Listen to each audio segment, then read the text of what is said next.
Springs, Arkansas at Oaklawn. Our program brought to you in part by America's Best Racing. For the love of the race, visit americasbestracing.net today. Chilly outside. The man next to me would say it's even colder inside. We'll get to that in a moment. I work with psychopaths. No reaction from Andy Sterling. I do. Good to see you. Crazy people. You guys don't know it. On our Fox Sports coverage, I am Greg Wolf, and we don't get this a lot that the Pick Six has moved to a $1 wager, 2-day carryovers.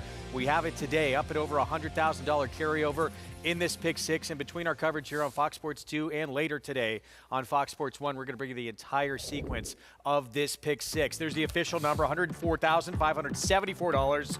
Begins in race 3. We're a race away from kicking that off. We're 9 minutes away from race 2 right now. Fast on the main track. It is a difficult sequence. With me, New York Racing Association handicapper Andy Sterling. Jonathan Kinchin, you have the tea. Stay warm. What do you think about the sequence today? As soon as I warm up, I'll feel better about it. I think it's a playable sequence. It's manageable, and like any situation, the first thing you do is you look for who are the leans. Are there horses that I can lean on in here? Then you look and say, are there favorites that I want to try to beat? And then, of course, you have to try to find horses that you think could be prices that you want to try to get on your ticket somewhere, that if they can win one or two of them, you can blow the sequence up. It's a fun sequence, and I think that'll be very interesting for players, but it's hittable, I think, today, Jonathan. No, I think it's hittable, and I do think that it's important to remind folks that I believe in this day and age, as hard as this game has become, this is the best opportunity for a player, is a double carryover like this. And I know it's sometimes hard with a Pick Six to afford the sequence. That's why I always think it's good to find some friends to invite, to combine, make tickets. These are opportunities that, as horse players, we often like to complain about things. These are great opportunities for us. I agree, and a third of a winning ticket is better than 100% of a losing ticket. And I think playing with friends sometimes, and I've hit them with friends as well. I agree. And some of the part of that, too, is you talk it out with someone else, and a lot of times you start to see things a lot more clearly. Here is the sequence, number of runners in all these races. And I was just talking about it with Jonathan and Andy before you came up here, before we came on air. Somehow, if you do get to that 8th race, which, very likely to happen, that is maybe the toughest race of this entire sequence. No question about it. I think it's a wide-open race. It's a race where I'm a little interested in a horse, so it should be a decent price. The 6, Karen's Honor, is one of my pricier plays. I think the 11 will be famous as another horse who can win, but it's wide open. Get signed up, started, play this 2-day Pick Six carryover with Naira Bets. Bet any track, anywhere, anytime. Get that offer, that $200 deposit match new customer bonus with this code at sign up. Bonus $200. And you're ready to roll in this sequence. You have about another, one more race to put this ticket together, so get some friends, collect those funds, and get going. Here's what's ahead, presented by Claiborne Farm today. Races 2 through 8 from Aqueduct, so we'll bring you that rest of this card coming up. Oaklawn there, sloppy today. Track listed as sloppy, and we'll bring you all of the action from Hot Springs. We have Lafitte Pinkai, Paula Duca out at Oaklawn. Are you allowed to discuss? Paulie's the designated weather guy at Oaklawn. Are you yes, he's within 10 to 15 to 20 degrees you really you really kind of stepped up in front of him. That wasn't fair. Paulie, I got your back here. Race 2, race preceding this 2-day Pick Six carryover. New York bred $40,000 maiden claiming event, 1 turn mile, and it's just Licorice Linda Rice, 9-5 co-favorite right now, along with Chase and Colton. It does seem to me when Linda Rice gets bet more than you would expect, and the horse was 7-2 morning line, and there's 5 and 6 in the same price in doubles, so I don't think these is an aberrant situation. It feels like when they get bet more heavily than I expect, I feel like I missed something, Jonathan. I don't love this horse. Not saying she can't win. I picked him third, but he's not very appealing, is he? No, I think what happens in situations like this where they all just, no one really, makes you feel very confident, people often lean to the names they know, the connections they know as the default. Because if you're going to pick a horse that doesn't make you feel warm and fuzzy, why not pick one from a high-percentage trainer? Yeah, the 2, 5, and 6, and Linda Rice is the trainer's name that wins more races, even though all trainers win and are good trainers. This one, though, this 6 horse, and the horse that was in for this company before and didn't really impress. a very distant second, but stretched out to this mile distance against better the last 2 starts and improved. Yeah, I mean, I picked Chasing Colton, and believe me, I do not have a strong opinion here. I picked the race 625. Gets Lasix. You're going to see that with a lot of newly turned 3-year-olds. They can't run in Lasix as 2-year-olds. You'll see them getting Lasix.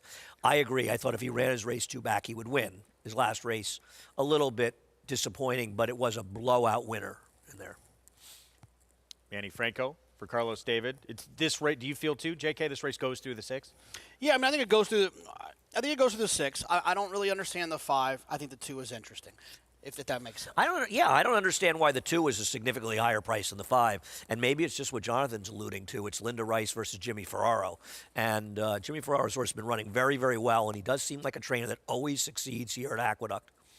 There's no question. The toughest race anyone's coming out of is this one right here.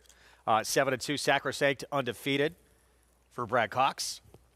That was Stakes Company, $500,000, very rich 2-year-old race for the New York Breds. I agree. It was a race that got a good figure. I don't love how the 3rd-place finisher ran out of that race here earlier this week, but he did run into a buzzsaw. Post-parade coming up. Pick 4, early pick 4 on our card, begins in this race as well. Revivalism will start things off for George Weaver.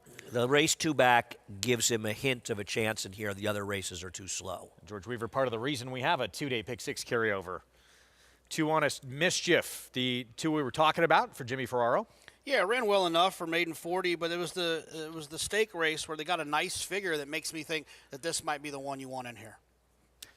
21-1. This is Monomoy's partner start number 2 and a lot of changes. Yeah, trainer change from Michelle Nevin. Not an easy trainer to try to move horses up on. And this horse did just no running at a huge price first time out. Blinkers, new gelding. Here's Solar Glare at 13-1. Yeah, those back-to-back 3rd-place finishes, maiden 25, maiden 40, doesn't make you feel like today's the day. Linda Rice, just Licorice went by. I think this horse is massively overbet. Not going to be shocked if he wins, but I think he's the 3rd likeliest winner. Here's the favorite with Manny Franco. I think Andy brings up a great point that you got to pay attention to at the beginning of the year. 2-year-olds getting on Lasix for the first time. There's a handful of them in here. Sometimes it can make a difference. And new gelding on the outside will take Blinkers off. Well, unless the new gelding adds about 25 buyer points to his races, he's probably a little bit over his head. 3 minutes away from this second race. Let's welcome in for the first time today, Maggie Wolfendale, as we head downstairs. Thanks, Greg. And the sun shining here at the Big A, crisp and cool as it should be here in January in New York, but a little less wind. As soon as I said that, the wind whips up and blows my hair sideways, of course.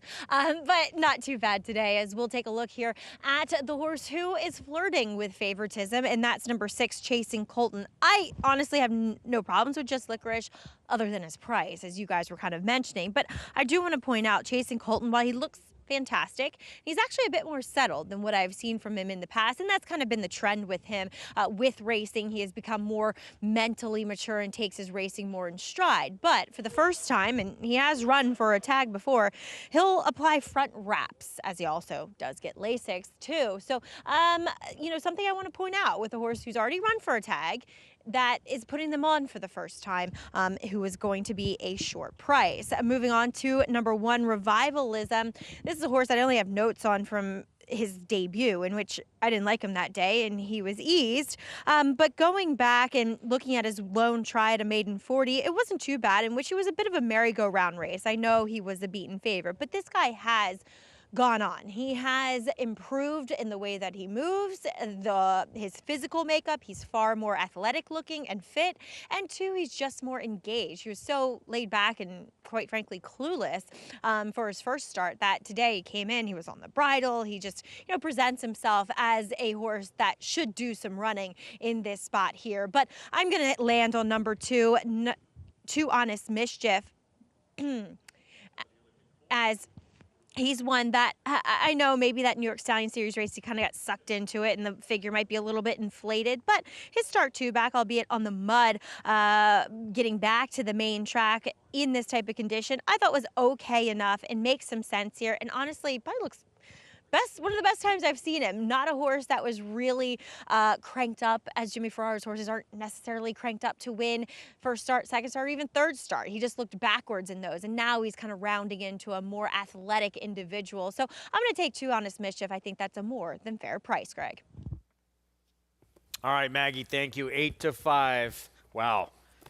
On Just Licorice here for Linda Rice, Jose Lezcano. These connections win a lot. They get a lot of respect, and it's showing here. Yeah, I feel that it just happens too often that I see a Linda Rice horse, and I didn't really love the horse's chances, and the horse is taking more money. This horse was 7-2 in the morning line.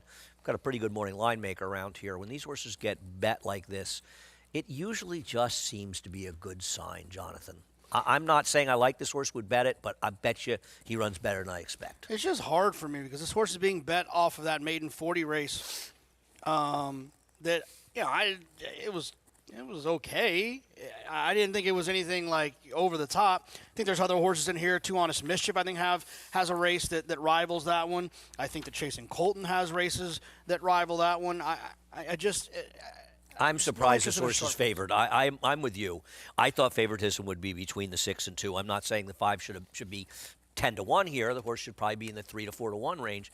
Just seems like they're betting a lot. Maybe you're right. Maybe it's somewhat the name recognition situation. The betting here is very smart, though. The players in New York are very smart. So 9-5 on Just Licorice Chasing Colton. 2-1 favorite. And then Too Honest Mischief coming out of that best race that anyone's competed in. 3-1 third choice. One starting to take a little money as well. I don't get the one.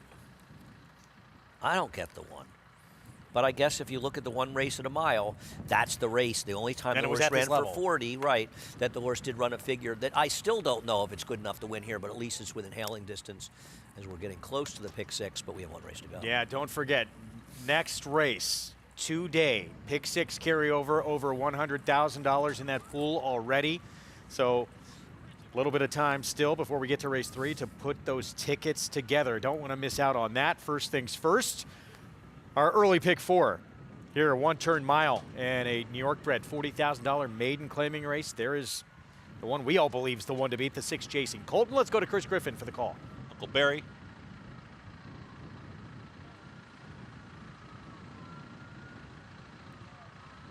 Now backs away, moves forward.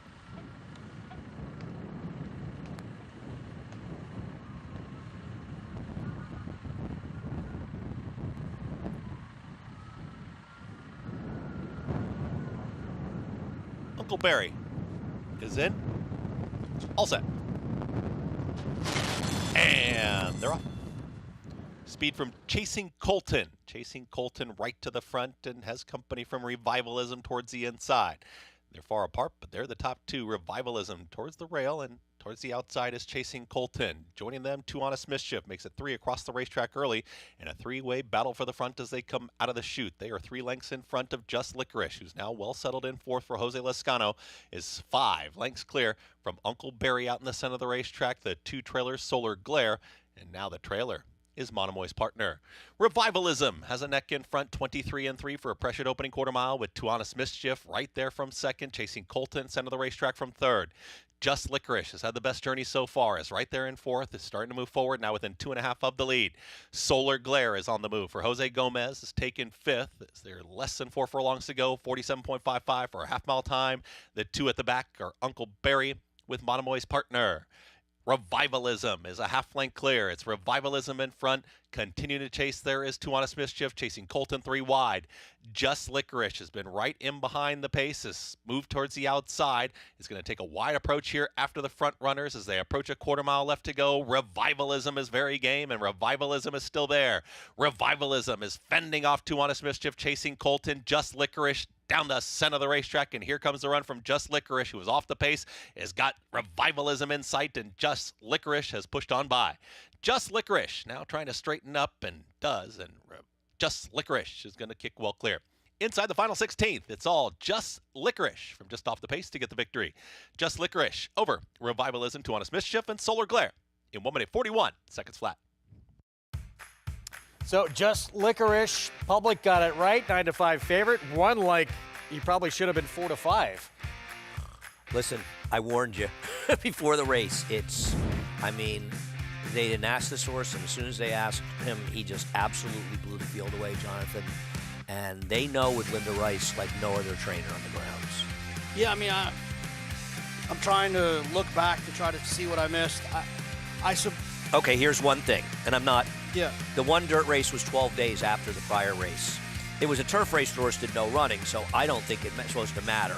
I'm just hunting for clues as to why this horse was 9-5 and just won by 6 lengths. I guess maybe it was the Lasix, first time Lasix. Well, the 6 was first time Lasix. Yeah, but I'm just no. When you're doing that game, Maybe, yeah. It's not an automatic. It matters to some and doesn't matter to others. Maybe it mattered to this one. The horse did have the 36 work going into it. Maybe that had something to do with it. Listen, I didn't pick this horse. I wouldn't A lot have of bet this times horse. afterwards, you can find the reasons why. This one's a little bit tougher. Nobody ever said this horse wasn't a very possible winner of the race. The point was, Not a win like horse this, won though, by yeah. 5 or 6 lengths and airballed as the heavy favorite. I'll take my wrong now, and I'll keep the rights for the next 6 races. Yeah, good to get the wrongs out of the way before this two-day Pick 6 carryover comes up. That is in the next race. It begins, so get those accounts ready. We'll have a preview coming up. It's Just Licorice in race 2. Linda writes, Jose Lezcano.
Back with you on our Sunday coverage on Fox Sports 2. As our main event, we get set for coming up. We're 22 minutes away from the start of that two-day Pick 6 carryover here in South Ozone Park, New York. Race 3 at Aqueduct we'll get to in a moment. Let's wrap up the second. And these connections have a very big chance to lead off the Pick 6 in the next race. Linda writes, Jose Lezcano, they take the second. Yeah, and that horse will be favored in all likelihood looking at multi-race bets. The Linda Rice runner takes heart as she looks like the speed. She won't have the same running style as this winner, Jonathan.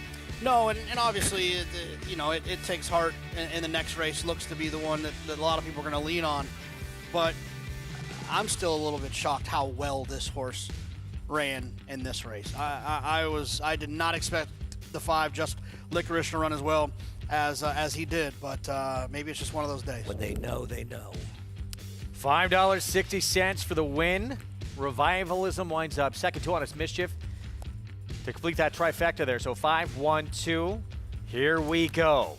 2-day pick six carryover, over $100,000 and an additional already $127,000 bet into it. It's going to get a lot bigger than that.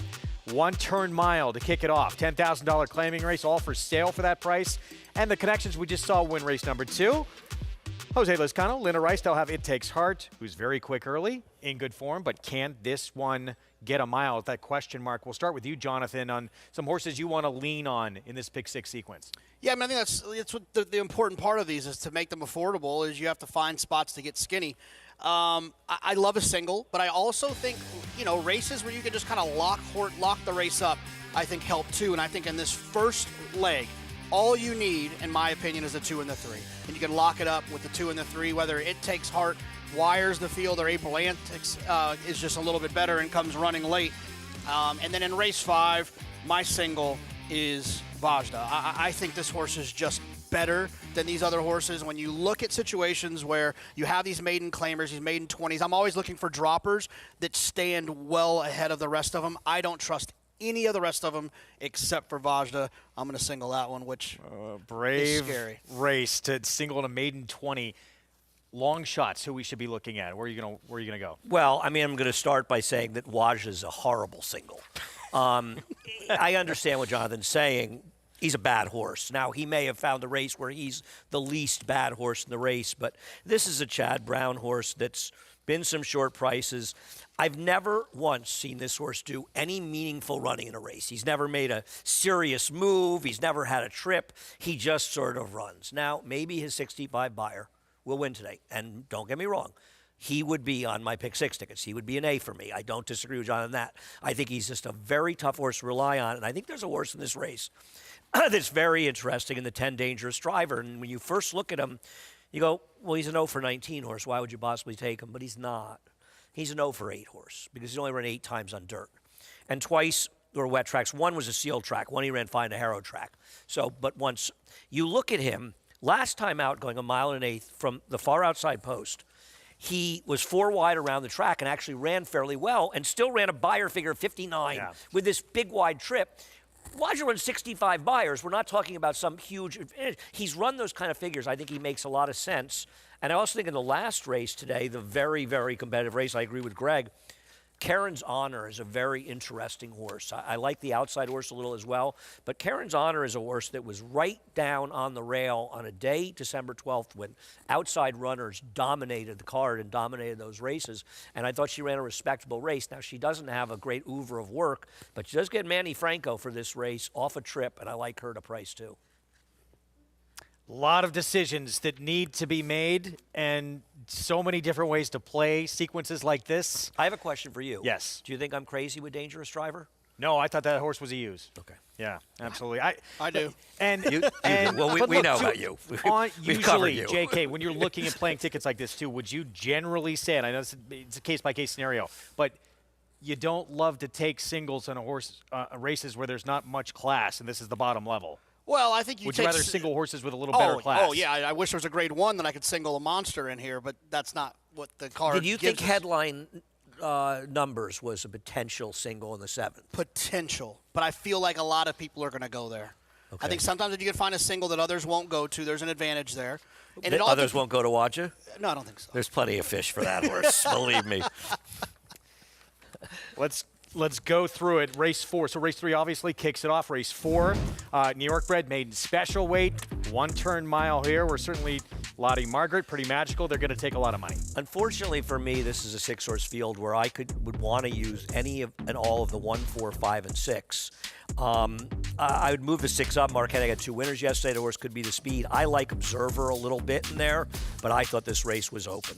I actually didn't need the 1. I just think that it's a horse going to be extremely overbet. And look, I'm not trying to talk people off. If your ticket, you like a price, don't get beat by this horse. Of course. Just the function of my ticket, it made sense for me not to use this one with a slow number, breaking slowly, and going to be overbet because of the connection. Well, let's talk something else about the 1, Lottie Margaret. This is a very big horse. I mean, so big that even I noticed how big the horse is. Broke slowly first time, now breaks the rail in the second start. Doesn't it just feel like you're going to see another break slowly? So that's a potential. No favorite. Gabby's Legacy for you guys? I'm using. No, for Okay, sure. I Yeah, think- for sure. All right, let's move on to the 5th. 7 furlongs, $20,000 maiden claiming race where Jonathan only needs one horse. Vajda, who's 0 for 7, but is dropping into the lowest level he has been at yet. A few other ways to go in here. Andy talked about dangerous driver. So limits of power. That horse almost 2 years away. The one thing I'd say is if Comes a horse back and just misses it. if a horse scoots away early in this race, it's going to be limits of power. Now, I don't particularly like that horse. I don't love the race coming out of, but he is dangerous, John. We did Talking Horses together that day when Limits of Power ran, and we both didn't like, and he ran well enough. When you look back at the race, I just don't think there was much in there why he ran as well as he did. He was too wide, and the rail was the place to be, but he wasn't way against the track. Did Awesome Life intrigue you guys at all? Dirt debut was against Treaty Obligation, who's won 3 in a row, showed speed, it was a better field, and now drops. This is an interesting use, the 9 Awesome Life you're talking about. I don't like the fact that this horse was with Safi Joseph and now goes to Rudy Rodriguez. You're talking about a guy who wins at 25%, Bird Trainer's winning 11%. The horse did get involved in the pace, was running against better horses, though. I would use the 9 before I used the 2 and the 10. Obviously, I'm taking a stand in this race, but I liked the 9. I agree with what Andy said. Disrespect for my 10 is very hurtful. No. Just let you know. Little upset right now. Race 6. It does not get easier here. 7 furlongs. Starter optional claiming race. Smile Mon been consistently running very good races, and you probably got to start there. I needed a few in here. I needed the 2. I needed the 3, the 6, and the 8. This is one of the spots I'm going to just try to spread a little bit. I needed all of those. I would not be willing to play if I wasn't able to use all 4 of those. December 27th, the day we came back from the break, was as strong a gold rail as we've seen in years here. And Commerce Comet, who looks like he ran badly at 4 to 5, didn't. He was 4 wide around the racetrack, completely compromised. Horse ran 1-2, spent the entire race on the rail. And so he has a massive excuse. So he's a horse I'm going to bet on. But I agree with you. I would use the 2 and 8 as my primary uses here, and Natural Harbor, the 1A, is my third use. Critical Threat is obviously the scary horse in there because he ran that. He didn't win the Forego because they didn't enter in it, but he looked like he won the Forego when he won that claiming race in Saratoga. Where did it come from? And he doesn't, even though he ran okay last time, he doesn't have a single other race that's good enough to win this race. But he's got one. Yeah. No grooving for you guys. I thought he was on a. I don't love the connect. The trainer. I don't want to be too hard, but this is somebody who owner training. Mm-hmm. He ran well last time, but I'm not even sure he ran well enough to win this race last time, even with his 3rd place finish. I don't want this horse off Rob Falcone. Race 7, and this one, 7 furlongs, allowance optional claiming field. Chad Brown, headline numbers. She will take a lot of money. Lightly raced, was in the Grade 2 Mother Goose last time seen. How short do you think she'll be? I probably about 8 to 5 with scratches in here. I believe that she wants less distance. I think her 1-turn mile race, the first best race she ran, I like the cut back with her. But I'm scared of the 3 who ran a huge figure last time. It's another lockup race for me. If I can get away with just the 3 and the 7, I will feel fairly This race is over before it's run, isn't it? If the 3 runs the race she ran last time? Yes, but she's a 1-number horse, and we talk about 1-number horses. See, I'm going to try to beat her betting the race individually, but in the pick 6, a different story. I'm going to try a 7-8 as my exacta in here, but I don't love the 8 for a pick 6 purposes. He's more of a C. For Carlos Martin, Patricia Ann has run against some very good runners and just comes off an impressive performance off the bench. She was good, I agree. She's got a last time as a time field, but she was good. Most difficult race on the card, as we touched on, to close it out. 6 furlongs, fillies and mares 4 and up who have never won 3 or have not won a race since October 5th. This is the reason why last year. I'm singling Vajda, because I need the 2, the 3, You're the singling 4, Vajda the because 5, you're a the sick 6. man. That's No, why no, you're saying. I know, Let's get to the real it's- truth of this. I need a lot in here. My advice to I you agree. is use as many as you possibly can. The one thing I'll say for handicapping this race, and it's tricky because opinions get you in trouble in pick 6s. You want to keep your opinions to a minimum. And, you don't want to say, oh, I love this horse, I love that horse, because nobody goes into a card and likes 5 horses and they all win. You've got to pick your spots. I think the interesting thing here is December 12th was a day that outside runners dominated, and there's 2 races from there, whereas Find Your Joy, the 2, was closer to the inside. Karen's Honor was on the inside, and I think the 11 will be famous. Is very interesting. So if somebody said to me, you can only use 3, I'd use 6, 11, and 2. I agree with you, and I have no idea how that work went, but maybe asked all out to do it, but at least showing some life in the morning and his face better than a lot of these. Go to the lead. I've had a thing for this horse since she was running as a 2-year-old, Yeah. so I always liked her. It is difficult, and just real. I mean, if you guys are, if you had a quick way to give someone a way to play it, and you say don't play just one ticket. Oh, yeah, you What would gotta be a try to simple use way A's to and do that B's. to tell people? Well, it's the ABC math. It's very easy. You align your horses A, B's, and C's, and I keep it simple. One ticket has all A's and all B's. That's your big ticket. Then you make an all A ticket. So, like, if I'm right everywhere, I'm going to cash twice. But then you go A's in 5 races and C in the 6th race, saying, if I can be right 5 times and be wrong once, I still have a good chance to hit it. But I've got to be really right 5 And the other thing is call a couple of friends, text a couple of friends, get into that group message to see who wants to chip in because it's going to cost a little bit extra. Agreed. All right, let's go to Oaklawn. Their first race, post time coming up. Sloppy track to begin things. Condition claiming race, non-winners of 2 life. Let's go to Lafitte Pinkai and Paula Duca. Yeah, Greg, the 2-day Pick 6 carryover, the big story there. Here, the first of 10 races just around the corner. As you mentioned, a sloppy track, but I think the rain that was falling is behind us, Paul. It looks like clear skies actually behind us, and the Tinsel Stakes rescheduled the main event this afternoon. Well, the weatherman was just right on today. He was basically saying that it was going to stop raining as 1, but they're loading into the gate right now. Look at that. I'd like the 5 a little bit in here. We have no time to talk about the Tinsel right now. We'll get to it later. They're getting to the gate here. So I like the 5 a little bit. Wicked Melody from Martin Schwann. I know 1 for 14 lifetime. I thought the 10 was getting overbet a little bit in here for Phil Diamato. The 1 is the horse to beat. But I'll take the price on the 5 at 4-1. The 1, Patch O'Brien, 8-5 on the morning line. The 5-2 favorite at post time. Matt Dinnerman with the load and call, first of 10 on a Sunday at Oaklawn Park. And then after Wicked Melody, classically. Wicked Melody goes in classically to the outside post to round out the field of 10. 10 races today. Good luck. We're ready to go. We're off and running at Oaklawn Park, and a bad stumble for Classically. He was well behind after that. Mr. Cougar not away well either, so those 2 second to last and last respectively. Patch O'Brien going to the front and clears off from Independent Paul, who takes the 2nd position. Point Blank slips inside of runners and takes the 3rd position around the clubhouse turn. American Raider, Wicked Melody are side by side. They're a length and a half clear of Rev 2 on the inside. Outlaw Run and Gluckstadt, who's 3 deep. Another 3 lengths to Classically, settling off the pace, 2nd to last, well clear of Mr. Cougar, who is the trailer. 10 runners swing up the backstretch, and the pacemaker goes off at 9-5. His name is Patch O'Brien. Takes a hold of the bit and leads by about 2. Point Blank taking the 2nd position from Independent Paul. American Raiders, 7 from the front. He's racing a joint 4th. On the outside, Gluckstocks with him. Then comes Outlaw Run, attempting to get closer between horses. Wicked Melody down on the rail. Rev 2 is right between horses. Still a gap of 3 to Classically, and Mr. Cougar well out of it as they go into the far turn here. Patch O'Brien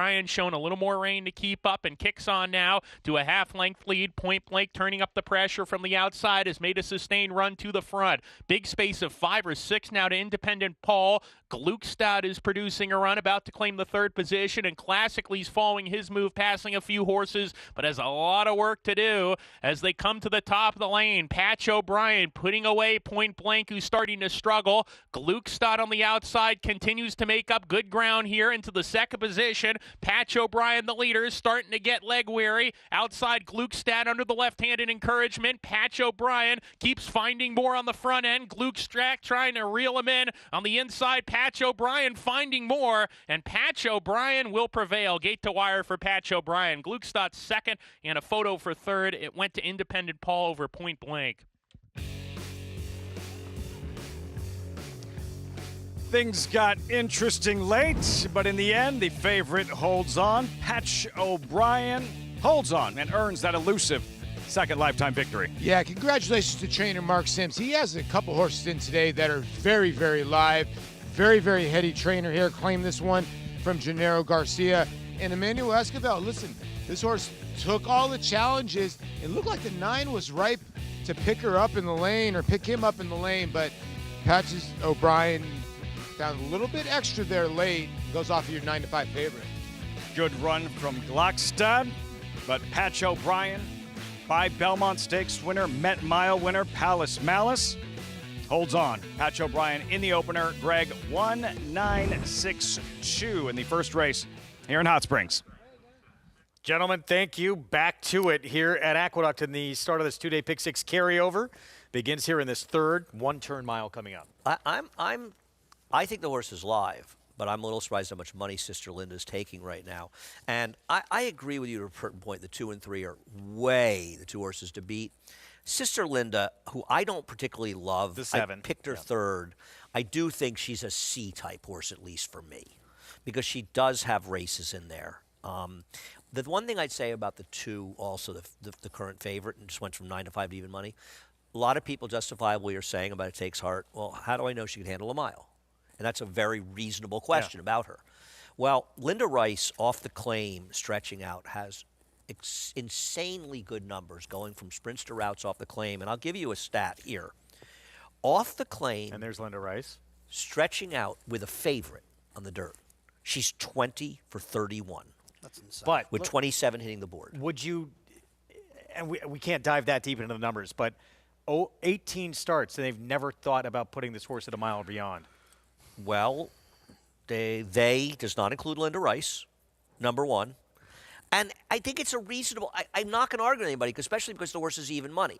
But what I would say is that Linda's record is so good at doing this that in Linda I'm going to trust. I'm not saying I would single the horse. I would make this horse an A. I'd make the 3 a B, and I'd make the 7 a C. Some pretty good trainers, though, who never thought going beyond this distance. I agree with what you're saying, and I completely agree with what Andy's saying. Yes, that's why it's a question. But I will say this. This horse, in my opinion, doesn't have to get a mile. Just has to get there before the rest of them, and is going to be absolutely loose on the front end, as comfortable as you would love for a horse that's stretching out that might not want to do it. And that's why when horses win that don't want the distance by being in front. And what did you just say to us in the last race, too, with the money these connections were taking? When they get bet, they run to the money, and this horse is getting pounded. Heavily. Yeah. 21-1. We'll start off our post parade to kick off this 2-day pick 6 carryover with suspended campaign. Lane Luzzy rides. Somewhere in there's a horse that could blow this pick 6 up. I just don't think it's likely to be showing up today. Here's the Linda Rice, Jose Lezcano runner. It Takes Heart. This horse just looks absolutely comfortable on the front end. April Annex, morning line favorite. Yeah, and, not to be hard on the former trainer, but you're going to a more high percentage barn. I respect Rob Falcone a lot. She lacks speed. She's also 4 for 39 lifetime. Raw power went by. Here's Condiment Girl at 18-1. I just don't think these horses are good enough to win. They're more fringe-type players. Case to be made for Jolly Miss Jill. Yeah, a case. If you love something else where you want a single, you could use this one. But, man, not for me. If your girlfriend's named Jill or your wife, I think that's a reason to include this horse. More reason than that. And then 9-2, Sister Linda, who's taking all that early money, starting to float up a little bit now. Yeah, I see the case for her. My problem is I don't love her recent form, but she does get a nice rider change to Manny Franco. Would you say this at this point, 4-5 now, is this getting a little ridiculous on the 2? For win betting? Well, I think that when Jonathan would agree with this, neither one of us would bet this horse to win. We wouldn't bet this horse to win at 6-5, and Jonathan's more inclined to bet short price than me. From a pick 6 standpoint, you can't look at the odds. All right, well, Maggie, as we head downstairs, 18 starts for It Takes Heart, who's odds on right now, but has never been beyond 7 furlongs. Does it look like she can handle it? Yeah, and I don't know why she's never been beyond 7 furlongs, because looking at her, she's actually quite large, quite rangy, and I do think that she'll be okay getting this distance and able to stretch her speed, because on top of that, she looks so much better than what she did in her previous starts over the fall, because her weight's better and is very good at that, very adept at, putting on the conditioning with her horses, and she did not look good at all in her coat. And to resurrect one from that standpoint, from that health standpoint, in the middle of winter is very difficult, and Linda's done it. So all signs point to It Takes Heart being very, very strong here. And I know she has to answer the distance question, but there's too many positives for me to let that stop me from taking her here. Now, number 3, April Antics, who is her main rival. It could be the old It Takes Heart that I saw before, and I'd still pick her over April Antics, because I've just never really liked this filly. I respect the job that Rob Falcone does. I will say this, she is a horse that for Macan Cantamasi and Oscar Barrera, she would wear a hood, and I believe even the trainer before that, who I can't remember, it may have been Jimmy Ryerson, she wore a hood. Not that she's misbehaving, she's actually behaving beautifully, but she's not wearing one today. So we'll see if that has any impact on how she runs out there. Looks fine overall, but I would just much rather take It Takes Heart over her because of that tactical advantage on top of the overall physical appearance too. Now, number 1, Suspended Campaign. She's a massive price in here. She is second off of a layoff, but she is a bigger, heavier horse. Always has been. But those types, I don't care how many times you work them in the morning, they need to race a bit. So she looks fantastic, much like she did in the early or I should say late spring, early summer months when she was she did win a race. She was in okay form then before that poor performance and subsequent layoff. So I'd give her a little bit of a look. She is a deep closer here, so I doubt she'll be able to run down the entirety of this field, but may be able to pick up some pieces late. Greg.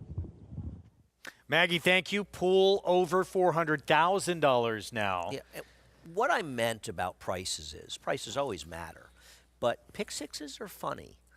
I don't think that there is that big a discrepancy in the pick six between the odds, the 2 and 3. I think a lot of people have used both of them. I'm not saying there are more than just use the 2, but I've been involved in pick sixes. Back in the old days, we used to be able to see how many people were alive after every leg. And I remember once I had singled the favorite in the second to last leg, and I was the only person alive. And the second choice was 5-2. There were like 10 tickets with. And the second choice actually ended up winning. And the pick six, I think, may or may not have gotten hit. I'm not sure. But you have to be careful. Pick sixes are very different animals at times in the board. Would you say that's fair? 100%. But I also think that if I was asked to make an exacta for every dollar I had in my pocket here, that opinion could be different. Could be different than what I would do in the pick six. Well, I'll give you a perfect example of that. I was talking about I want to play a 7-8 exacta in today's 7th race. But I'm not dying to spend a lot of money on Cali Magic in the pick six. I like that as a play. You have to learn to separate. Sometimes, honestly, and I have a very strong opinion, sometimes to my detriment, that will get you in trouble in pick sixes and pick fives. Wouldn't you agree? Yeah, because every time you add a horse, that number goes up. Well, right. Somebody says that was my next use. Well, there may be 6 next uses. If you added all of them, you've blown your tickets up. From $400 to $1,700 if you use those other ones. The point in pick sixes is find the races where you feel like you have a strong opinion. Who are the strongest ones you have, a couple of them, and then craft it around that. Does that make sense? I believe in that. Yeah. I also believe, too, I know different variants on it, but if you have singles, and if you could be right once or twice and have a couple of horses you can key around, you have a great chance to hit. Listen, if you are somebody that's comfortable putting, I'll choose a number, $200 to a pick six, and you want to single in 8-to-1 shots, not how I would play, but if you are comfortable saying, I'm going to put $200 in this pick six, and it's just a random number I've chosen, I could bet $200 to win the 8-to-1 shot, the horse wins, get $1,800 back, or take my shot to turn it into significant money. There's people out there, and a lot of them are successful players that say, I'm okay. If that horse wins and I don't hit the pick six, I'll sleep tonight. You got to ask yourself what's your goal here as well. And it's so much more than the handicapping of the races and what's your goal and where do your opinions lie. That's how you come up with your pick six construction. And hopefully people are doing that now. For me, Andy, I need the 2 and the 3. If you were to ask me to pick one of them, I would pick the 2 just because I'm everyone knows how in love I am with speed. But I would need both of them. Yeah, at a smaller play, I would single the 2, but I tend to agree with Jonathan. Make them A's and B's would mean that. What I would say to people is that don't have the money to play that say, oh, if I had $1,000, I'd hit these things. Put together mythical $1,000 plays in the pick six every day, and you let me know how often you hit it. Not it is easy to do. A lot harder than you realize, but not it's easy with great, 3,000. Great fun and a great way to play. But you'll realize how much harder it is. It's not easy with 3,000, but it also is hittable for $100. Absolutely, or less. It can happen. Absolutely. So absolutely. Some of the craziest scores I've ever seen are on $144 tickets. I hit a huge one on a $96 ticket, Here. and we used a 50-to-1 shot as 1 of 2 ones. Here we go. Chris Griffin to kick us off with this 2-day pick six carryover. They're off. It Takes Heart right out towards the front. It Takes Heart with Condiment Girl in the early mix and Jolly Miss Jill, 3 across the racetrack early. Sister Linda tucks right in behind them, is in 4th, and at the rail here comes April Antics, who's taken 5th. Center of the racetrack, Raw Power and the early trailer, Suspended Campaign 6 lengths to cover them all, as here's It Takes Heart with the lead. It Takes Heart is a half length in front, is followed by Jolly Miss Jill towards the outside from second, 3 wide. Sister Linda has picked up a placing with April Antics in fourth. Then back to fifth is Condiment Girl, who's tracking just in behind. This leading quartet is 2.5 lengths clear of Raw Power and the lone trailer still suspended Campaign. 24.58 for a measured opening quarter mile. It Takes Heart. Controlling the tempo is still about a half length clear from Jolly Miss Jill, who's ranging up towards the outside with less than a half mile to go. Sister Linda is on the move. Condiment Girl still in between horses. April Antics is shoved along and not making up some ground. From the back, here comes Raw Power, and Katie Davis there on the move but wide, and Suspended Campaign still the trailer, 49-1 for a half mile time. It Takes Heart slowed things down up front, and It Takes Heart is now sprinting for home. It Takes Heart approaches a quarter mile left to go, is 2 lengths in front of Jolly Miss Jill, who continues to give game chase. Raw Power has switched to the outside to chase this leader, who's just sprinting well clear now, is 4-5 lengths in front and widening this margin. It Takes Heart approaches a final furlong, still well in front. Making up some ground is Raw Power. Raw Power is trying to get second, a 16th left to go. It Takes Heart is still there. Raw Power is a clear second. It Takes Heart. Linda Rice wins another one. Raw Power second, Jolly Miss Jill. Then came April Antics at 1 minute 41.78 seconds. Didn't do it quite the same way, but the finish, a carbon copy of what we saw in race number 2. Dominant down the stretch for Linda Rice, Jose Lezcano. It Takes Heart, even money favorite to start the pick 6. The funny thing is we still don't know if this horse will, quote, get a mile, because that was a pretty comfortable trip. Got out there, got on the front end, was comfortable. No one really ran at her, at Linda, and the horse. She got a mile today. Yeah, she did. She got a mile today. And I guess the 3 was pretty disappointing if you want to look at something to take out of this. I didn't really see an excuse for that horse. Drawn pretty well, broke pretty well, was down inside, and just didn't do any running.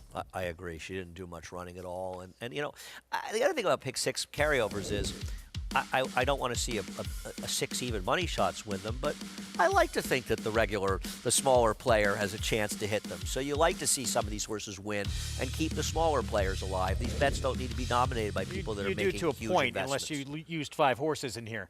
If you used 5 horses in this race, I'm rooting for you to lose. That was too many. 2, 4, 6, 3. It's an even money favorite to start it off. Even you couldn't have used 5 in here, Greg. Would have been tough, yeah. But you know, yeah, when you use 5 and the favorite wins, you're probably not going to hit that ticket. It's usually bad news. Most of us still alive. Congrats, with a long way still to go in this 2-day Pick 6 carryover. We're going to take a timeout. We'll look back to the Triple Crown Trail and the first Derby preps in 2025. From Saturday, an Iowa bred stepping up in the Jerome with Cyclone State. That's next.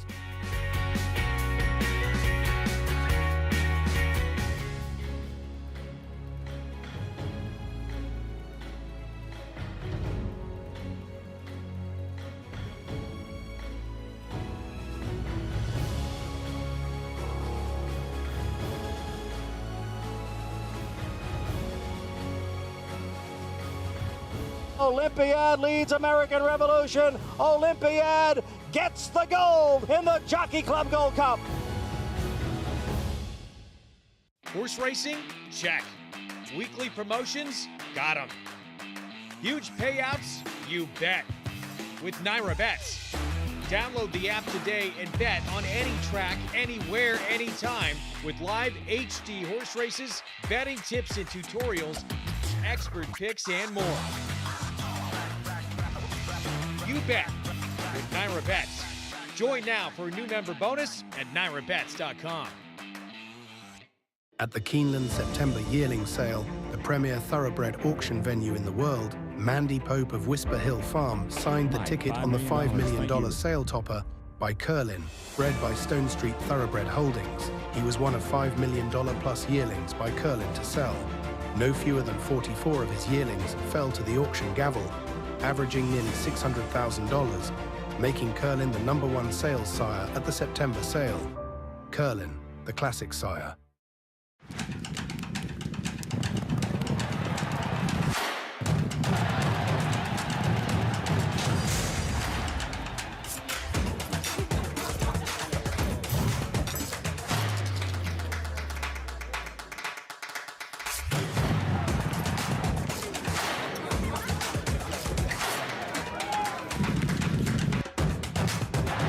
This is my Oaklawn.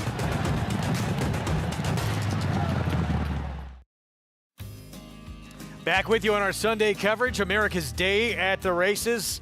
It takes heart, takes off, and wins at a short price at even money to start this two-day Pick 6 carryover. Linda Rice, Jose Lezcano, back-to-back wins. And Linda Rice, this week alone, 9 victories. She wins a lot of races, and she puts her horses in spots they can win.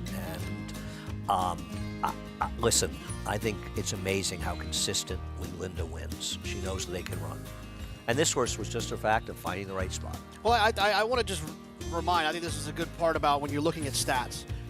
There's something we can all look on paper and think to ourselves. I thought the same thing you did, Wolfie. Like, why did none of these other good trainers try this horse long? But the answer to that question, when you look at Linda's stats, is that she sees something that some others don't see, which she clearly saw in this horse. 40-1 shot underneath, 8-1 to complete the trifecta. Even money on top, an $83.50 trifecta. Race 4, leg 2 of this Pick 6 carryover and the start of the late Pick 5. Our favorite wager as well. 1-turn mile, New York Breds, maiden special weight. Lottie Margaret, right now the favorite, start number 2 for Brad Cox. I thought, you made interesting points for Lottie Margaret, and I picked her second, but I agree. I think when you look, this is a questionable favorite. Yeah, look, there's a lot of Brad Cox horses that make me feel warm and fuzzy. I love singling them, and they're going to run off the screen. This doesn't feel like one of those. And if you're alive in the Pick 6, you can play the Pick 5, too. Yes, you can, and it's... You're allowed? I didn't know that. I was telling Jonathan, I was trying to put together a Pick 6 ticket, and I said, no, I'll focus on the Pick 5, and it still became too difficult. You can actually cover yourself a little bit on some horses maybe you couldn't afford to use in the Pick 6. You can come back in the Pick 5 and throw an extra couple in because it's only 50 cents. A 60 or 70-1 shot won the last race at Belmont years ago, and Greg wasn't in, and he texted me, and you had he said, I have the Pick 5, I paid like $40,000. You said, I have the Pick 4 too, and I thought, really? I remember that, yeah. I don't know why. Shananuski in the last race. Yes. Go-to gal. Tremendous score. I was actually driving in my car, and my signal went out. You texted me and said, did the 6 really win? I went, no. And you went, seriously? And I went, yes. Yesterday in the Jerome, first prep on the road to the Derby of 2025, and it's an Iowa bred. Cyclone State, it wins his 3rd in a row in his first stakes. Same connections that had Cyberknife, and listen, he looked good. Both this horse and the winner of the Smarty Jones got 84 buyers. Winner of the Mucho Macho Man got a 79.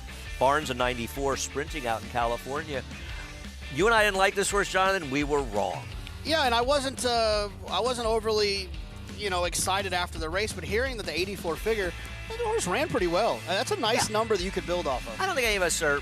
I don't even think the connections are expecting to win the Derby with him. But this is a nice horse, and he's a horse that's improving. And it's not like he was carried by the racetrack, because going into this race, a lot of people thought the rail was dead. This was kind of the race in the last race that showed the track was very fair. But this horse was not carried by the track. Chad Summers talked about next options for this horse. Possibly the Withers or the Saudi Derby, worth $1.5 million. Well, he won't win, but Chad does like going over to the Middle East, so I get it. It's a place he's gone a lot, and it's a lot of money, so I get going over there. Oddly, it's a good place to go for American horse if you're not looking to go to the Derby. Now, I know Forever Young won it last year, and he ended up doing very well in the Derby, but in general, I don't love that trip. Meanwhile, the runner-up, Omaha. Withers looks like potentially his next spot. That's coming up quick, too, February 1st. As we look at this road to the Derby here in New York, Withers, 20 points to get into that starting gate for the Derby. Cyclone State, by the way, earns those 10 points. Then Gotham and Wood. And Linda Rice is talking about the Withers with that Sand Devil, who got a 90 buyer the other day. So maybe you're better off running away to Saudi Arabia to run for $1 million or $1.5 million as opposed to facing that horse. It was a fun Saturday, and yeah, we'll talk about what happened in the Smarty Jones from Oaklawn a little bit later on. I'm going to step aside for just a little bit. You guys can be okay? Are you not going to as long as you don't go to the train without us? The only problem with this situation is it's going to exacerbate just how bad I am at hosting, coming right after you, and then with you coming back right after me. So cut me a little slack. I'll be back in about an hour. Andy's going to do fine. Don't take that. I need that. Oh, you do need that. Thank you. I'm not trying to sabotage you. Yes, Much you more were. from Maybe you Oaklawn were. coming up. And You got caught. as JK said, do not forget playing this late pick 5 at Aqueduct as well.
Welcome back to America's Day at the Races here at Oaklawn Park. Paul Duca here.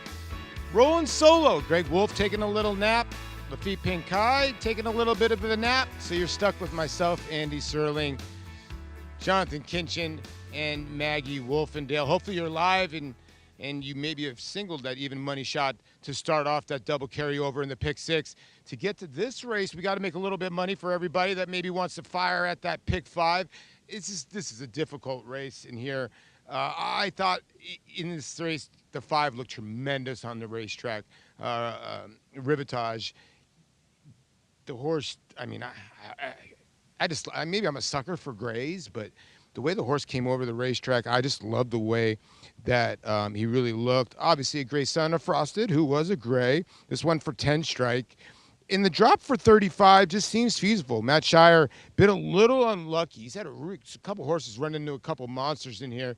He could have 3 or 4 wins, but I really do think the 5 is the horse to beat in here. Now, the 9 is the other horse taking money in here, and I thought the 9 looked just as good. Gamekeeper, 1 for 17 lifetime. That's your concern there. And David Jacobson takes his horse off Eric Reed.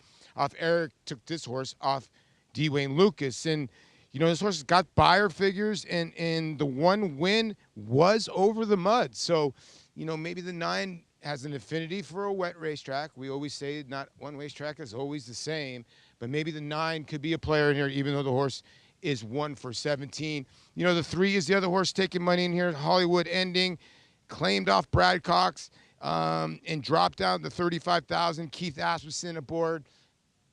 I'm kind of against. I thought the 2 was very interesting. There's not a lot of speed in here, Andy. And you know what? Mo Rum and our colleague Tom Amos, I would think Christian Torres is on the send. I'll stick with Rivetage, but Andy, you're a good host. Don't worry about it. Paul, you're a good weatherman. I don't care what Greg says. Yeah, you know, I do like the suck up to Tom Amos. I do appreciate that, and I thought that the 2, 6, and 11, all of them had speed, and Tom likes speed, so maybe he'll tell Christian Torres to ascend, and with the inside position, it could be enough. They're heading in the gate for the 2nd at Oaklawn. Matt Dinnerman has the call. Upper Echo to the outside post and Rivetage to post position 5.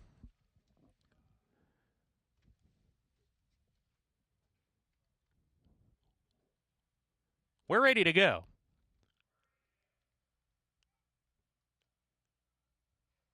And we're off. Uneventful beginning.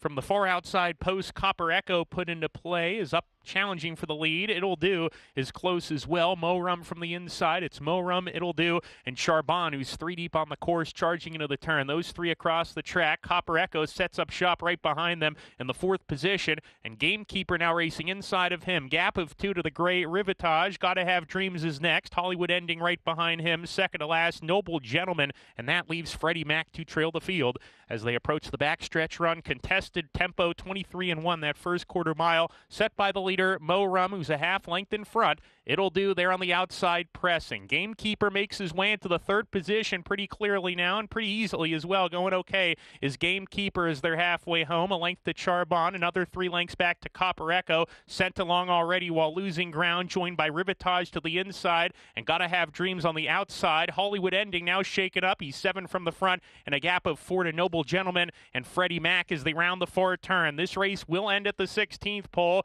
They're rounding the turn. The big long shot, It'll Do, comes looking for the lead. Mo Rum has come under siege. Now Gamekeeper is 3 deep on the course, producing a bid, and Gamekeeper looms large at the top of the lane and goes to the front. Gamekeeper off the turn, getting towards the rail and kicks for home and opens up 3. Gamekeeper with a furlong to go is all alone on the lead. Gamekeeper accelerates, still 3 lengths ahead. Gotta Have Dreams, It'll Do, 4 outside. Noble Gentleman trying to put in a late say, but nobody's going to catch the winner, and the winner is Gamekeeper. Gamekeeper well ahead. 2nd home was Freddie Mac from the rear of the field, then Gotta Have Dreams and Noble Gentleman. Claimed out of 2 barns that have Kentucky Derby winners. One of them, Wayne Lucas. The other one, Eric Reed, who won a recent Kentucky Derby. David Jacobs didn't win the Derby, but he got this horse to absolutely air, Jonathan. Yeah, I mean, look, it's one of those situations where you got to look deep and get a little creative to find some back numbers and hope that the trainer change can bring those numbers back out of him. And that absolutely happened with Gamekeeper. It was a nice ride by Ricardo Santana. And we have changed things up a little bit. I'm still Andy Serling. He's still Jonathan Kinchin, for better or for worse. She's Sarah Obadwi. Thanks. Welcome to the show, Sarah. Yeah, good to be on. I'm sure a lot are still alive in the Pick Six, and things get a little bit trickier from here on out after a favored winner that was pretty logical to come up with to start things off. See what happens. A lot of racing left to go here. We've got 5 more to go at Aqueduct, and we've got 8 more to go at Oaklawn. We'll bring you all those races as the day progresses. And keep in mind, there's also a cross-country Big 5 involving 2 at Aqueduct and 3 at Oaklawn. Race number 4, Lottie Margaret. And I'll go to Sarah on this one because Jonathan and I have both given our reservations about this horse. Where do you stand on a horse who is right now a very heavy favorite? I worry that this horse broke so slowly first time out, and while this horse does have perhaps the pedigree and the connections and credentials and all that to stretch out in distance, now drawing the rail, when no one in this race has really shown any meaningful early speed yet except for the number 6 Pretty Magical, it worries me that it might become a habit for some of these horses to break so slowly, and at a short price, I just wasn't that interested in this one after the first race. Well, I think one of the things that's a problem for the one, and I'll let Maggie expand on this quite a bit, is she's a pretty big filly, isn't she, Maggie? Yeah, she's quite long, and as I always say, it's hard for those horses to feel comfortable in the gate, but also kind of set themselves, get that space that they need to kind of rock back on their hindquarters to launch themselves forward. There's really no space for them to be able to do that. I will say this though, and it's weird for me to think that a Brad Cox horse doesn't look fit first time out, but I thought that about Lottie Margaret. I thought that she would benefit from a start, and furthermore, I thought that she'd want the more ground like she gets here, like we were discussing her size. So the shortcut jeter blinkers do go on here, and she's just a lot more fit, a lot stronger too behind the saddle, which you'd hope to see for a horse that, you know, didn't break well. And she's going to have to do it from the inside today. So while I'm not rushing to take a short price on her, there are improvements, and I do think that this is the right spot for Lottie Margaret. Number 4, Lady Wisdom, was a horse I wasn't planning on talking about, but she kind of caught my eye for the fact that she's just done so well. The only other time I saw her was in her debut, in which she did little to no running. She just looked very weak, very backwards. She has filled out tenfold. She's a completely different looking filly, and now she's kind of third off of that layoff. I know she wasn't great in her last start, but just maybe this is, we're seeing as good as she can be now as a newly turned 3-year-old. So definitely one that caught my eye that should offer a little bit of value. But number 6, Pretty Magical, as you just heard Sarah say, she could work out to be the speed in here if we don't see Lottie Margaret break, but she's comfortably posted towards the outside, and I've been wanting to see this filly get a bit more ground. She'll get it here, logically stepping out from the 7 to the mile. I don't love the fact that she, as well as the 3 in here, Gabby's Legacy, were wired by a 29-1 shot in Howling Wind last time, but I thought she stayed on well, indicating that she shouldn't have a problem with the distance, and maybe she can play Catch Me If You Can, Andy. Thanks a lot, Maggie. As horses are going around in the paddock, and I found this one to be a race, Jonathan, where I would have used quite a few horses in here. I could have used any of the 1, 4, 5, and 6. You needed to know, we glanced over this earlier, but while we have time, they're circling or at least standing. You didn't like the 3 at all? No. I don't love that race, and that's why I didn't love the 6. The reason I think the 6 is much more dangerous is, A, Mark Hennig had 2 winners yesterday, and B, she's the potential speed in here. What would you do, Sarah, if you could only use 3 in here? How's that? Well, I would have only used 3, so that works out perfectly as far as a question to tee me up for. I would have used the 1 because I have some opinions later on and a favorite I don't like in the next race. But I would have used the 3, Gabby's Legacy, as well as Pretty Magical, because I agree. Pretty Magical is the only one that has shown some early speed so far. Jonathan? Yeah, I mean, I 3, 4, 6, 7 for me. And I was just trying to beat the 1. I felt like there was going to be a lot of equity in that pick 6 pool because a lot of people there wasn't a lot of tickets that spent a significant amount of money that weren't going to include the 1. No, I think the 1 is a very, very dubious heavy favorite as she hits the track for Brad Cox and Manny Franco. Not at any rush to bet her at a short price to win, but used defensively in my pick 6. The number 3 goes out for Tom Morley with Ruben Silvera. That's Gabby's Legacy. Another one that needs to break sharper today, but at least made a move into a race that was controlled on the front end. Lady Wisdom, number 4, goes out for Bill Morey with Elaine Luzzy. It's been super wide in the last 2 starts. I just thought was interesting at, 7-1? My choice, who nobody seems to like, Eric Cancel riding Observer for Linda Rice, who's looking for 3 in a row. The debut wasn't much, but does stretch out in distance and has plenty of pedigree, have to Cupid's Heart, as well as my man Maddie. Pretty magical. I'm surprised isn't a shorter price. Goes out for the hot Mark Hennig. Yeah, it just felt like one of those horses based off that last race. If they duplicate, they'll win. And Kendrick looking for his second win in the card. And Jose Lizcano rides the number 7, Unwoke for Jorge Abreu. Needs to get out of the gate here in start number 3, but is stretching out in distance. And Jose is looking for his 3rd straight winners on today's card. And here's Pretty Magical. We'll take a look at her last race. I thought she ran fine last time out. I just don't love this race because the winner of this race, Howling Wind, and I'll redboard a little. I bet a few dollars this horse. She was at 29 to 1 shot. I just wonder if this race is really as good as that 57 buyer that the 6 got.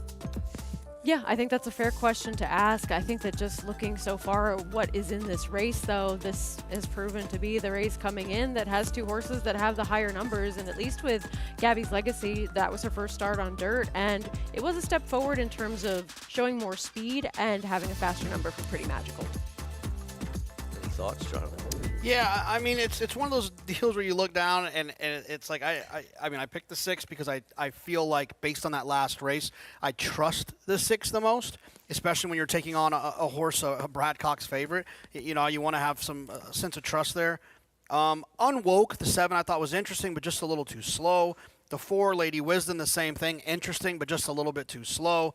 And I thought that give me the tactical one between the 3 and the 7 exiting that Howling Wind race. And this is one of those kind of pick 6, close my eyes, hold my breath, and hope I can beat this one and hope I can catch a prize. Right. I bet a little bit to win the 5, but by no means would the 5 be a horse that I would be spending a significant portion of the pick 6. Would just be one of a number I would use. Maggie, let's get more. Yeah, we'll take a look here at number 3, Gabby's Legacy, who is making her 2nd start on the main track. And really, distance is going to be this filly's friend. She's so long, so lanky. You know, she's very kind of streamlined, very effeminate looking. But on the other side, she has strengthened up a bit with racing under her belt. Now, she does wear a fairly severe bit. She wears an extended cage bit. So when you talk about the cage bit or the Houghton bit, well, this is that, but with extended bars on either side. So you literally have to touch a rein with, proverbially your pinky to get them to steer and to respond to it. So Ruben Cervera hopefully having quiet hands as well with her, but showed some interest closing behind that gate to wire winner Howling Wind last time out. Can be a little bit of a nervous type, but has held it together quite nicely in the prelims so far. So we'll see how she does. I did go with the one that finished closer in that race, Andy, with number 6, Pretty Magical. Thanks, Mag. I'll say one thing about Pretty Magical, got a nice pedigree. Observer, I'm just going to give my brief thoughts on this. Linda Rice with 2nd-time starters stretching out in the dirt, maidens. She's 7 for 28 with a 267 ROI over 5 years. And when maiden special weight races, she's 6 for 16. She's done well with New York breds as well.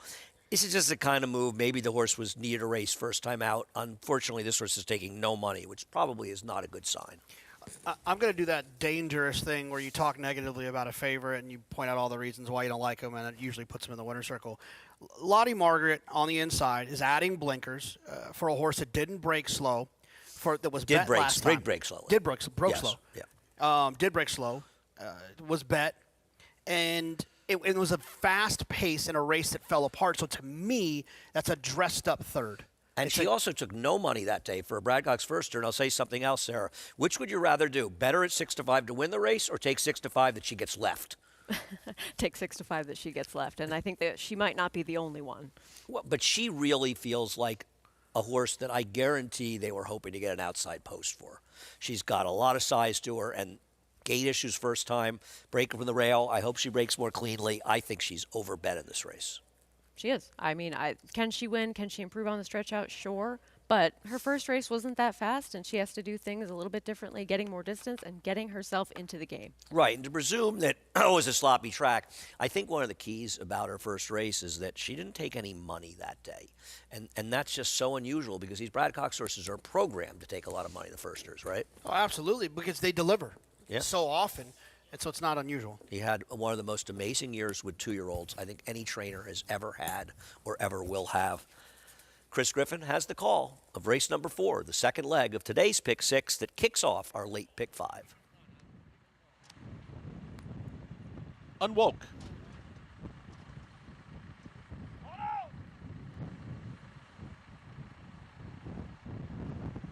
Is in. All set. And they're off. Speed from in between horses for Lady Wisdom now takes back, and Observer will be in front. It's Observer who has company to the outside from Pretty Magical. Out wider, Unwoke. At the rail, Lottie Margaret, and now a two-way battle for the front. To the inside, Lottie Margaret. To the outside, Unwoke, and these two head-and-head as they come out of the chute. Pretty Magical is settled now into third, is just off the tempo, and Lady Wisdom is now back into fourth. Just after taking back, is moved back up in behind the leaders, is in that fourth position, tugging at the rider. Then Observer out in the center of the racetrack is now the trailer with Gabby's Legacy because Lottie Margaret has slowed it down. 23-3 and tightly bunched now as Lottie Margaret, the favorite, is in front and kicks clear again, is up by 2. Trying to keep up is Unwoke and Pretty Magical to the outside with Lady Wisdom to the inside. They travel as a pair and they run right by Unwoke, who's now back to fourth. Just behind them, Observer, second to last, and the trailer, Gabby's Legacy. 48 seconds flat for a half-mile time. No excuses for Lottie Margaret and Manny Franco, just cruising right along. Is doing it very easily, is up by 3. All in is Lady Wisdom trying to catch up from second. Observer towards the outside. Unwoke is in third at the rail. Gabby's Legacy. They've got to pick it up to catch Lottie Margaret. Lottie Margaret has barely been asked. Approaches a quarter mile left to go. Is 4 widening lengths in front. Is going to hug the rail. And Manny Franco sitting very still now gives her the cue. And Lottie Margaret kicks for home. It's Lottie Margaret who's up by 5. 6 widening lengths approaching a final furlong. And Lottie Margaret is now going to open up this margin. A confident look back, and Lottie Margaret is just going to cruise to victory here in race number 4. Lottie Margaret, much the best, and wins this geared down as she pleases. Lady Wisdom second, then Gabby's Legacy, and Pretty Magical in 1 minute 39 and 4. Well, this race was kind of over at the break when Lottie Margaret, we didn't expect her to break well. She broke absolutely fine in this race, went to the front, and Jonathan, if you're going to be wrong about a horse, it's good to be wrong about horses that win by 10 because you're very wrong. Of course, yeah. I mean, look, no one ran at her at all. I mean, we were in trouble from the start. She ran well. She broke well. She didn't break well last time. Maybe the blinkers that Brad added made a difference for her, but she won by almost a 16th of a mile.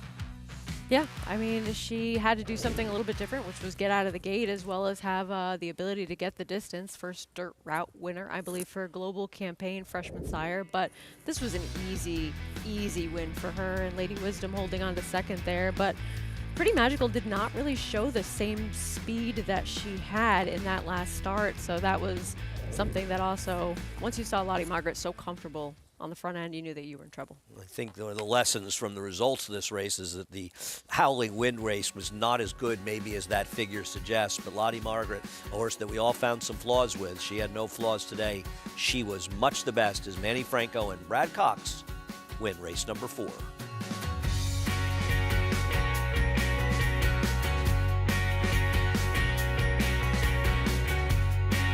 Introducing Peace and Justice, new to New York in 2025.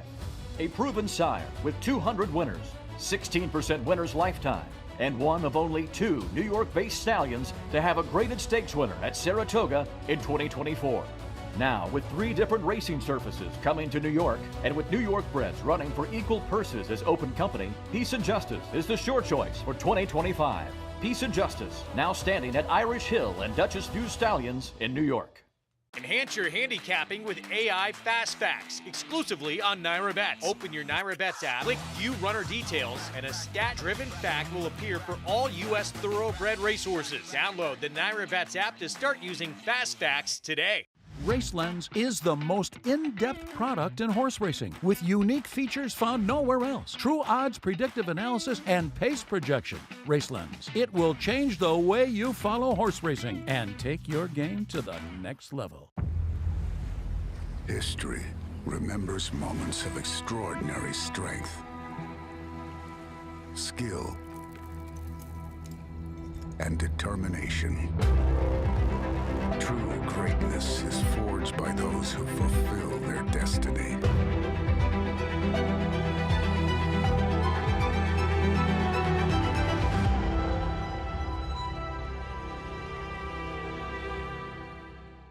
Racetrack Television Network brings you every race, from every track, on every screen, every day. With monthly packages starting as low as $5, RTN gives you great value and access to more live HD streaming and race replays than anyone. Visit RTN.tv today to sign up and watch on almost any device, including Roku and Amazon Fire. RTN has packages that start at $5 per month.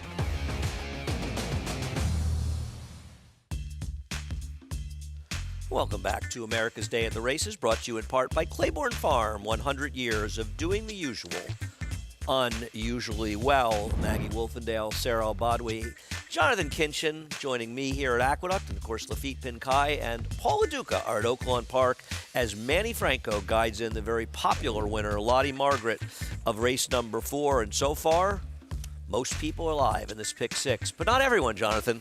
No, not everyone. No, look, Lottie Margaret broke well and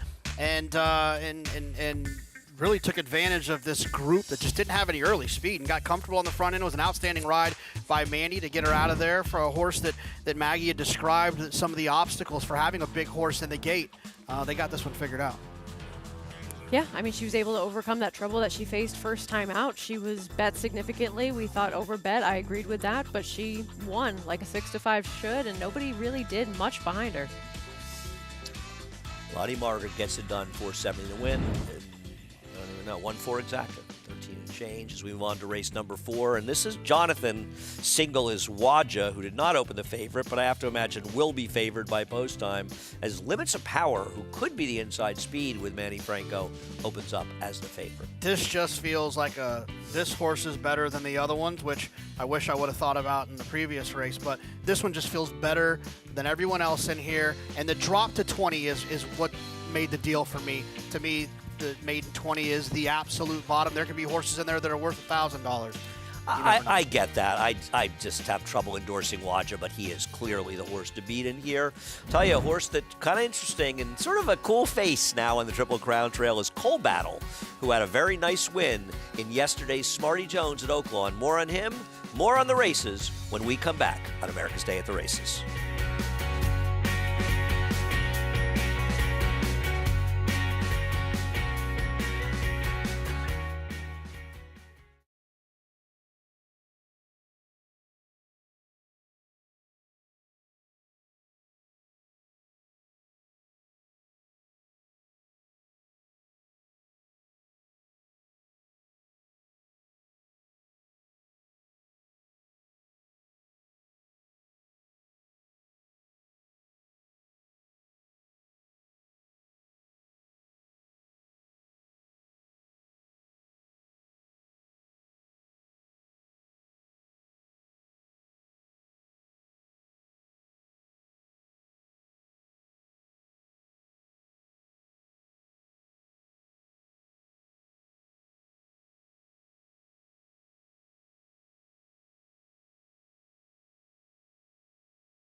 Welcome back to America's Day at the Races, brought to you in part by Naira Bets. Bet any track, anywhere, anytime. Play through Naira Bets.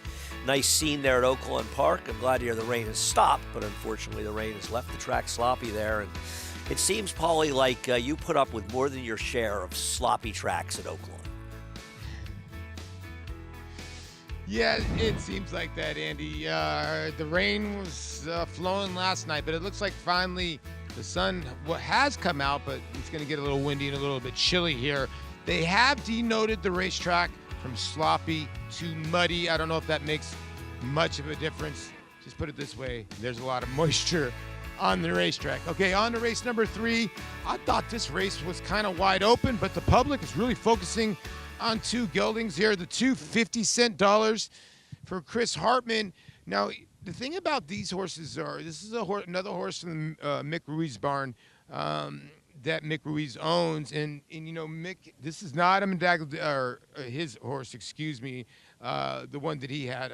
It escapes my mind, but I'll get it to you in a little bit. But Quality Road is the sire of this horse. Now, you know, the horses that he's sent down here, he's given them to Chris Hartman. They've all fired.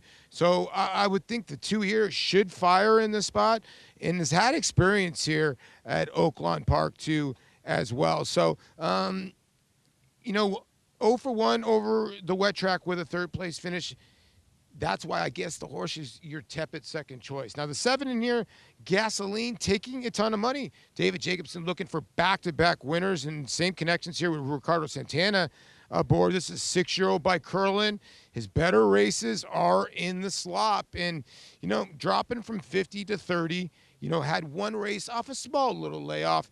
I think Gasoline, you know, maybe being overbet a tiny bit here, down to 2 to 1, but definitely a player in here.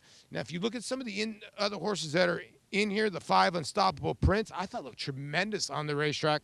Mark Sims already won a race earlier on the race card, and I think this horse, you know, it's gonna need to stretch out a little bit and be a little bit better. 0 for 4 over wet tracks. Coinage, if you're willing to draw a line through Coinage to start, as you see the 6 on the screen with Gary Barber, the race before that was very good. And Mark Cassidy, so far at this meet, has sent out 9 horses. He's had 5 winners, and the 6 was dappled out. So I just don't know where to go in this race. I thought this race was ultra difficult. I even think Sonneman can't win this race, but is going to run a little bit better. But at the end of the day, I'm probably going to land on the 2 horse in here. 50-cent dollars, just because those horses have been running well, and it seems like Mick Ruiz's horses that he sent to Chris have all been firing. 7 to 2, not giving you much here, Andy, in a big field. I'll be honest with you, Paulie. I'm not sure that horse shouldn't be favored. It just seems like a horse being taken over by Chris Hartman going off at this price. I think that, well, now the horse has gone down to 5 to 2 favoritism. Not a big surprise, but Paulie, I'm with you on the 2 50-cent dollars. I don't know if anybody else has any opinions here. Yeah, I mean, I thought that horse was going to be favored, and now it's kind of making a bit more sense. And while it is a trainer change, it's the same ownership, and a horse that has some back numbers that make it make sense. Yeah, dirt races seem to be just a little bit faster than what we've seen from many of these, at least consistently. See what happens in race number 3 as they're heading to the gate. Let's go down to Matt Ditterman with the call. Unstable Prince will go to post position number 5.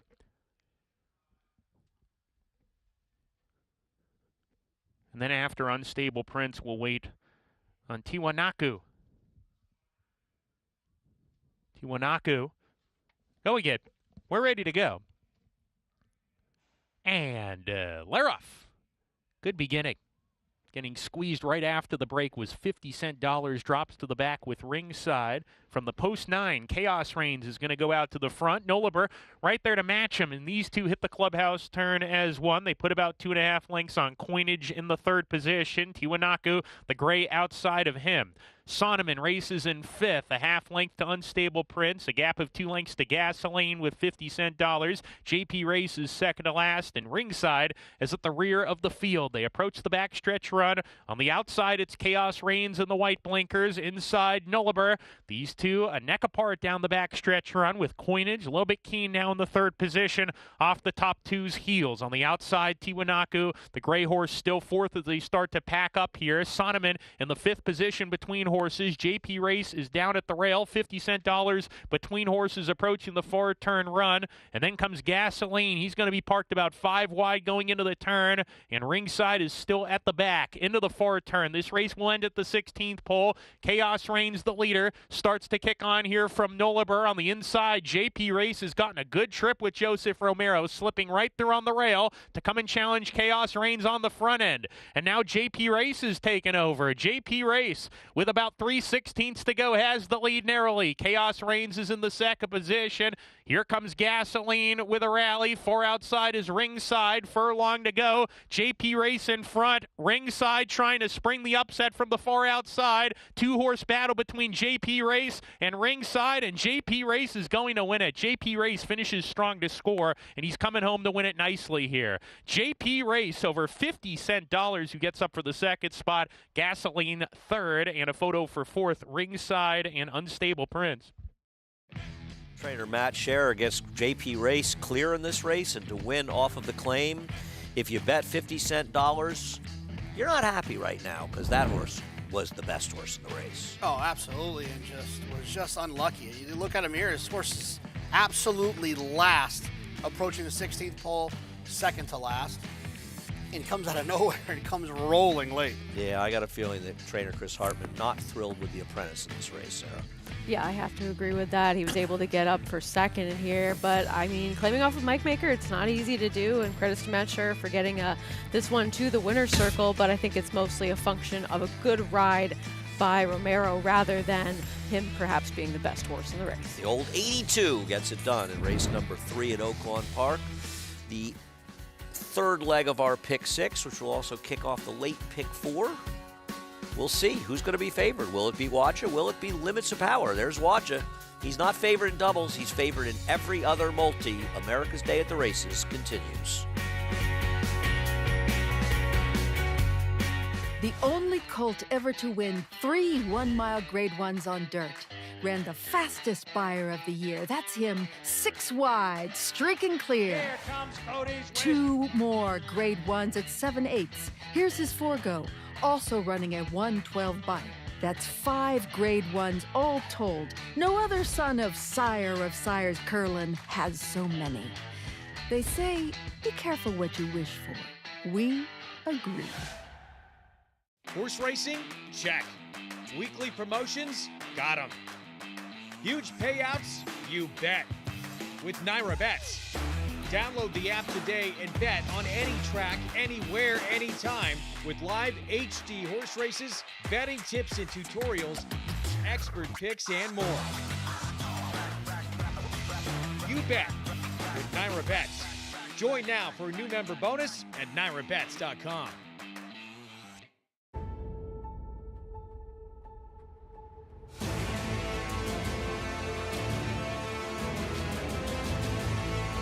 They come on for the finish in the Pilgrim Stakes. Annapolis by a head.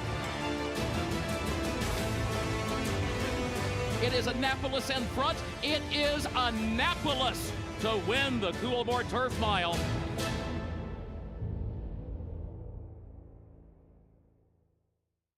Pandagate has now taken the lead and quickly opens up here. Pandagate with a quick burst really handled this field, won by 7 or 8 lengths at the end. Welcome to Adelphi Racing Club's unparalleled partnership experience. Exclusive access to the backstretch at Belmont and Saratoga, premier accommodations on race day, and of course, experience excitement like no other. Contact us today to get a taste of the Adelphi difference. Welcome back to America's Day at the Races. You see the tarps out on the turf course, getting those turf courses ready. We'll be back on the turf in just 3 months. I don't know what you guys are worried about.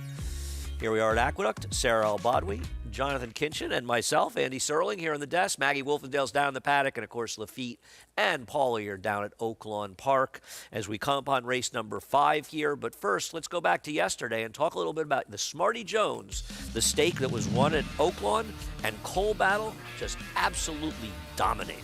Yeah, he got an outstanding trip, too, Sarah. He popped away from there, got position, was drawn towards the outside, didn't really take anything away from his mount, and when they turned for home, it was just about by how far.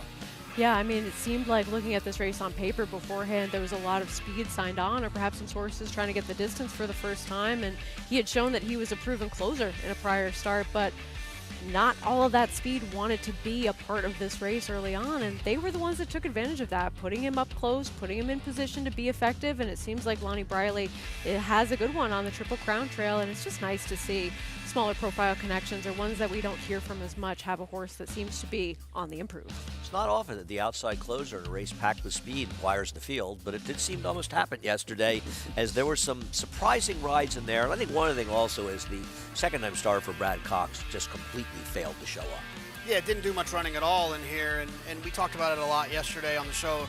Andy, it's nice to see connections that you don't see often winning races of this magnitude leading into a race like the Kentucky. The Triple Crown Trail is always fun when there's always going to be these sort of lesser known profile connections that you get to see on the trail, and whether it's trainers or owners and people you see. I also think it's good to have Bob Baffert back on the trail. I know there's a lot of people on Twitter that may not agree with that, but I think it's always fun to have him in there, and I think we're going to have a fun Triple Crown Trail in 2025. I completely agree. It's the Derby didn't seem right without having all of the best horses in the country. Right. Well, we'll see what happens. And right now, I think Cole Battle has 20 points. He might have gotten 10 for the Springboard Mile. I'm not sure about that, but he might. And you know what? I'll be rooting for him. I think he's a cool horse. We'll see if he ends up being good enough. And we'll see if Waj ends up being good enough. Interestingly enough, in the doubles, the 2 Limits of Power is a slight favorite now. Was favored, Jonathan. Waj favored in every other multi-race bet, and likely the favorite in the Big Six. Yeah, Limits of Power. I remember we talked about this horse extensively leading up to that November 24th race. Just as a reminder, this horse was offered for just over 2 years. A horse that was a maiden special weight, was switched from Shug's barn, showed up in Todd's. Todd shipped the horse up from Florida. Todd actually texted us and said that he couldn't run in Florida. Right, couldn't run off that layoff. That's why he couldn't run him. That's right, thank you for that. He shipped him up here. But he ran for 20 and kind of had things his own way in that situation and still couldn't win. I just have a hard time with this horse. In fairness, he didn't get out that sharply. He came in at the start and caused him a little problem. And it was an inside track, and he was chasing outside for what it's worth. Sarah, where do you stand in here? Yeah, he's on the ticket that I have. I think that he was able to run well enough off of that time away. He has speed, and I think that that's going to be dangerous in a spot like this, where I get that Waja is the horse that has the fastest numbers, but he's awfully tough to trust, and I wish anyone luck that relied on him heavily within the pick six. This is the horse within the sequence that I'm trying to beat. He certainly wins the award for the best pedigree in the sequence. I know everyone was looking for that. Good Magic, half to Yalp on. Oh, the horse in the rail? That horse, yeah. There's a reason they paid $575 for him. It just didn't work out on the track. As far as Waja, he's got the fastest figs anybody. He's also had a lot of chances for a Chad Brown horse, but he does drop down to this bottom-level maiden claiming race for the first time, and sometimes you just find your friends in these spots. I'm trying to beat them both, though, with a 10 Dangerous Driver, who's taking a little more money in the morning line, is down to 5-1 right now as they come on the track, and the one, probably the weaker half of the entry, Dream Alliance, goes out for Eddie DeLauro and Omar Hernandez Moreno. Giant prices in the last 2 starts, hasn't really done much running in either. The stronger half, First Trumpet, comes off a second-place finish, is 0 for 18, Jose Gomez. Yeah, he's had plenty of opportunities, but his last race was good enough to win here. The 2 Limits of Power, Todd Pletcher and Manny Franco. I suppose it's reasonable that he needed it off of that 2-year break. Here is the great Waja going out for Chad Brown and Lane Luzzy. Yeah, great. In terms of the rest of the horses he'll be facing in this field, has the fastest numbers. Noble Game will blow up the pick six, Jonathan. Yeah, lots of opportunities to run for maiden claiming and nowhere close. LC Go Lucky, Jimmy Ferraro, and Francisco Martinez. Yeah, blinkers do come off, would need to improve a bit. The 7, Christopher Elliott riding Prairie Dunes for Gary Siaka. Horse that used to be with Bill Mott. He's had plenty of opportunities as well. Nilruck goes out for Bruce Brown. Never really taken any money, never really done much running. A little little bit of interest in the 9 Awesome Life for Rudy Rodriguez. Yeah, he needs to get faster, but I think he's very interesting on a big drop in class and coming out of a live race. Just went from 10 to 7 to 1. And my choice, the number 10, Dangerous Driver, Katie Davis, riding for Jose Jimenez. I'm giving this one back to you, Andy. I know you like the 10 Dangerous Driver. Well, I mean, I've made my case earlier in the show. I just think this horse, if you take out the turf races, is a lot better than he might look. He's an 0 for 19, who's 0 for 8 on the dirt and 0 for 7 on harrowed tracks. And he's run fast enough. He's run as fast as the favorites, if not faster. Maggie, what do you see? Well, Andy, once upon a time, if you had $1 million, you could have bought the 2 favorites in here, the 2 Limits of Power and the 3 Wajda. But now, as hindsight's 2020, you can get them for 40 grand in a package deal. But as we'll take a look here at the 2 Limits of Power, I had noted off that 2-year plus layoff that Todd Pletcher had him about as fit as you could possibly have a horse looking. There was no stone left unturned with this guy, which is very typical of Todd Pletcher, but that he'd never really grown, considering, as you guys mentioned, being a half to Yalpon, who's a bigger, burly type of horse. This guy's quite petite, relatively speaking, but there's, you could look at him as having more upside as his main rival, number 3 in here, Wajda, because he just hasn't had as many chances. And Wajda's one of those annoying horses who looks fantastic every single time he's been led over. Yes, early on in his career, he was a little unfocused. He lacked the ability to kind of be calm and cool, collected, but now he is, and he still doesn't show up with winning efforts. But maybe with the first time running for 20, he's going to be able to get the job done. I'm going to hope so. I've reluctantly taken him as number 9 is the kind of wild card, I think, making his first start for Rudy Rodriguez. Awesome Life comes back as a gelding. Now, I don't have any notes on this horse for his August 24th effort up at Saratoga, but I would have to assume that gelding him has lightened him up quite a bit. Honestly, I wish he was carrying a bit more conditioning, but that being said, he is incredibly fit, very lean and defined. So just wondering how much strength there is. I just wish he looked a bit stronger overall.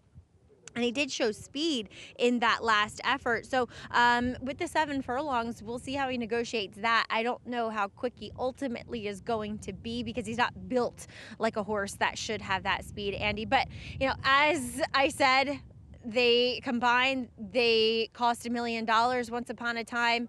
And against this field of maiden 20s, they definitely look like the 2 best, the 2 and the 3. Thanks, Maggie. She's right. It's exactly $1 million. And as I was saying in the set, yes, Flanagan Racing paid $425,000 for Wajda. They also paid $725,000 for Chancellor McPatrick. So for $1.15 million, they did pretty well as a pair. Yeah, it's the one little Excel cell at the end of the run of numbers that matters the most. Right. How did they do overall? And obviously did pretty well. Are you surprised, either one, Sarah, I'll let you go, that the 2 and 3 are basically the same price here?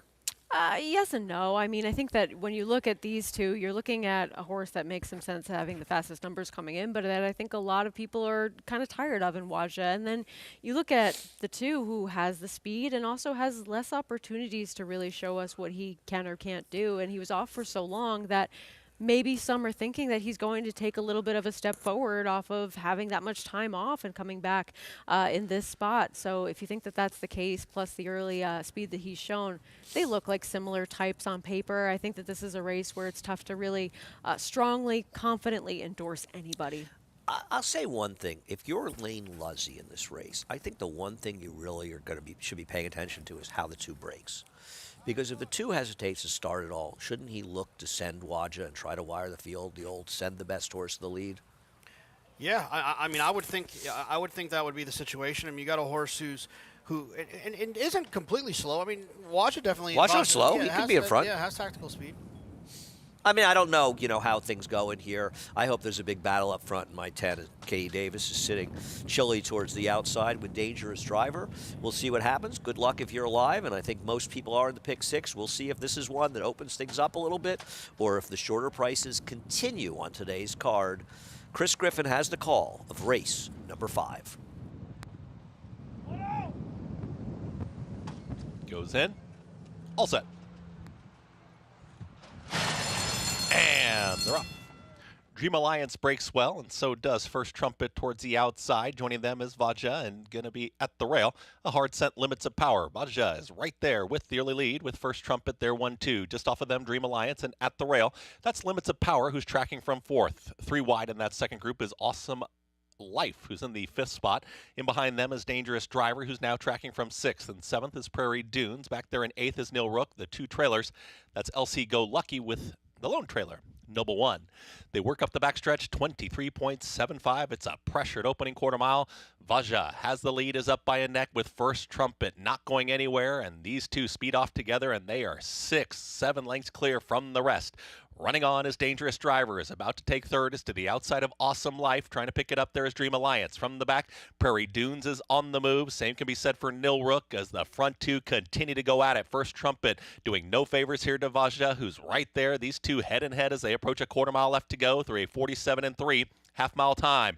Can Dangerous Driver catch the top pair? It's Vaja, who's trying to shake loose, is in front of First Trumpet, who will not go away, and First Trumpet is back for more. First Trumpet has taken the lead. Nil Rook is rolling on the grandstand side. First Trumpet is trying to gut this out for a final 16th.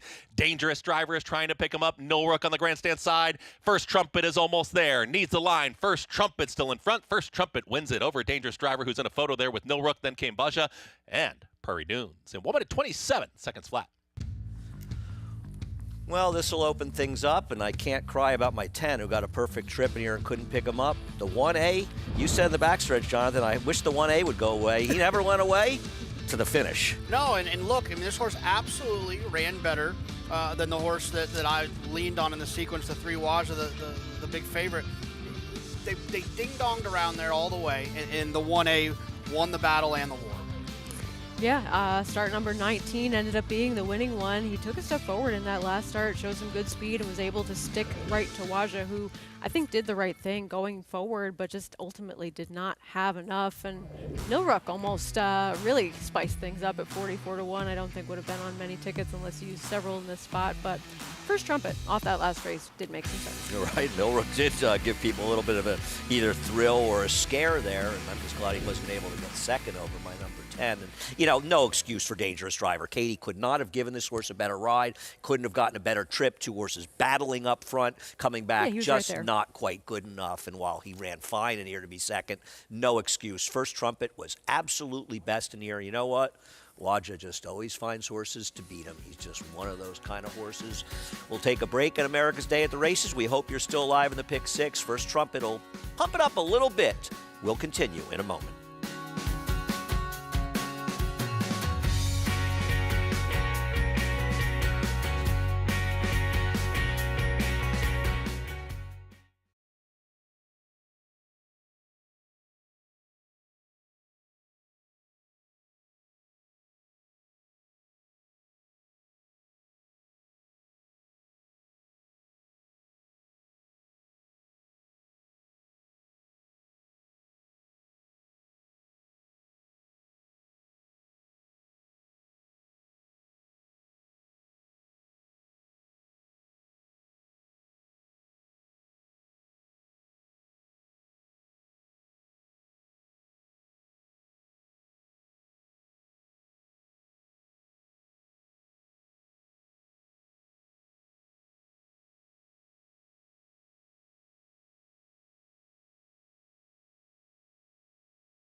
welcome back to America's Day at the Races, brought to you in part by Naira Bets. I actually climbed the Empire State Building, Jonathan. Jonathan helped me to get that up there just the other night. I'm afraid of heights, but I got to challenge it to get over it. Still got a lot more action to come. The pick six got a lot more interesting with first trumpet, a mild upset at 12:20, heading into the winner's circle. Jose Gomez riding for, is that A. DeLuro? A. DeLuro, yeah. Yeah, I mean, if you take away something from his 0-for-18 streak prior to this, he had limited opportunities in for a tag, and hindsight's always 20/20. But he'd only run for a claiming tag 3 times and had shown a little bit of improvement in that last start. So he was able to stay close to your early pace setter in Waja, who ended up folding and just was best in this group. The stamina that I think that was picked up going 9 furlongs last time came in handy here, right? To be able to look another horse in the eye all the way around there and hold off the horses running at him. One of the reasons that turnbacks work is those distance races give them the stamina and the cutback. They sort of have the good form. First trumpet gets it done. A little light in the exacta. It's what my old friend Harvey Pack would say. They were coupled horses coming out of the same race, and you often see them combined for exactas that seem a little bit on the low side. Pick 5 paid $237 for 50 cents. Hope you're alive in this pick 6. Sarah and I are going to say goodbye after the 6th race. A terrific. By the way, the rest of the card is excellent. We're leaving. Sarah will be back a little bit later, but this card really gets strong in here. Races 6, 7, and 8 are all good ones. Yeah, very complicated going forward for sure. Try to keep it going, Jonathan. I know that the real talent's leaving right now for a little while, but try to keep it up. Anyway, it's been a pleasure. Greg Wolf and Richard Migliore will be stepping in for Sarah and I as America's Day at the Races rolls along.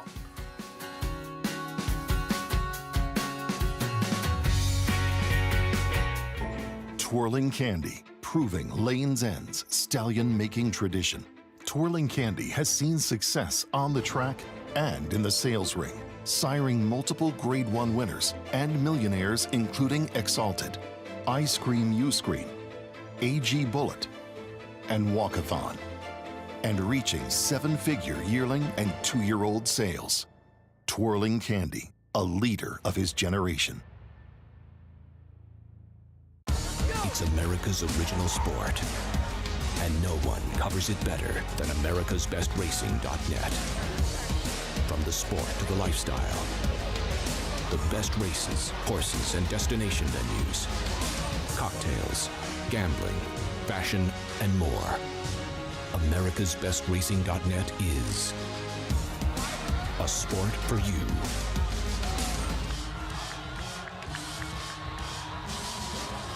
Breed to pure California speed as Legacy Ranch welcomes Forbidden Kingdom. It's Forbidden Kingdom, dominant in the San Vicente. This blazing fast son of American Pharaoh went wire to wire in every one of his victories. What a performance from Forbidden Kingdom in the San Felipe. Posting 3 Grade 2 wins on dirt and turf. Forbidden Kingdom, resolute, turns away a big bit. Breed to the speed of California speed. Forbidden Kingdom, now standing at Legacy Ranch. Racetrack Television Network brings you every race, from every track, on every screen, every day. With monthly packages starting as low as $5, RTN gives you great value and access to more live HD streaming and race replays than anyone. Visit RTN.tv today to sign up and watch on almost any device, including Roku and Amazon Fire. RTN has packages that start at $5 per month.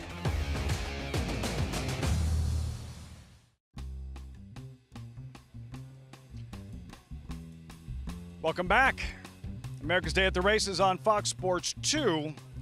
For now, switching to Fox Sports 1 in moments, you will see this 4th race right here at Oaklawn, this $30,000 maiden claimer. You'll see that here. They're all winless. They're all for sale. It is wide open, the 4th race here, Oaklawn Park. The 9th race is the featured event, the Tinsel. Rescheduled, supposed to take place last Saturday. You had the heavy rain, you had the lightning, the racing here was canceled. So the Tinsel postponed, reshuffled the deck. They redrew the race, and looks like this with older horses going a mile and an eighth, $175,000 purse. Number 1, Horace Mann, is the morning line favorite at 5-2. Take a look at number 4, Full Screen. Second choice, 3-1, trained by Mark Cassie. Cassie with a barn here at Oaklawn for the very first time this winter of spring. Yeah, he's gotten off to a good start. 5 for 11 coming in is Cassie. And for full screen, you're looking at his latest. Right here at Oaklawn, facing Allowance Company, stalking, pouncing, and drawing away with Ramon Vasquez in the saddle. Vasquez is going to be back aboard this afternoon, and he's having a solid meet. Won the opening day Advent with Kale's Angel, finished third in yesterday's Smarty Jones with Kale's Angel, earning 3 Kentucky Derby points. Not that he looks like a Kentucky Derby prospect. Vasquez currently third in the standings behind Christian Torres and Francisco Arrieta, and about to ride Taka here.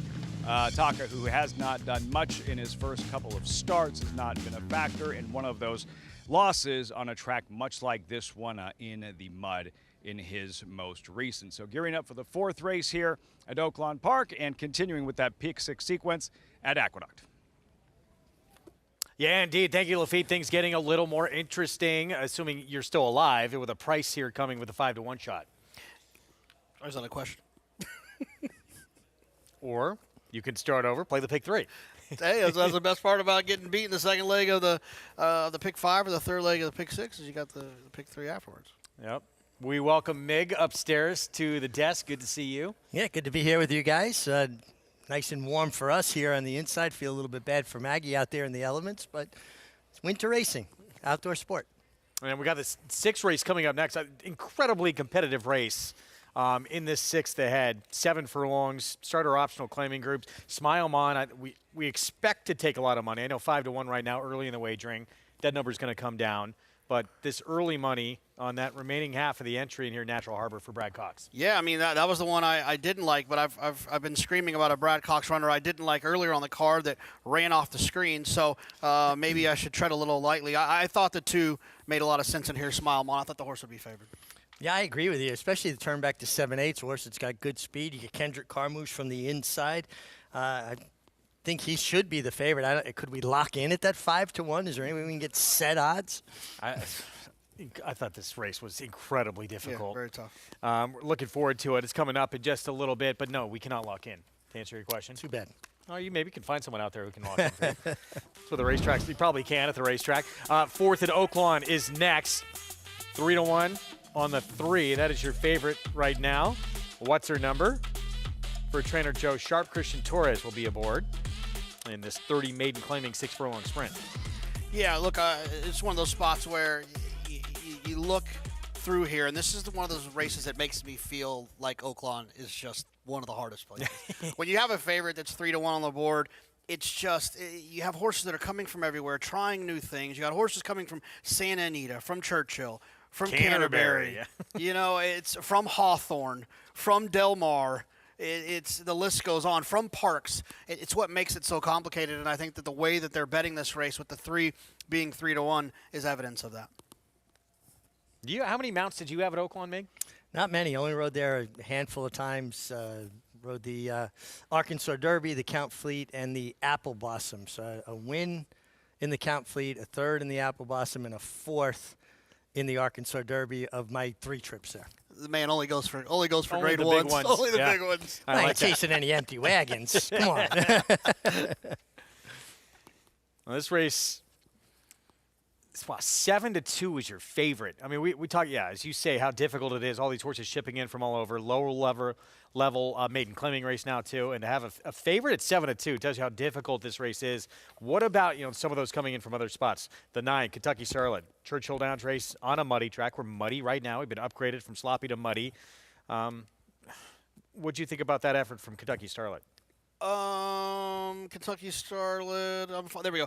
The one thing I will say about it, when you look at that horse, the figure didn't come back all that quick. And we do talk about how horses are coming from everywhere, but that's the one thing that speed figures can do. They can try to normalize performances from different places. And I just don't know if Kentucky Starlet is fast enough. The 6 Taka, the debut race was pretty quick. Let's see if this horse can find that effort from their first start. And then someone like the 8 who debuted December of 23, long time away now for start number 2. I know it's a generalization, but it's been my experience that horses that run on the lower level maiden claimers in California just aren't very good races. I mean, I got to ride a lot of those cheaper maiden claimers, and they don't translate. Matt Dinnerman, the call. Here's the 4th from Oaklawn. Here's Poetic Fury coming up to the gate. Poetic Fury goes in. We're ready to go. And we're off. Good beginning.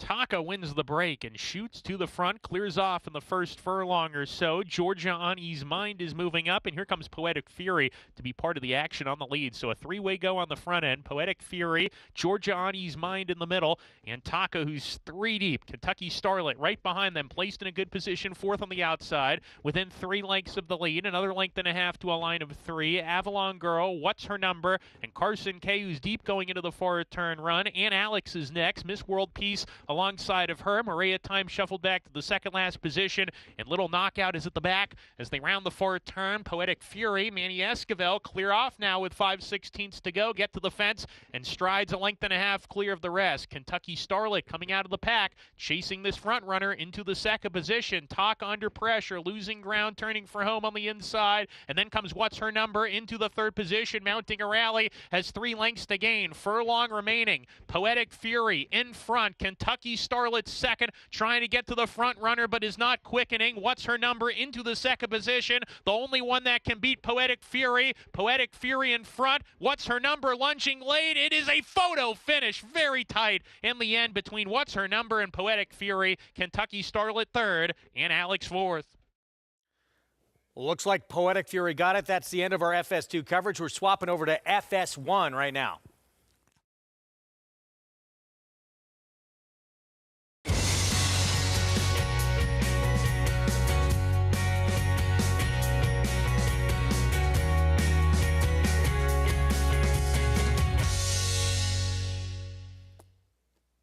Good to have you with us on Fox Sports 1 for our continuing live coverage of the card from Aqueduct and Oaklawn Park here in South Ozone Park, New York, and Hot Springs, Arkansas. Program brought to you in part by America's Best Racing. For the love of the race, visit americasbestracing.net.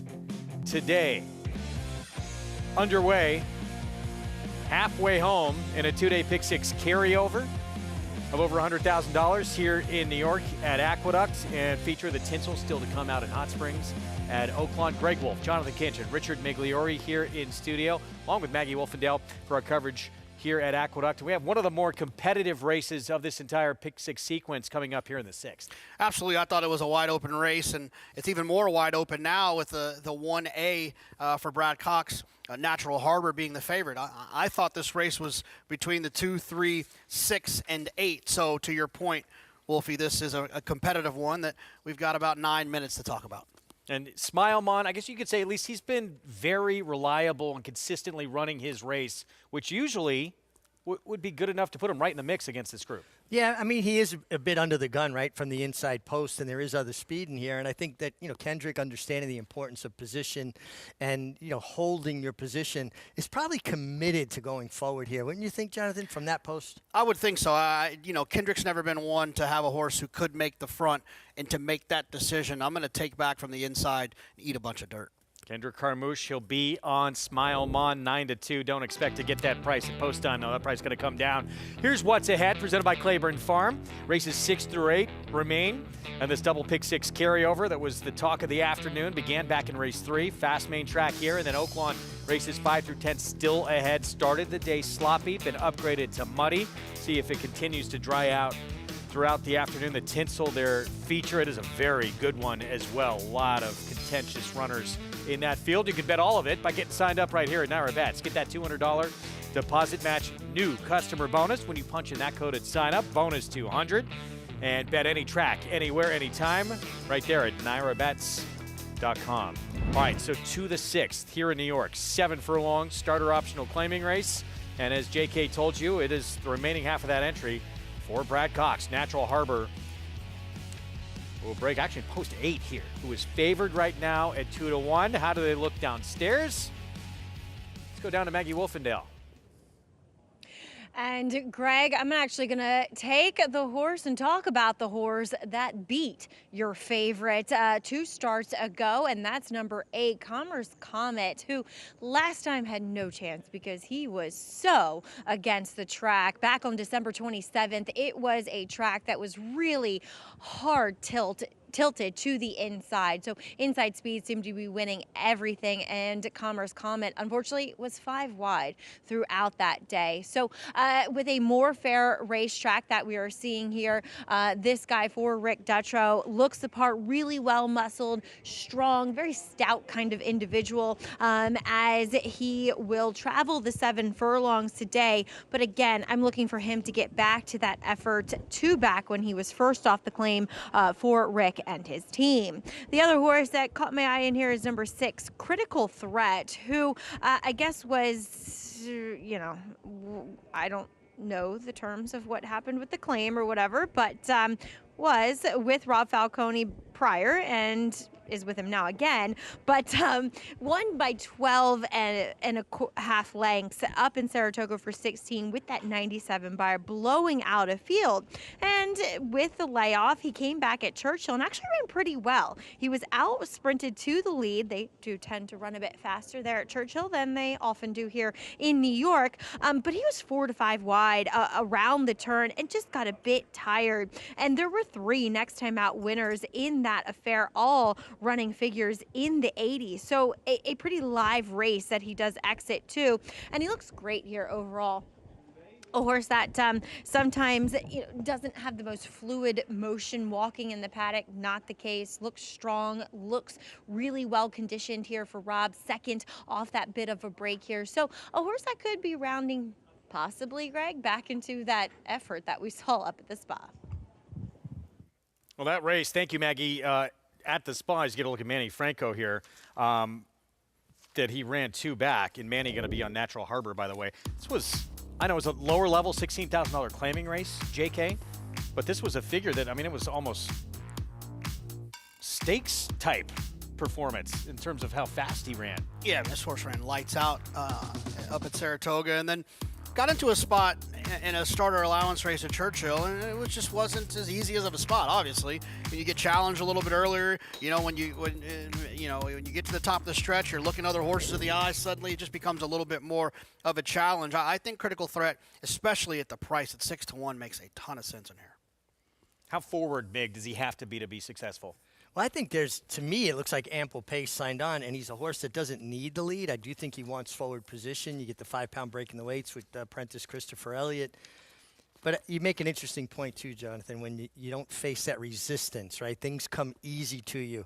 We've seen a lot of, human athletes, when things go their way, they look like world beaters. The minute they've got to take a punch or, face adversity, it's a different effort. Well, this was another one who 2 starts back, ran a race that would seemingly obliterate this field.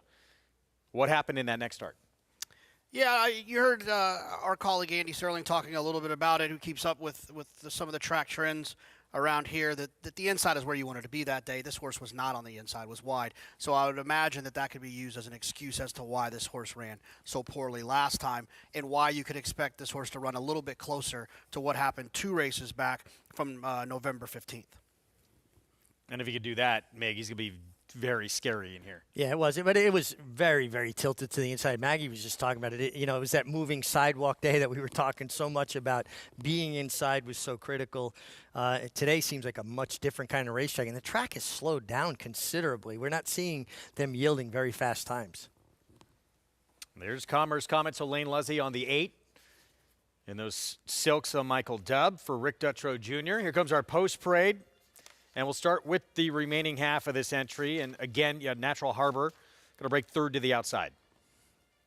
Yeah, Natural Harbor is one that, for Brad Cox, that ran extremely fast last time, is taking a lot of money here. Smile, Mon, that 5 to 1 right now is holding up. In outstanding form from the inside with speed. What kind of trip does he get?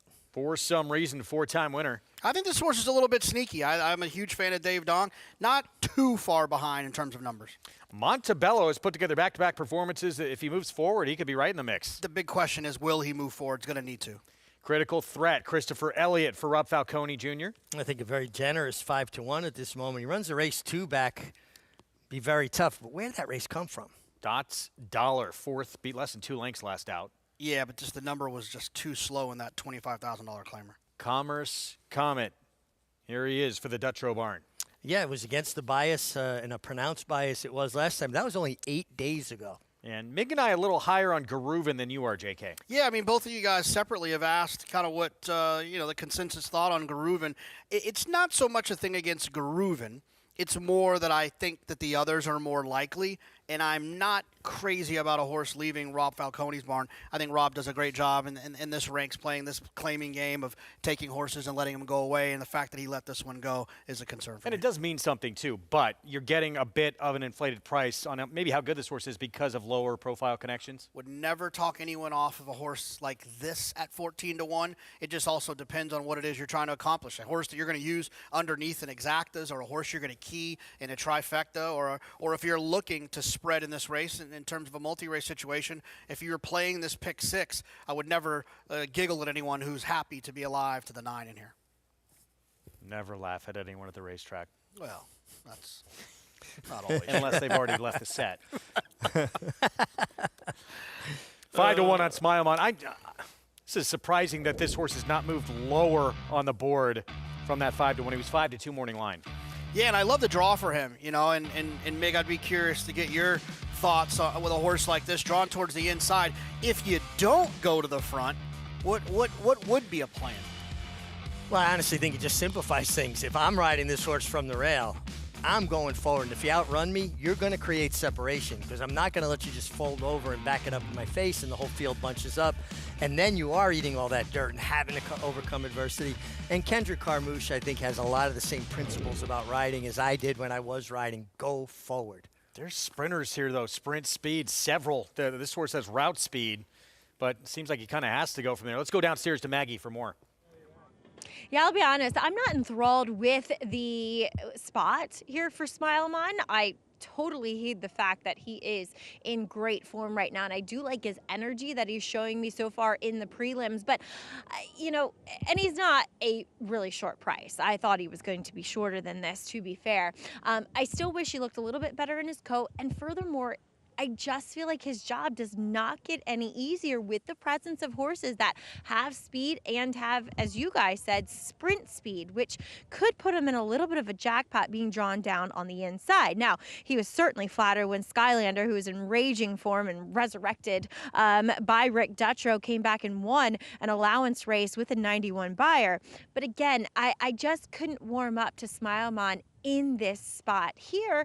And look, your favorite, Natural Harbor, looks fantastic, but again, he's another horse that has speed in a race where it feels like there's a lot. So I went with horses that at least have shown the ability to be to stalk and pounce. And I was originally going with Commerce Comet, but I preferred the looks of Critical Threat in the warm-ups, Greg. All right, thank you, Maggie. So Critical Threat, the 6 at 5-1, wins the beauty pageant here for Maggie, a 2-time winner here at Aqueduct, and a horse who has that monster effort on the resume just 2 starts ago at Saratoga.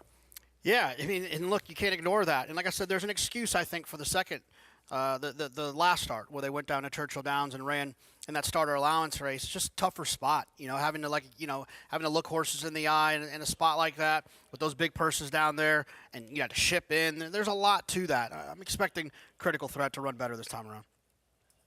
Keep your eyes on what Smile Mon and Kendrick Carmouche does from that inside post, and who tries to tackle that one early.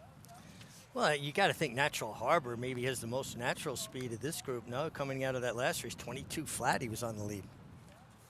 Here we go with a 6th on this double pick 6 carryover Sunday afternoon. We're at the halfway point. Had a 5-1 upset in the last race. Let's go upstairs. Chris Griffin, the call.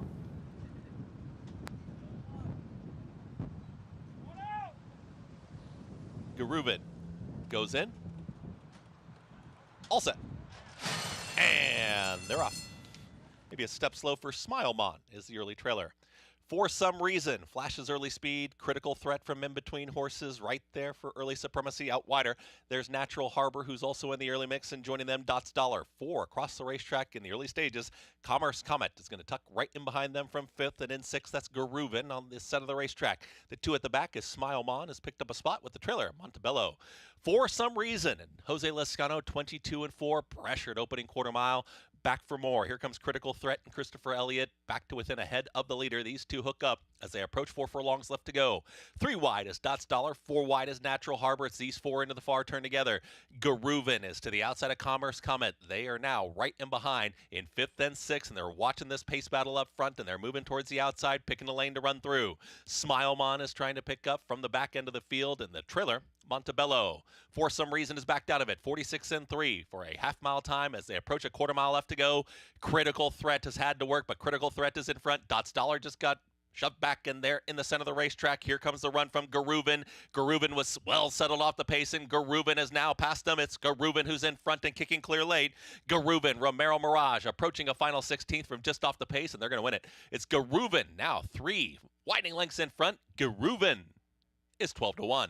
Garuvan will win it over Commerce Comet up for second. Natural Harbor, then a photo. That's Smile On to the outside of Critical Threat. It won at 24-1. Garuvan, that's 2 wins, last 3 starts. Mig pointed out to us this horse was moving very nice, but he had to go very wide around that turn. Did not matter. Yeah, but from early on, you could identify the way he was traveling into the bridle for Romero Mirage that he had run on his mind. He tucked in a bit around the turn, tipped back out wide. I thought he might have been making a bit of an early move and maybe spreading things out. It did not matter. He bounded away as much the best. And I thought that this would be a contested pace, and him turning back up those mile races, it was going to help intensify his closing move. And J.K. Smilemont did not get out of the gate well. That kind of ended his day early. But this horse ran huge. No, he absolutely did. Congratulations to you two for sniffing this one out. It was hard for me to find this one off the trainer change versus this group. I thought one of these horses, whether it was the 8 Commerce Comet or any of them, I thought some of the shorter priced horses were more likely and were going to show up, and they absolutely didn't. This horse absolutely showed up. And, again, as we talked about, a little bit of an inflated price because a very low-profile barn who hadn't won from limited starters last year, only 6 starters, and then Romero Mirage, winless so far this year, but still an kind of new up-and-coming rider on the circuit. But I think Romero's starting to ride very confidently. He had those couple of stakes wins before we went on, the Christmas break. I think he's really in a good place mentally. Listen, this horse was claimed for 16. He ran back for 40. He went off at better than 50-1. He was way overmatched, and he ran a good third. Now this is a race for horses that have run for 20,000 or less. It was a much more logical kind of spot. 12-1. Garuvan with the upset score. 9-8. 1A2. Romero Mirage for Stephen Schauer, who owns this one as well. 5-year-old son of Garuvan, the victory, and another upset. Biggest upset so far in this Pick 6. Cyclone State, the Iowa bred, will continue on the road to Louisville after his performance in the Jerome on Saturday. We'll take a look back right after this.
Back with you in our Sunday coverage on Fox Sports 1. You're watching America's Day at the Races. It's brought to you in part where you can play all the action at Naira Bets. Bet any track, anywhere, anytime. Go to nairabets.com.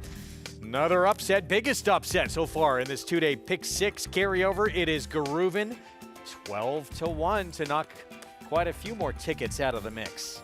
Yeah, horse really got a good trip despite being a bit wide. It just feels like the track is a lot different than it was when we were talking about that inside bias. Horses are winning from anywhere, and it's been a tiring kind of racetrack.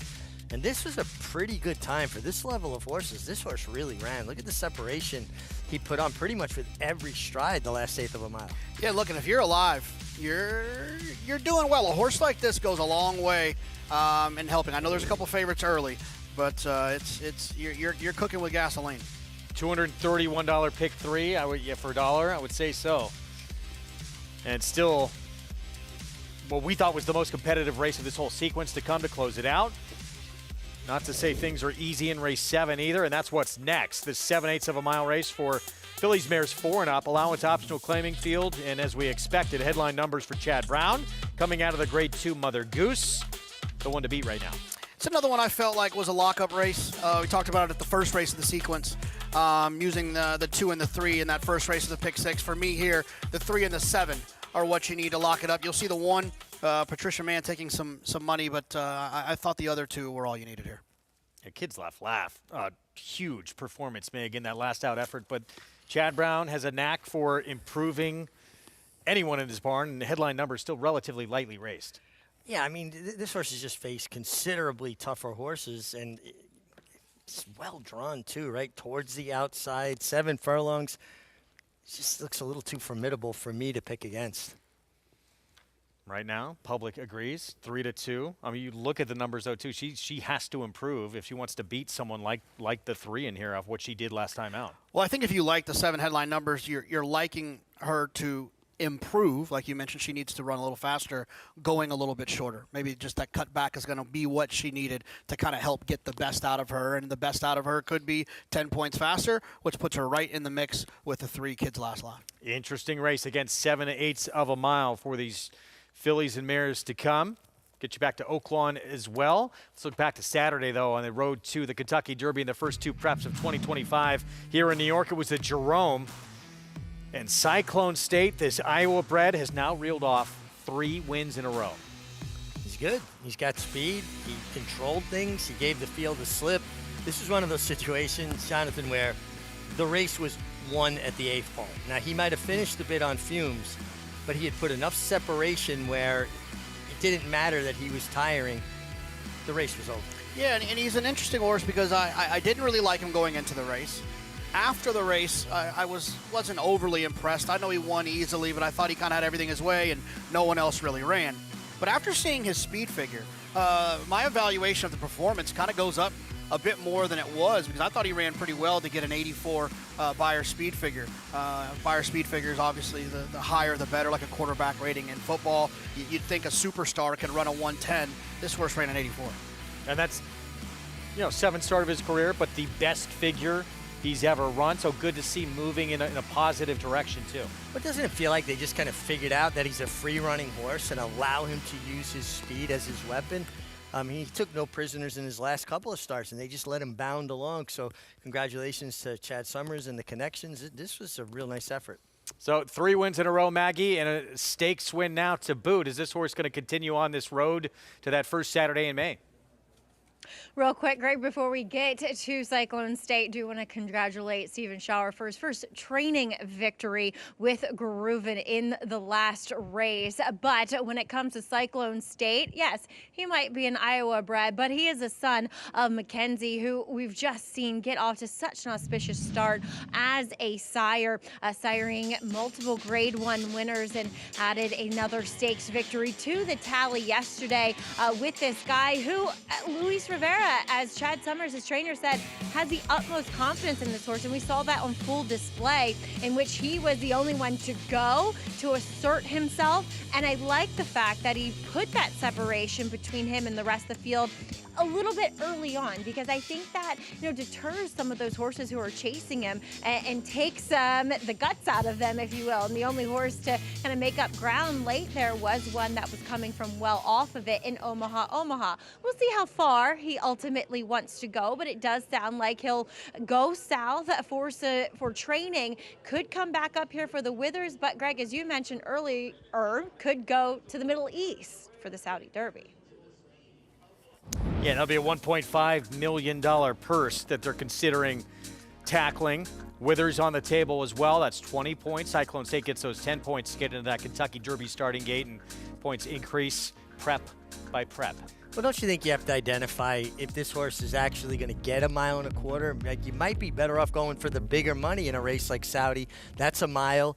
There's nothing wrong with having a good miler. They usually make, the best sires, and you like to have that kind of speed. I just, the way he was finishing, now this was a big effort, and he did use that speed, have a hard time seeing him go on to get 1.25 miles, at least at this stage.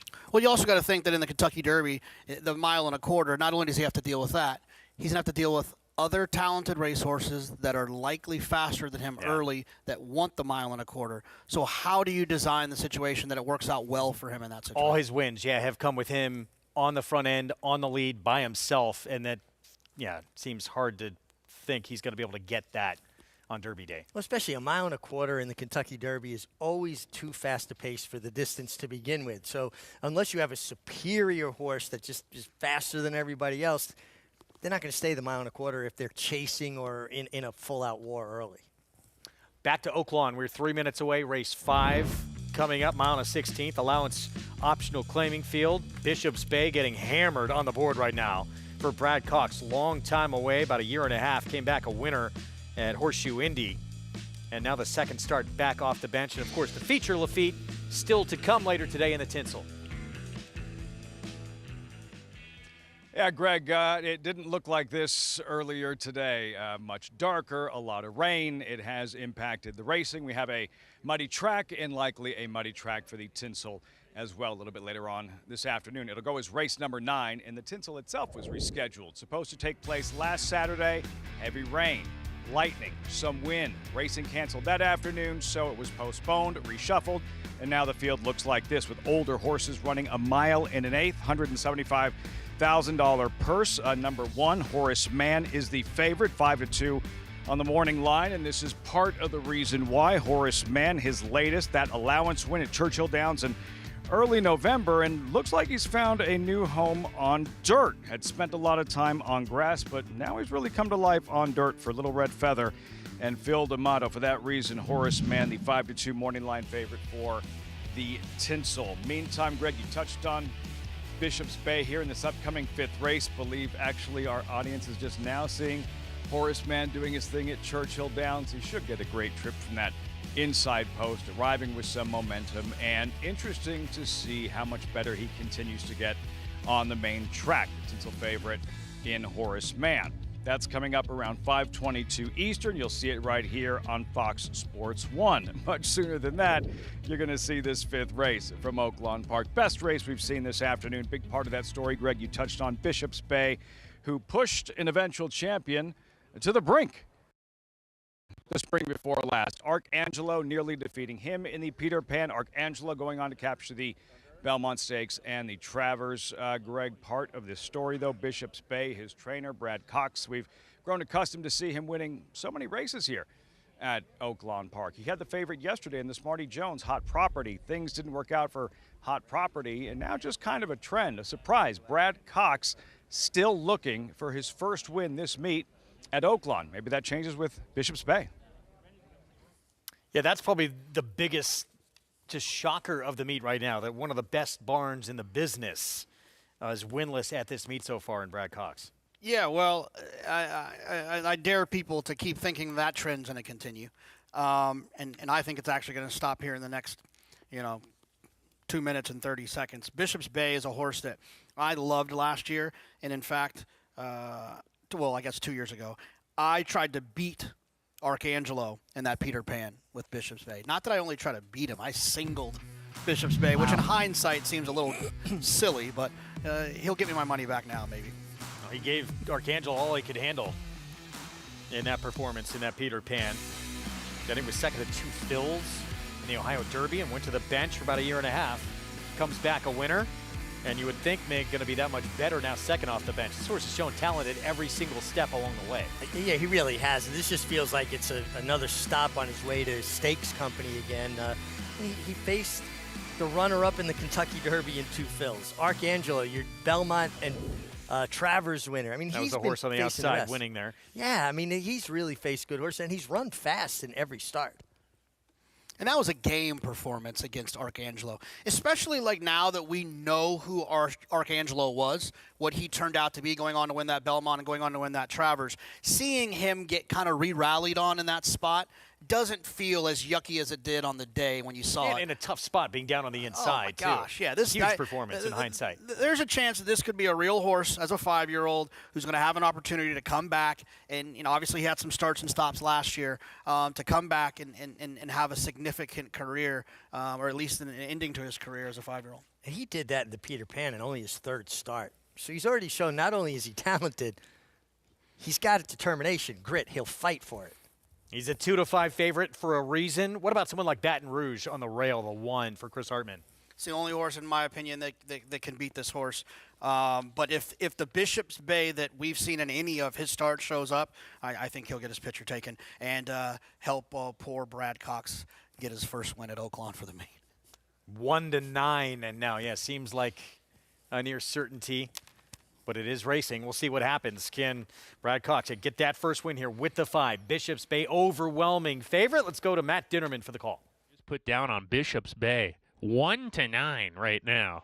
And they're off. Baton Rouge was away last and is being aggressively ridden to try to show speed here. It's going to be the favorite, Bishop's Bay, alongside of Woodcourt in the early stages. Vittorio trying to get through on the rail, isn't going to get through, has to tap on the brakes, takes back to 3rd, going into the first turn run. Bishop's Bay, the leader by a neck from Woodcourt. Vittorio, a length and a half behind them in 3rd. Empire Builder joins that rival. Willie D's, Black Powder, they're side by side. Carolo Rapido running in midfield is 7 lengths off the lead. Gap of 3 to Baton Rouge, second to last, and Hayes Strike is at the back. They're down the back stretch, and it's the heavy favorite. Bishop's Bay on the lead a half length. Woodcourt right there to the outside, pressing him.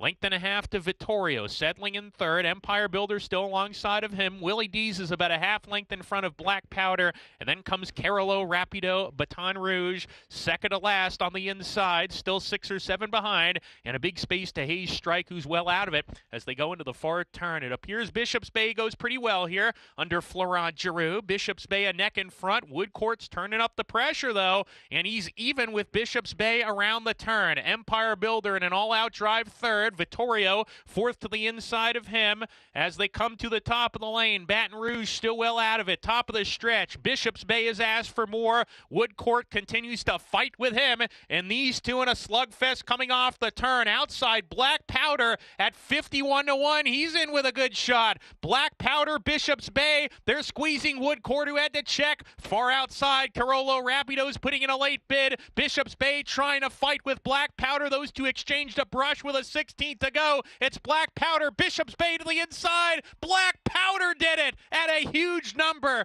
51-1 under Isaac Castillo. Bishop's Bay, nose loss in second. Carolo Rapido third home. I think it's easy to say right now this is the biggest upset of the year in the sport. Would you agree? Well, I don't watch We're only 5 days races into the year. Yes, but it's big. I mean, look, anytime you get a horse who's 1-5 gets beat, you're saying something. Especially a horse who's been, this is Alabama. SEC team. I guess I could say Texas now since Division II school. Since we're the only ones that are left. Texas losing to a Division II school. Exactly. It's this, but he didn't break particularly well, and didn't have anything really his own way. But it doesn't matter. He's supposed to win. Well, he got very keen. He was pulling Florent Giroux down the backstretch. Looked to me like he was waiting on horses a little bit, and he was trying to drift out. And Florent could not ride him fully until the horse in between them fell away. And then he went left-handed. Looked like he came out and even bumped the 7 Black Powder a little bit. I think he's be a horse a little bit better with a target. better look at what went on down the stretch between these two and if contact was made. Right. Seven here. come in there and take away ground from that horse in between? To me, it was Bishop's Bay coming out. Okay. I actually think the outside horse held his line very closely there. It was more Bishop's Bay trying to drift out. And he reasserted himself. He showed fight again, but Black Powder had the momentum. Inquiry sign is up. 7596 unofficially. And we'll have to wait this one out. Riders will make their case to the stewards. And now we'll get our best look at it with a head on. Top right-hand corner. Yeah, I'll stand by my position that it was Bishop's Bay that came out more. The 7 Black Powder was trying to lean in. Isaac Castillo did a really good job of making sure he preserved the room for the horse in between them. He showed responsibility for that rider, and Bishop's Bay to me is the one that took his ground. To me, if this is a no change. If anyone comes down, it is certainly not the 7, and it would be the 5. I agree with you. I don't think there should be I don't think a anything's going to change. But if someone was to come down, it's not going to be the 7. So a 51-1 shot, holding off a 1-5 favorite. Little extra drama thrown in here with the bumping down the stretch.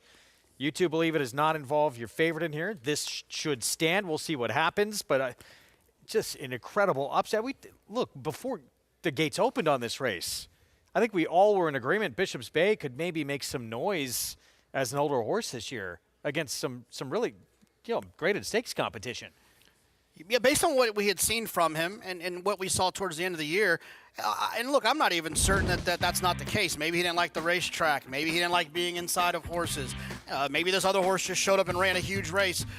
It's definitely disappointing, but I don't think it's like this horse is never going to win another race type of I'd like to situation. see him have the blinkers off, settle a little bit more, because when he was in front, his ears were going back and forth. They set a fast, contested pace, and he still fought back.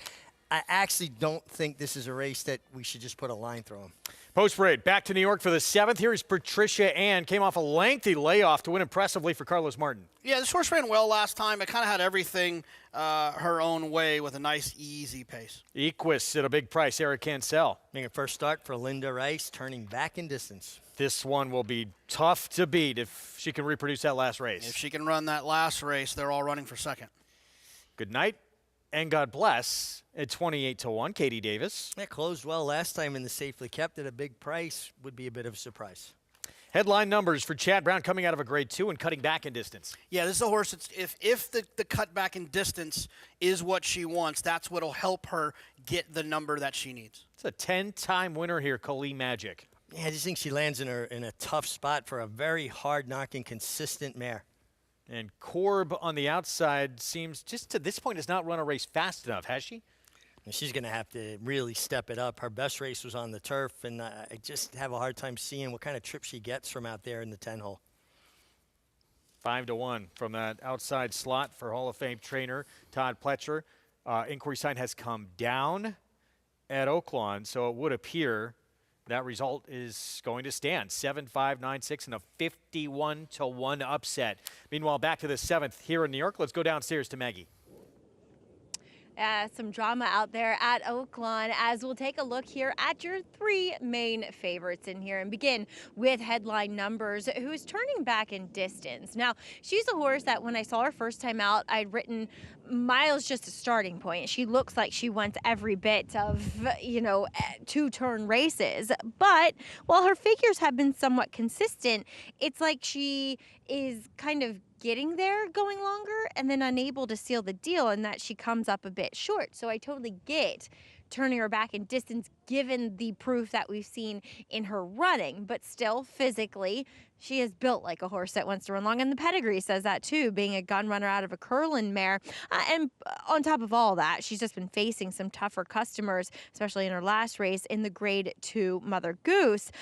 So she looks fantastic. And 2, she's very fit as she does come off yet again another layoff, and she's nicely on the bridle engaged. She's ticking every box for a horse that is going to be a short price, other than is she going to be best at the 7 furlongs, but moving beautifully on the racetrack. Number 1, Patricia Ann. I feel like we kind of missed the wedding with her last time at 6.5-1, as now she's 7-2, which isn't a terrible price if she can run a similar race and build upon that effort in that entry-level allowance affair.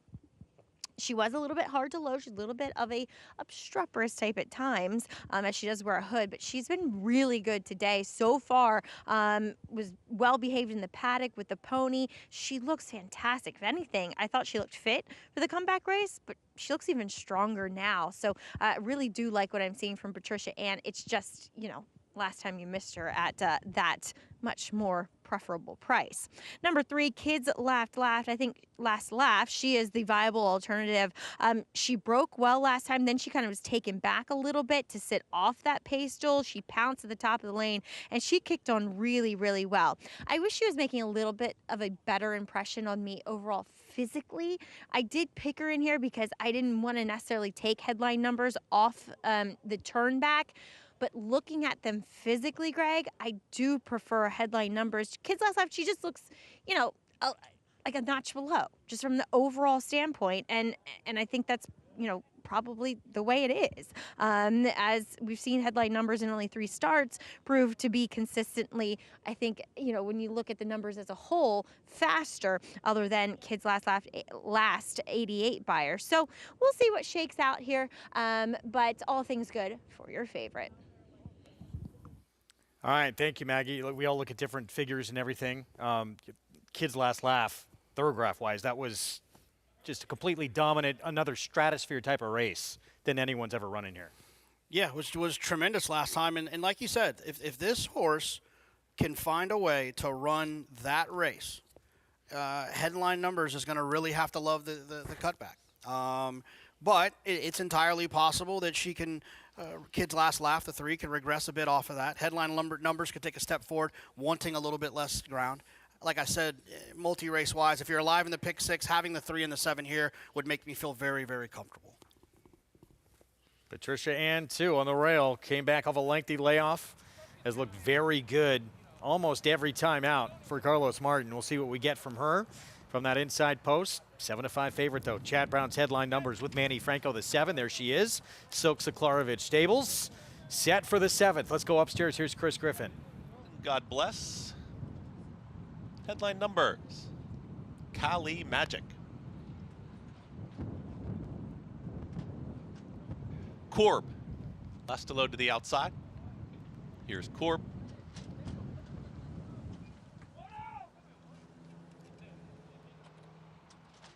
Is in. All set. And they're off. Good night and God bless. Breaks with early speed from in between horses also right there.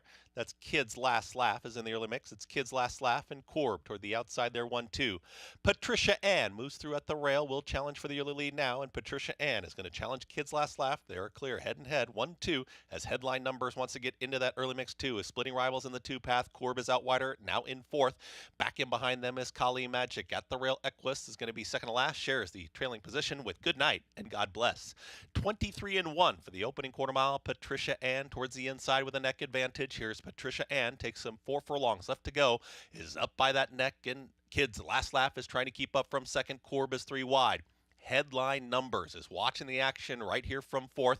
Now gets encouraged to move forward from Manny Franco as the front 2 start to spurt away. And it's Patricia Ann and Kids Last Laugh. They still go at it, 46-3 for that half-mile time. Corb, with every chance to run these rivals down from the back. Headline numbers is trying to pick it up, was right in behind horses, but now is 6 lengths in behind the leader, Patricia Ann, who's sprinting away. It's Patricia Ann back for more. Kids Last Laugh. Corb continues to chase 3 wide. Also in the late mix is Good Night and God Bless is going to dive down towards the inside. Kids Last Laugh, Patricia Ann. These 2 continue to go at it. Patricia Ann to the inside. How game is this effort? Patricia Ann with the head in front. Patricia Ann, well-deserved victory. Gets it over Kids Last Laugh. Good Night and God Bless. And then came Corb in 1 minute 24.50 seconds. Patricia Ann, that's back-to-back wins off a long time away. Hadn't been seen since early May. Comes back into November, wins, and now kicks off 2025 with another victory. She looked beat right about here.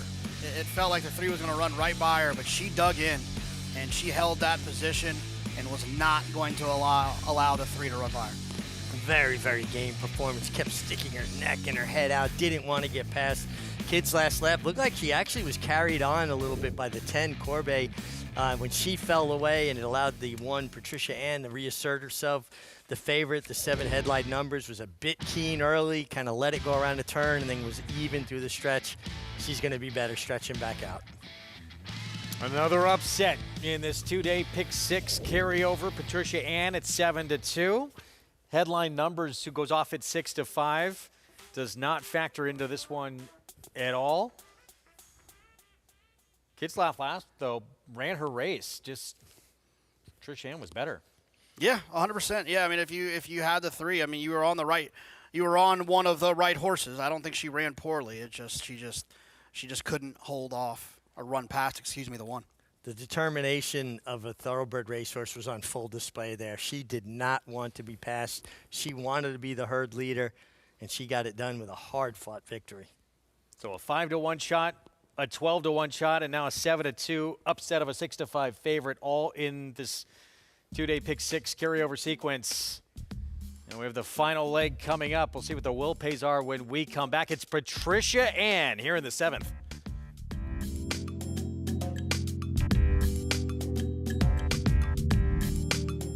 Down, get in, 350. Here we go. 3 here, 50, down 4, 8.5, in the back. 1,400,000 stands way in the back. Thank you. 5, $1,005,000, and $1,006,000, $150,000, $1,550,000 and a half. $1,500,000. Jody, thank you. Please hold your applause. Charlatan, ultra impressive. It's a new day for a new king. Horse racing? Check. Weekly promotions? Got 'em. Huge payouts? You bet.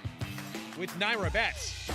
Download the app today and bet on any track, anywhere, anytime with live HD horse races, betting tips and tutorials, expert picks, and more. You bet with Naira Bets. Join now for a new member bonus at NairaBets.com.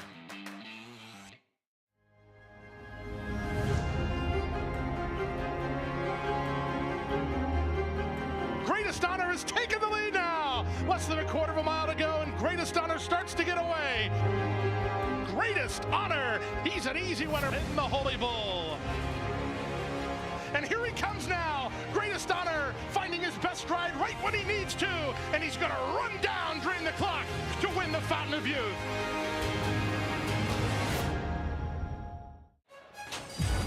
What's at stake? $1 million purse. Oaklawn Stakes races are where horses step out of the shadows and into the spotlight, and where Triple Crown dreams begin. The Southwest Stakes is coming. It's the race where the legend of Mystic Dan began. Mystic Dan is turning it on. And it's back and bigger than ever. Big crowds, big names, and a big old payday. Mystic Dan, a dominant win. This is your Oaklawn. Back with you on our Fox Sports 1 coverage. It's brought to you in part by legendary Claiborne Farm. 100 years of doing the usual unusually well. And an upset, they continue here in New York in race 7 at Aqueduct. It's Patricia Ann, Jose Gomez, Carlos Martin, and this filly's now put together back-to-back wins. Sure has, and she did it the right way too. She didn't really get anything easy. She had the horse who I think a lot of us thought was the horse to beat in here, run right at her late, run up next to her, and she turned her away. And that definitely deserves a lot more respect than we were giving her prior to the race. I love when horses show this kind of fight. You know, they just bear down, pin their ears, like, no, not today. Today's my day to visit the winner's circle. And Patricia Ann, her debut, you forgive her a little bit, running a mile in the mud. One race where she stumbled and lost her rider. If you look at it from that perspective, she's run 5 times now with 3 wins in a second. And she's been very good. Well done, Carlos Martin, with this filly. And here's this pick 6 carryover, 2-day pick 6 carry. And we got now 3 consecutive races with upsets, a $27 horse in there as well. And we're about to find out if you're alive in this last race, which we talked about, probably the most competitive race of the entire sequence. what you are going to be alive to. We close it out here in this 8th with this condition, $16,000 claiming race, all for sale for that price, 6 furlong sprint. Incredibly tough way to close it out. Oh my gosh, absolutely. I thought 2 through 8 all made a ton of sense. There was things that you could get excited about with horses. There was things that were that you didn't like. There's a lot to lean on here. If you are alive, I wish you the best of luck, and I hope you got a lot of them. Street Jam, I think that's probably most of us expected. The 7 in here is the lowest payout, $11,987. Then we jump to $17,957 with the 3, and there's some 6-figure payouts up there that are not beyond the realm of possibility. Yeah, it's a wide open situation, and it's what makes these so much fun. I mean, seeing and having an opportunity to win a 5-digit score. It doesn't happen every day when you're playing normal pick sixes. The pools can sometimes be a little bit smaller, especially in the winter. And so when you have a chance to have one of these big double carryovers, you open up the door to kind of have a big pop like that, which is always a lot of fun. We can talk more about it too when we come back though, but you're live in this last race and you don't have everybody covered. Would you recommend, and we could say how to do that maybe when we come back, hedging? I'm never a hedger, but it depends on what your situation is. If you're not going to be able to sleep alive to 11,000 and you would sleep better being alive to 5,000 and giving some of that back, then you got to do what's best for you. I've just never been much of a hedger. We'll get back to this race after a short timeout. Features still to come out at Oaklawn. That is the Tinsel. That man right there. He's won more races, freshly done with a haircut as well. Steve Asmussen won more races than anyone in the history of North American racing. He'll have a big chance in the feature when we come back.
Welcome back. America's Day at the Races on Fox Sports 1. Why are you showing my house? Pizza. How much time do you spend there? Well, listen, DeLuca's Pizza here is a mainstay. Anthony Valinati himself is a mainstay. He could run for mayor for this town and probably win. I don't live too far, put it that way for everybody out there. I can walk to DeLuca's. Not a coincidence. So the walk has been made probably way too many times. I don't blame you. Not a coincidence. Does it get any better than like a day at the races at Oaklawn Park followed by an evening at DeLuca's? No, especially after you lose some money. You always get cheered up by Anthony. The food is always phenomenal. You never get a bad meal. And like Mig always says, their meatballs are legit. You have to have the hamburger. I'm just telling you. Off the menu. Off the menu. You had that 51-1 shot in the last race? No, did you? No. That felt like a Paul play. Like I said, I don't know. I had a sneaky suspicion you might have had that one. Well, my thing was the horse shouldn't have been 51-1. I will agree on that. It's just a lot of money was on the 5 there. I think the stewards made the right call by not taking the winner down. And this is a good race. This 6th race here, 3-year-old fillies, maiden special weight, impeccable pedigrees. For example, Princess Aaliyah, who is a half-sister to the Alabama winner, Eskimo Kisses. Yeah, they paid $1.2 million for this gray filly. She will get Lasix for her 3-year-old debut, and like most of these. Sizing beauty. Then the favorite, Take Charge, Milady. It just seems like the McPeak horses like the mud, and so I think the 2 and 3 are both players in here. Eskin for a raise would be a surprise. Yeah, for Travis Murphy. His horses have been running okay. He's been a little bit unlucky. This horse should show a little speed, though. And Sorcel, 3-race maiden. Yeah, 3-race maiden, gets Lasix. This one for the Ron Moquette barn. Calipari's Girl, long shot side by side. Didn't take him long for Woo Pig Stables, did it? For Calipari. Francisco Arrieta in the saddle, currently 2nd in the rider standings here at Oaklawn Park, followed by the 7, a contender here in Zagruda with Thrangeroux. Yeah, blinkers on, Lasix. Brad Cox still looking for that lone, at least first win at the meeting. I would think this horse is going to get pushed forward. Hard to believe. Yeah, Cox denied with Bishop's Bay in the last race. Then Awakening here at 8-1 with Manny Esquivel. Yeah, no horse that, Jose Ortiz was aboard first time out. Now a filly by Curlin, and you talk to Steve Aspen, these Curlins love to slop. Cat pays the toll towards the outside. Tactical Speed. Yeah, Tactical Speed. Cipriano Contreras, he's got a live horse with Chiringo. I thought Woodcourt ran well into the last race. And La Fantastica towards the outside for the Asmussens. Yeah, it goes from inside the outside. A 1 hole last time to the complete outside. That was the last time on dirt, but a filly by Volatile. Maybe she'll move forward. Good field, 3-year-old fillies.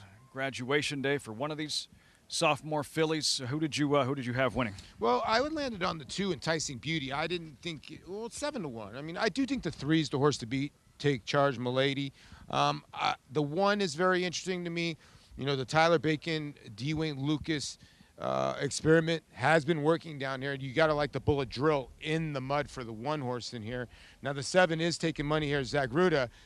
It's just, is that Brad Cox money? But again, I think people are starting to look down at the program and go, okay, 0 for 16, that's not going to be the case by the end of this meet. And just some of the pedigrees in this field here, Paul, and we had a chance to see Awakening, whose mother was a Grade 2 winner in Vertical Oak. We touched on Princess Aaliyah, a half-sister to an Alabama winner, and La Fantastica as well, a half to a Grade 1 Malibu winner in Speedboat Beach. Speedboat Beach was very fast. And you're right. I mean, there's just a lot of fillies in here that's got residual value already if they win or they do not. So we talked about the $1.2 million purchase. So some hefty purchases in here, but some great pedigrees. And you're right. The pedigree on the 10 horses is fantastic. And I know they only paid $140,000. They went to a lesser sire with Volatile, but he's been pretty good so far. And this horse is taking a little sneaky money here. 10-1 currently. Touched on Princess Aaliyah at 5-1, and Tyler Bacon, one of the storylines coming into this meet. All of the new faces on the backside with trainers, and same can be said for the apprentice riders, and Tyler Bacon arriving with some momentum. Big Saturday, big Smarty Jones day yesterday, 3 wins on the afternoon. Yeah, Taché gave him a little bit of a problem. I was talking to Tyler after that race, the horse that won for Chris Hartman, and he said his arms were sore for trying to hold Taché. He said he felt something in his shoulder. He had a ride earlier today that he might have wanted back, but he's still riding well. And, when D. Wayne puts him up, I think they're going to be live horses. And D. Wayne always gives somebody a chance, but if they win for you, he plays the hot hand. If Junior Alvarado's watching, you know what he's thinking. Curls, man. More Right? curls. More curls. Get in the gym. Curls, baby. Gotta get in the gym. Princess Aaliyah, Tyler Bacon, and just how cool that is for him. Here he is at Oaklawn riding a $1.2 million filly for Dwayne Lucas. Yeah, and the crazy part is Dwayne Lucas has probably forgot more about training than Tyler Bacon's age at 17. It's crazy. It's absolutely, at this age, at 17, to be riding horses at this level in this jockey colony and succeeding so far. I mean, it's a kid that's way above his years. I think cerebral as well. I think he was born a couple of years after Dwayne Lucas won that Breeders' Cup Juvenile Fillies at Belmont Park with Folklore. Looking at the favorite, how about Take Charge Milady for Le Peru and McPeak? What's the key for her to graduate today in her third career start? She just needs to keep improving. Her first out was monstrous at Ellis Park, okay? 5 horses came out of that race, have come back to win since then. Now they put her in a restricted, maiden $100,000. Nobody was going to claim her for $100,000. They only paid $60 for her. She ran very well, and she did not have the best of trips. She's definitely the one to beat. I landed on the other Kenny McPeak, but the 3 deserves to be the favorite. Live race, exiting a live race. Take Charge Milady, 5-2 at post time. They've reached the starting gate. Matt Ditterman with the load and call. 3-year-old fillies, a mile in the mud. It's post time. Race 6 Oaklawn live on Fox Sports 1. Calipari's Girl goes forward. Take Charge, My Lady is loaded. Enticing Beauty also there. Awakening, post position number 8. Asking for a Raise, post 4 with Cindy Murphy loading in. Cat Pays the Toll, post 9.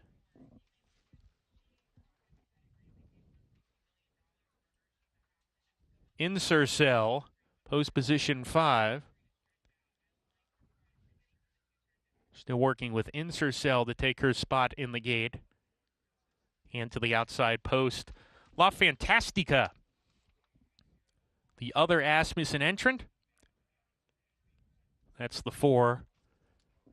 Asking for a Raise, Restless in the gate, and we are going to have a delay. Stand by. There will be a delay into the running of this race.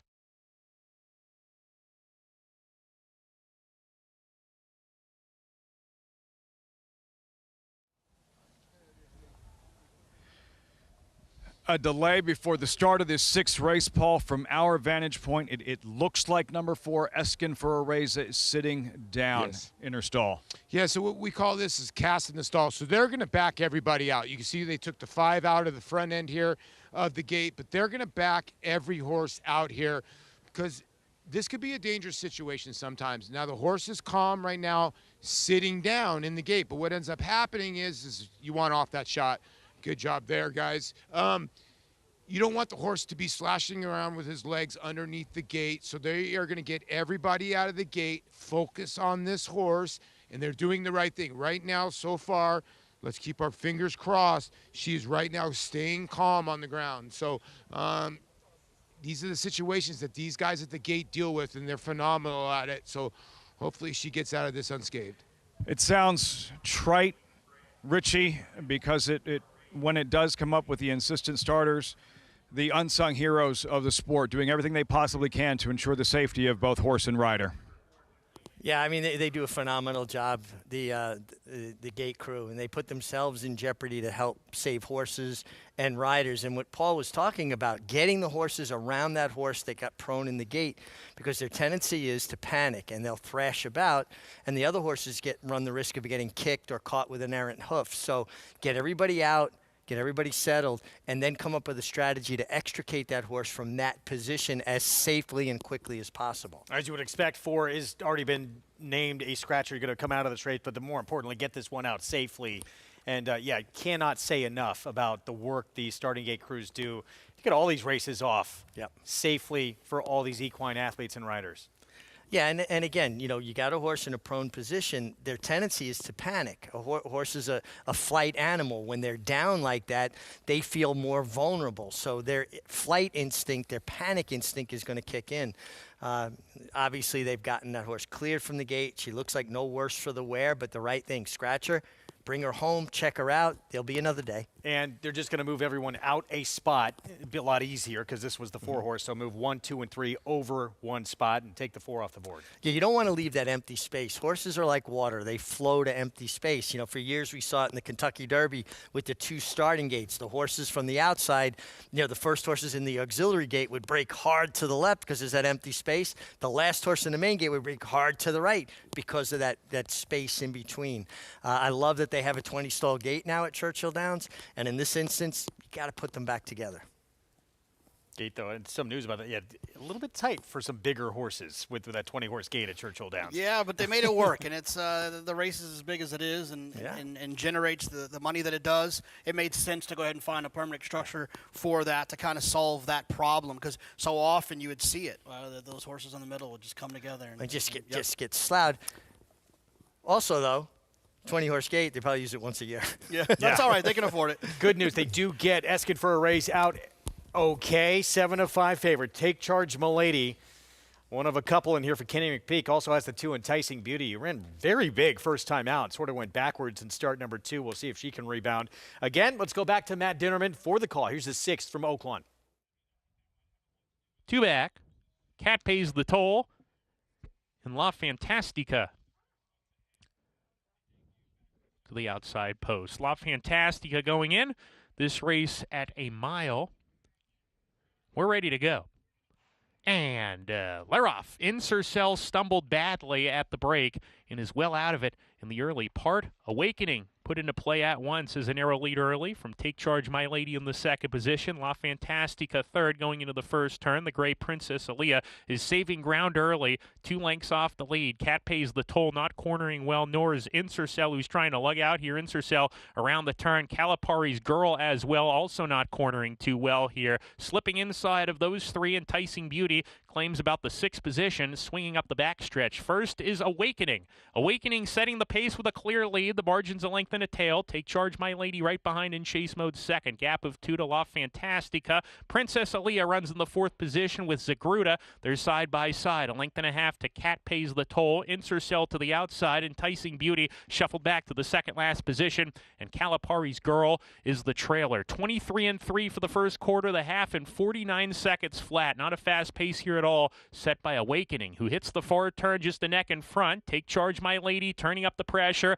And these two kick on together, and they've opened up 4 or 5 on Princess Aaliyah and Zagruda, who's now sent along from the 5th position, losing ground. Coming to the top of the lane, this race will end at the 16th pole. Take Charge My Lady has the lead by a length. Awakening struggling to keep up and is losing position. Take Charge My Lady off the turn leads them and scampers away to a 2.5 length lead. La Fantastica coming out of the crowd to take the second spot, but it appears Take Charge My Lady has plenty for the stretch run, and she's kicking clear for a decisive win. Take Charge My Lady coasts in. Second home in the race was La Fantastica, third Princess Aaliyah, and then Zagruda. Take Charge Milady, Ken McPeak. Julian Leperoux, the favorite, starts off this late pick 5. Always had good position. Julian's been aggressive at this early Oaklawn Park meeting in position. Julian Leperoux, a former Eclipse Award-winning apprentice jockey, outruns the 10 with Eric Asmussen, who has to be the favorite to be the Eclipse Award champion apprentice for 2024. And I get frustrated, guys, and I'm going to say it. If you have a vote and you abstain from a category like apprentice jockey, the pomposity and arrogance of that is troubling to me, because if you have the privilege of a vote and you disregard that category, what you're saying is the hard work that these men and young men and women put in don't mean anything. To me, it's just a terrible stance, and you should do your job. Don't be lazy. Do some research. Privileged to have a vote. It's just lazy. If you're not going to do the work, you probably don't deserve a vote. Let's go downstairs to Maggie. Yeah, I do agree with that sentiment. I also can't wait to get inside. It's gotten very cold out here.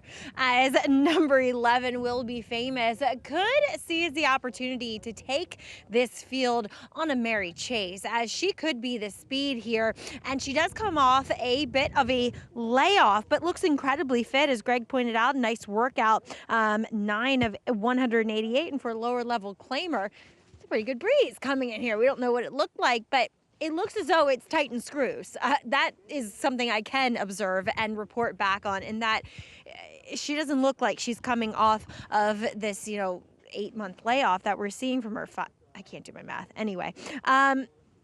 But I like what I'm seeing, and I like the way she kind of puffed up once we saw Eric Cancel get on her back, which is always a good sign for speed horses when they do that and get on their toes. Now, number 6, Karen's Honor. I know that Andy Sterling had interest in her, as that last race where she was down on the rail most of the way. It just felt like that day had more of that balcony feel to it, in which a lot of horses did their best running when out in the middle of the racetrack. And we saw a heavily favored winner that day, Spring Magic, circle the field while 4 or 5 wide throughout. Karen's Honor, she was down on the rail. She kind of toiled and kind of started to swim down there. I didn't really notice her in the paddock, I'll be honest, but she looked phenomenal on the racetrack, really, really moving well, and comes into this one with a bit of an excuse. And then a horse I wasn't expecting to like is to her inside, number 5, Starry Midnight, who'll turn back in distance. This is the best weight she's ever carried, and the best her coat has ever looked too, for Jimmy Ferraro. So just one that I don't love on form, but maybe if she's doing well, could sneak into the exotics. We do see, Greg, Karen's Honor looks as though the assistant starters working with her to coerce her into the stalls. Maggie, thanks. Yeah, that's the 6, Karen's Honor, right now at 5-1. And you see the starting gate crew there helping put her in first and still acting up a touch. And that's the one thing that's always interesting to me, Greg, is that these gate crews from all around the country share information about these horses. Obviously Starry Midnight ran at Finger Lakes 2 back. The Finger Lakes gate crew got the information from the Naira gate crew. Just like all the horses at Oaklawn, they're getting info from the other jurisdictions. Yeah, in Saratoga sometimes that's really the only opportunity I get to see some of the guys who work behind the scenes, men and women. But if you do happen to come into contact with someone who works on that starting gate crew, all kinds of injuries that they're dealing with pretty much year-round. And I've been caught up underneath horses, and I'm going to tell you, the warm embrace of some strong arms around you, ripping you out from underneath a 1,000-pound animal. Love those men and women that put themselves in jeopardy to save, the riders. And I will, since we're all being sentimental, I will say this as well. There's a handful of people, hopefully, that are watching on the show right now that are alive for a life-altering score, and it's this game's a lot of fun, and it's given all of us a lot of different things in a lot of different ways. But here in a couple minutes, it could give someone an opportunity to, who knows, the down payment to buy their first house, Sure. or the situation to go on a great life-changing vacation with their family. It's always fun to see situations like this when there's an opportunity to do something pretty special and wake up and hit refresh in that Naira Bets account and see 5 figures. There's very few runners, I feel, in this race that aren't without some kind of chance. Horse like the 4, $120,000 back. Miseria, the 8, $60,000 back. My Royal Vow, the 10, I thought was interesting. $192,000 to that one. Yeah, I mean, I thought this was a wide open race. Which means the 7's probably going to win. You know what? That 11,000 will hit just right for somebody. Yeah, that'd be fine. But that's the way it is, right? Well, we'll see what happens. Street Jam, though, the 7 yet favored. Linda Rice, Jose Lezcano. Let's send it upstairs to see how this 2-day Pick 6 carryover closes out here on our Sunday coverage. Chris Griffin, the call. And Ruben Silvera stepping forward. Starry Midnight. Starry Midnight goes in. Romero Mirage. My Royal Vow. Lane Luzzy towards the outside.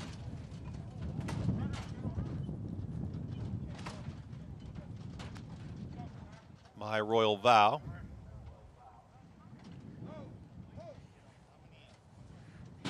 Waiting in behind the gate. Looks like they're getting a few situated here in the gate. Still 2 out. My Royal Vow. Moving forward. That's the rider off Sun and Wind, Ruben Silvera.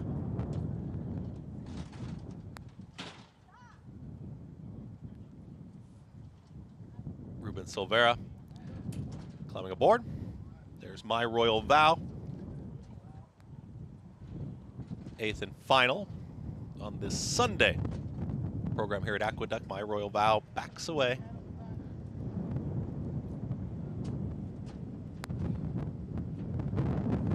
Here's Will Be Famous to the outside.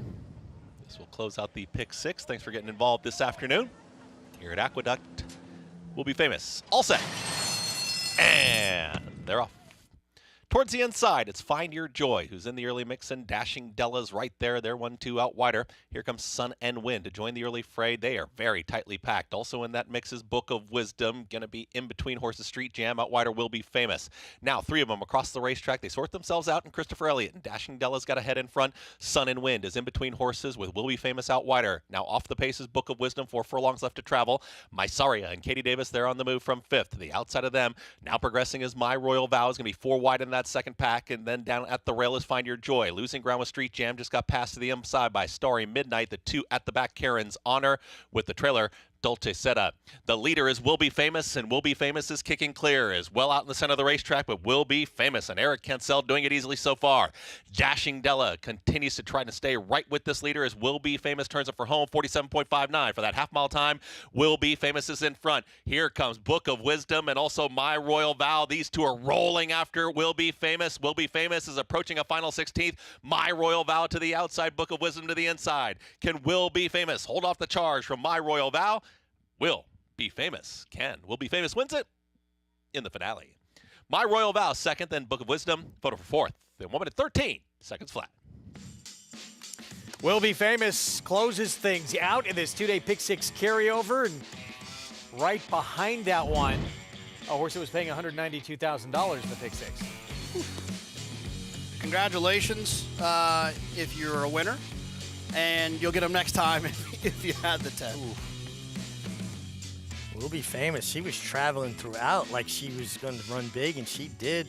John Toscano trained his first winner in 1970, and here we are in 2025, and he's still training winners.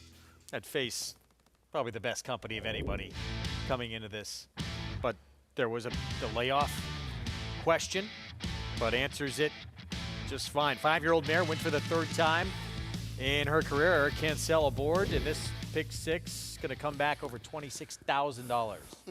Yeah, I mean, she took money, too. I mean, obviously she went off form during the summer, but it drops down to the lowest level she's been competed at previous. And Eric Cancel's been riding well. Eric's been putting horses in the game. And when you put horses in the game, good things happen. So 11-10, 4-3 finish. Will Be Famous, the win. We'll have that official number of this pick 6 when we come back with prices. Saying so long to you, Jake Kane. Enjoy the rest of your weekend. Thank you, guys. Good hanging out. Good having you in studio. We got a lot more coming up, including the Tinsel feature out at Oaklawn. Get to that with Lafitte and Paulie in just a little bit. Prices from this pick 6 when we return as well. Stay with us. We'll be back with more FS1 coverage right after this.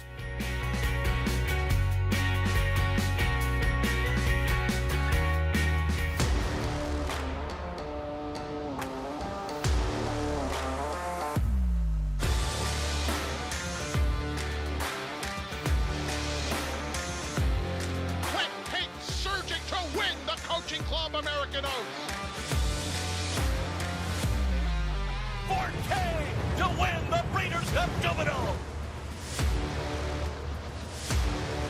Eclipse champion Blame, standing at Claiborne Farm. Horse racing? Check. Weekly promotions? Got 'em. Huge payouts? You bet. With Naira Bets. Download the app today and bet on any track, anywhere, anytime with live HD horse races, betting tips and tutorials, expert picks, and more. You bet with Naira Bets. Join now for a new member bonus at NairaBets.com.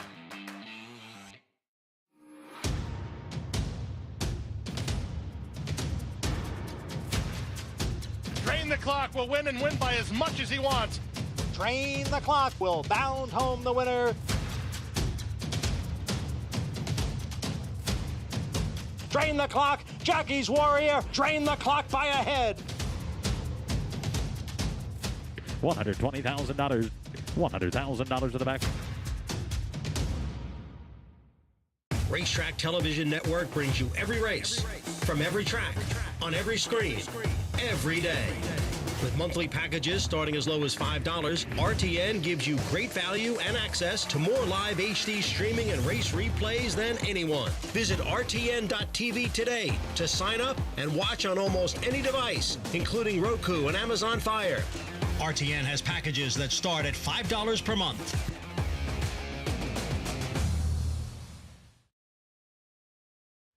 Aqueduct is the only racetrack within the confines of the 5 boroughs of New York City and faced intense competition from several other tracks located in the vicinity. True to its nature, the racetrack not only survived, but thrived. Aqueduct underwent an extensive 3-year overhaul and reopened on September 15, 1959, to much fanfare, as it was one of the most modern facilities of its kind. In 1960, Aqueduct presented its first Wood Memorial. The race is New York's premier prep race for the Triple Crown and remains one of the track's signature events, along with the Cigar Mile Handicap and Remsen Stakes. Aqueduct was the first and only track to have a triple dead heat win in a stakes race when Brownie, Bousset, and Wait a Bit hit the wire in tandem. In 1965, it was the site of the largest crowd ever to witness a thoroughbred race at that time in the Empire State, when more than 73,000 packed the stands to see Gunbow in the Metropolitan Mile. The legendary Cigar began his famous 16-race win streak at Aqueduct. He scored impressively in the 1994 Naira Mile as part of that win streak. The race was named in Cigar's honor after he retired in 1997. The last racetrack Secretariat placed his hooves upon was Aqueduct. He was retired there before commencing his stud career at Claiborne Farm. Aqueduct was the second track to host the Breeders' Cup in 1985 and was one of the first sporting venues where Pope John Paul II held Mass in 1995. Pretty incredible history at this racetrack. No one knows that better than the man on our set who's won more races here than anybody in the history of this sport, the MIG. Joining us for round 2, Sarah El Badwi. Good to have you back as well. Yeah, but good to be on with you. I missed you before hosting. Had to deal with Andy as the host. Yeah. How'd he do, by the way? He did okay. Give him a grade. B+, maybe. Solid. I would say that may be a little bit generous, but it was short that I was on, so not enough time to really have an well evaluation. Done, Andy Serling. We still have the bulk of the meat of this card out at Oaklawn to come. Tinsel is that feature, which is still ahead a little bit later on. Deeply contentious group, but we're closing things out here in New York, and we close it out with Will Be Famous, pick 6. Gonna come back a pretty healthy number here. Let's see how Will Be Famous did it first. Yeah, Eric Cancel has been riding very well as of late, and he was able to have this horse in good position heading for home, and almost got caught by a horse that was going to pay quite a bit more in the pick 6, but able to hold on for all those alive to make the score. Yeah, terrific job by John Toscano. Having his filly ready. She hadn't been seen since July 18th. Obviously, she went off form during the summer. They gave her time, came back, put her in this spot, and I agree with you. Eric Cancel's riding very well. And what is the common denominator? Putting horses in the race. So it's Will Be Famous the win. Yeah, pick 6, $26,884. What could have been, yeah, My Royal Vow would have been $192,000. Book of Wisdom would have been $120,000. They run second and third, but I would not complain with $26,884. Especially if you're starting out the sequence with 2 very heavy favorites. It got a lot more complicated after that, but those 2 to start with, those were very logical horses in terms of who to lean on. Not since they changed, it used to be a $2 pick 6, and now that it's a $1 pick 6, we don't get double carryovers a whole lot. So when you do get them, you have to take a shot because they usually overpay. Well, and you and I liked the highest price in that sequence, Garuvan, Yeah. who came back at $27. I didn't put the rest together, but at least we had one long shot. It's always difficult where you see where the tough ones are. The toughest ones for me would have been the first 2. They were the favorites. Interesting. Yeah. Difficult sequence if you had it. Terrific handicapping. Well done. We're going to take a timeout. We will be back again. Features still to come from out in Hot Springs, Arkansas. And the mayor looking to make some noise on this Sunday afternoon. No one has a better view of that racetrack than that man right there, Ron Moquett. Well, more on him when we come back.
You're watching America's Day at the Races on Fox Sports 1.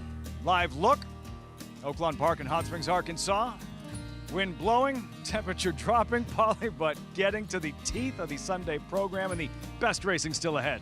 Yeah, listen, you got 4 races left. Really, really tough races, too. We'll start with this race. But the last race is a full race. So if you're looking at this late pick 4 here, you're looking at about 40-some-odd horses. And it's always tough here at Oakland. Big fields, very competitive. The Tinsel race number 9, first things first. And they started this late pick 4 with this allowance event, Mile in the Mud, $130,000 purse.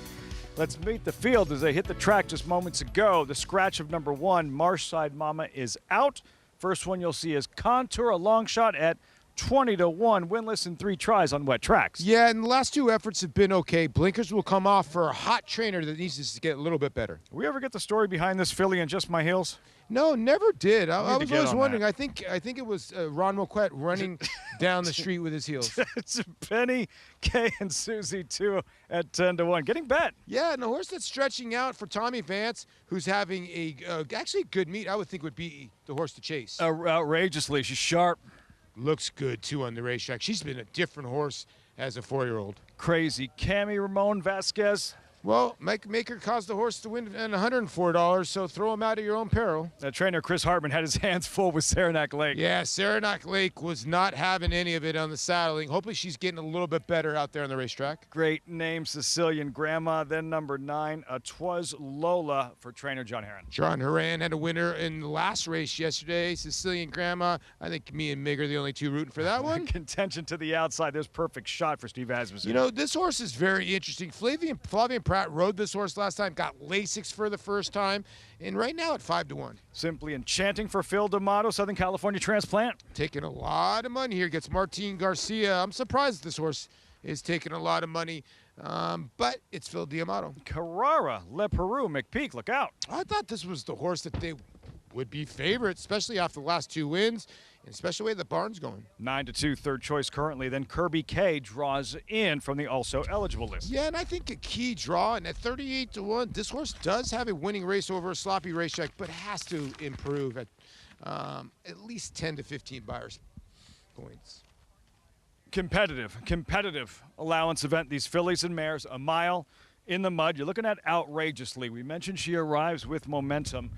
This is part of the reason why. Her most recent effort, early December, Churchill Downs, albeit in a sprint race, but flashing that tactical speed, pressing the pace, and drawing off late. Yeah, and her race before that was just impressive. And she went 21-3, 44, 56-2, and then finished it off in 109 flat with Edgar Morales aboard. Now, the race before that, she surprised the whole world as a new 4-year-old. It just shows you how these fillies can change overnight. She went from a 9 buyer to an 74 buyer. That's improving. In 1x7. So her last 2 races have been phenomenal. And we always say at the age of 4 is usually the age when colts and fillies really do start to blossom a little bit more, and maybe outrageously is hitting that button where that maybe going around 2 turns, and I think Jordan Blair's thinking now's the time to go around 2 turns. That's the question, though. What about the distance here? She's never been on a wet track, and a 2-turn mile where it seems like she really improved in her sprint races. Her last pair at 3/4 of a mile and 7/8 of a mile. She's won at a mile distance, albeit on a synthetic track, but her 2 best races around 1 turn. Yeah, you're right. I mean, although she does have a win going around 2 turns at Turfway Park, it got a very, very slow number. I mean, 41 buyer. So I don't know if she can handle it or not. Remains to be seen. But a lot of the money going to the outside, you know, fillies in here too. The 10, 11, and the 12. The 11 at one point, Lafitte, when I looked up, was 8-5, taking a ton of money here for Phil D'Amato. Carrara, who you touched on, if Le Peru is going to be successful with her from that post, what does he need to do early on? You know, I think he just needs to get in position. He did it yesterday from the 12 hole. Now, he did have the best horse in the last race. But Carrara, if you look at her last couple of races, she's been very, very good. And, you know, she does have a win over a wet surface. We've been talking about these Kenny McPeak horses. They seem to love it. We had one win in the last race. So, you know, if he can get Carrara over, and she does have a little bit of tactical speed, I think she can get in position. Number 10, Perfect Shot. Mandy Pope, Whisper Hill Farm, $285,000 purchase. A contender here for the Asmussens, and a second in her most recent at Churchill Downs, and likely needed that race, first race since mid-February. Every reason to expect improvement. I thought the 10 was the horse to beat. I thought the 10 was the horse to beat on paper, because if you look, you know, her Rachel Alexandra was very good. She lost to a very nice filly in Tarifa. Now, her last race, first time with Lasix, and I tell everybody, Steve Aspen is even better second off the bench. So to me, the 10 is the horse to beat here. I did not land on the 10. I landed on the 5 in the spot with Jordan Blair. I just landed on the hot horse, but the 10's going to be tough in here. Eclipse Award finalist, apprentice Eric Asmussen, riding for his dad. Perfect Shot, the tepid 3-1 favorite at post time, ready to kick off this late pick 4, race 7, live from Oaklawn Park. Here's Matt Dinneman. In Just My Heels, post position 3. Simply Enchanting, Benny K and Susie 2, post 4.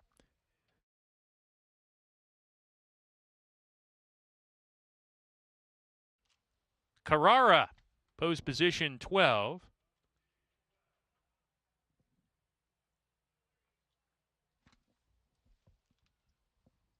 Outrageously walking up to the gate. Outrageously going a mile today. She goes it. Crazy Cammy in the Nice Guys stable colors. Two back. Saranac Lake. Into the outside post. Kirby K, the 40-1 long shot, currently draws into the race from the also eligible list and will break from the far outside.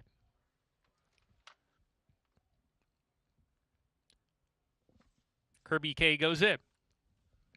We're ready to go.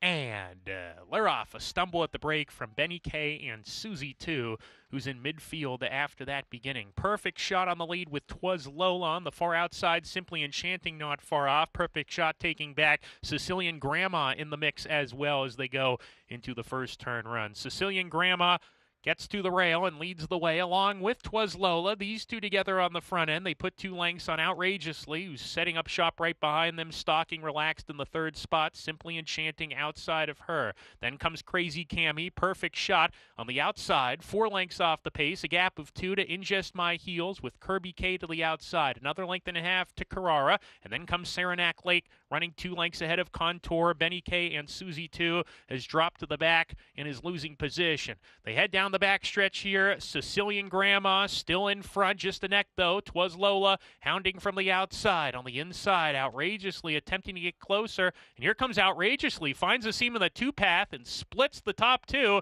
and kicks on now as they go into the far turn run. So Outrageously is taking control of things around the far turn run. Leads by a narrow margin around the far turn. The early leaders are giving way. Simply Enchanting into the second position within a neck of this front runner. Perfect Shot ready to go 3 wide. She's making her move as they come to the top of the lane. On the inside, Outrageously, Perfect Shot, grandstand side, moving to the front and hits the front as they come off the corner. Crazy Cammy on the inside making a race of it, taking second, and then In Just My Heels as they come for home. In Just My Heels far outside, gaining on Perfect Shot. In Just My Heels to the front, and In Just My Heels wins it. In Just My Heels over Perfect Shot, Crazy Cammy, and Simply Enchanting.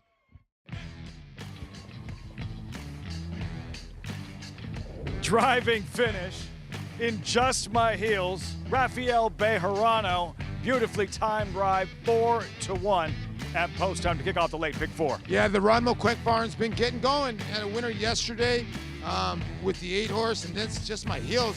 This race changed hands. I thought like 3 different horses was going to win this race. It looked like the 10 was home with Eric Asmussen. I don't think he made that early of a move, but the horse kind of hit the brakes a little bit on him, and the 3 just ran him down and shot of the wire. Expecting her to open up, and then her lead started to dwindle, and you could see In Just My Heels finding her best stride and putting away Perfect Shot late. In Just My Heels, a 4th lifetime win, a 2nd here at Oaklawn Park. And for Rafael Bejarano, he's been going well the first few weeks of No, the he meet. was. And this was a change of tactics. You know, if you look at Just My Heels, she's a filly that always lays up close. And sometimes you got to make a little bit of adjustment, whether she got put behind the 8 ball. But what happens here, she ends up rolling home late. Maybe she's got a nice little new running style. Like a relay race, that one. In the end, in Just My Heels, 3, 10, 6, 11 in the 7th race at Oaklawn Park. We'll step aside. When we come back, recap Kentucky Derby prep racing here in Hot Springs yesterday. Cold Battle grew up yesterday, 10 more points towards the Run for the Roses.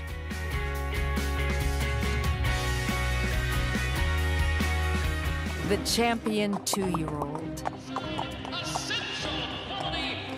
One of 4 champion 2-year-olds in his immediate family. Essential quality at 2. Undefeated. Essential quality, though, has opened up by 5. Devastating. His own first 2-year-olds race in 2025. If they're anything like him and you've got a mare in foal, just imagine. These New York bred foals represent many sires. War Dancer, Salamini, Honest Mischief, Central Banker. But they all have one thing in common. Starting in 2026, they'll be running for the same purse money as Open Company 2-year-olds at NYRA tracks. That's nearly 20% more than they run for now. Learn more about it at nybreds.com.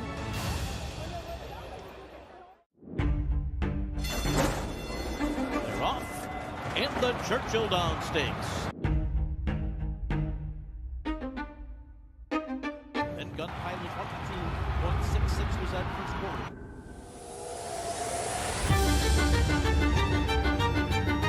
But it's Gun Pilot and Christian Torres are going to win the Churchill Downs. Gun Pilot by 2.5 under the wire. Enhance your handicapping with AI Fast Facts, exclusively on NYRA Bets. Open your NYRA Bets app, click View Runner Details, and a stat-driven fact will appear for all U.S. thoroughbred racehorses. Download the NYRA Bets app to start using Fast Facts today.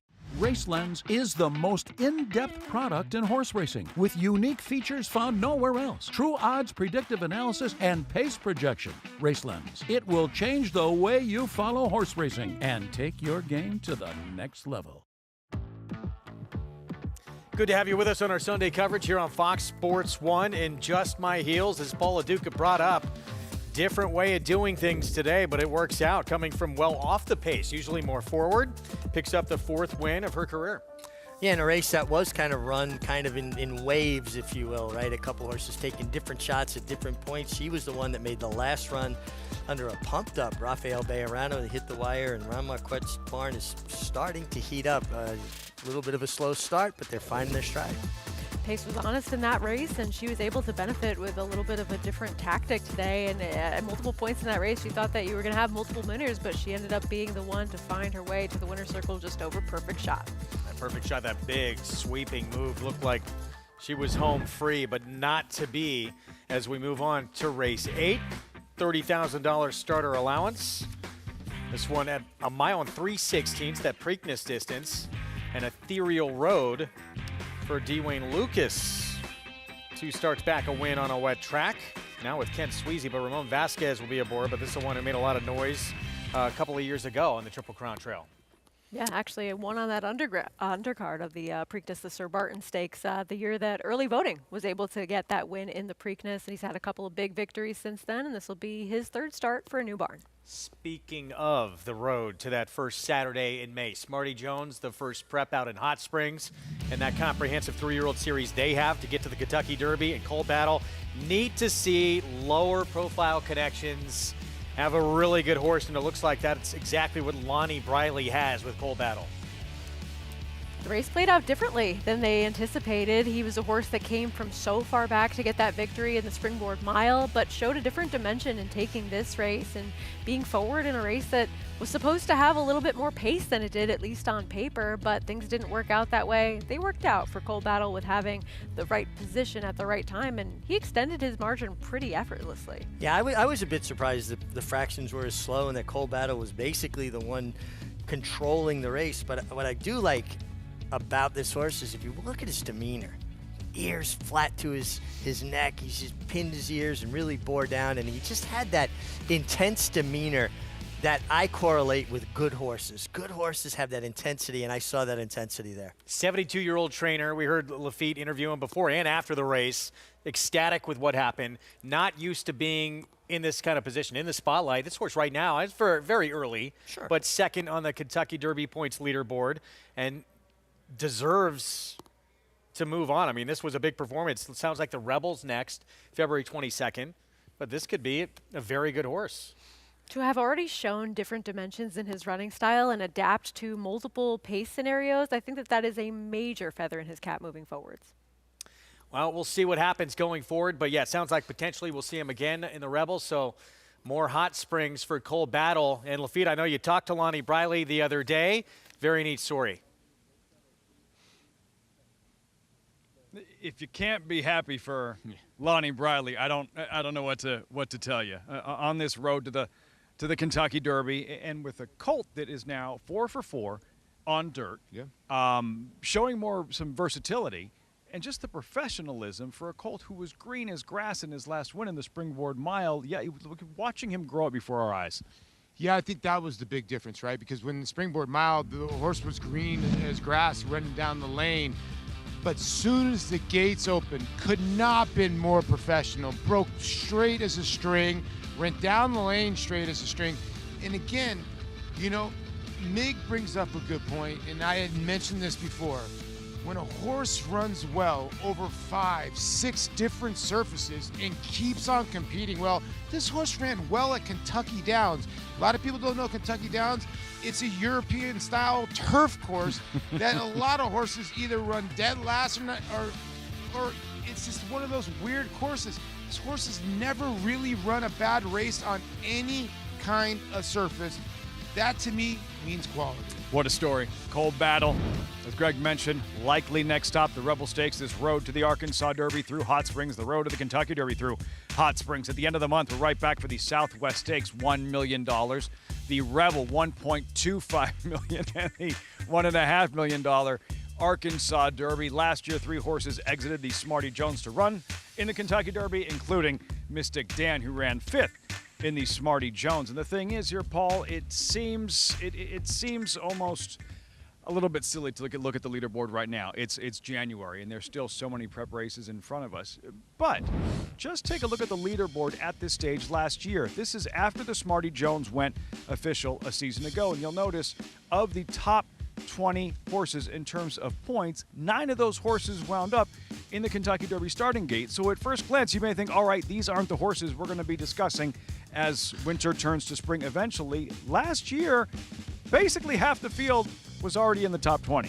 Well, the key to that is you want to get your points early. The earlier you get your points, the better. I just never understood that when people say, oh, we might not see the Kentucky Derby winner in the Smarty Jones. We might not see the Kentucky Derby winner in the Jerome.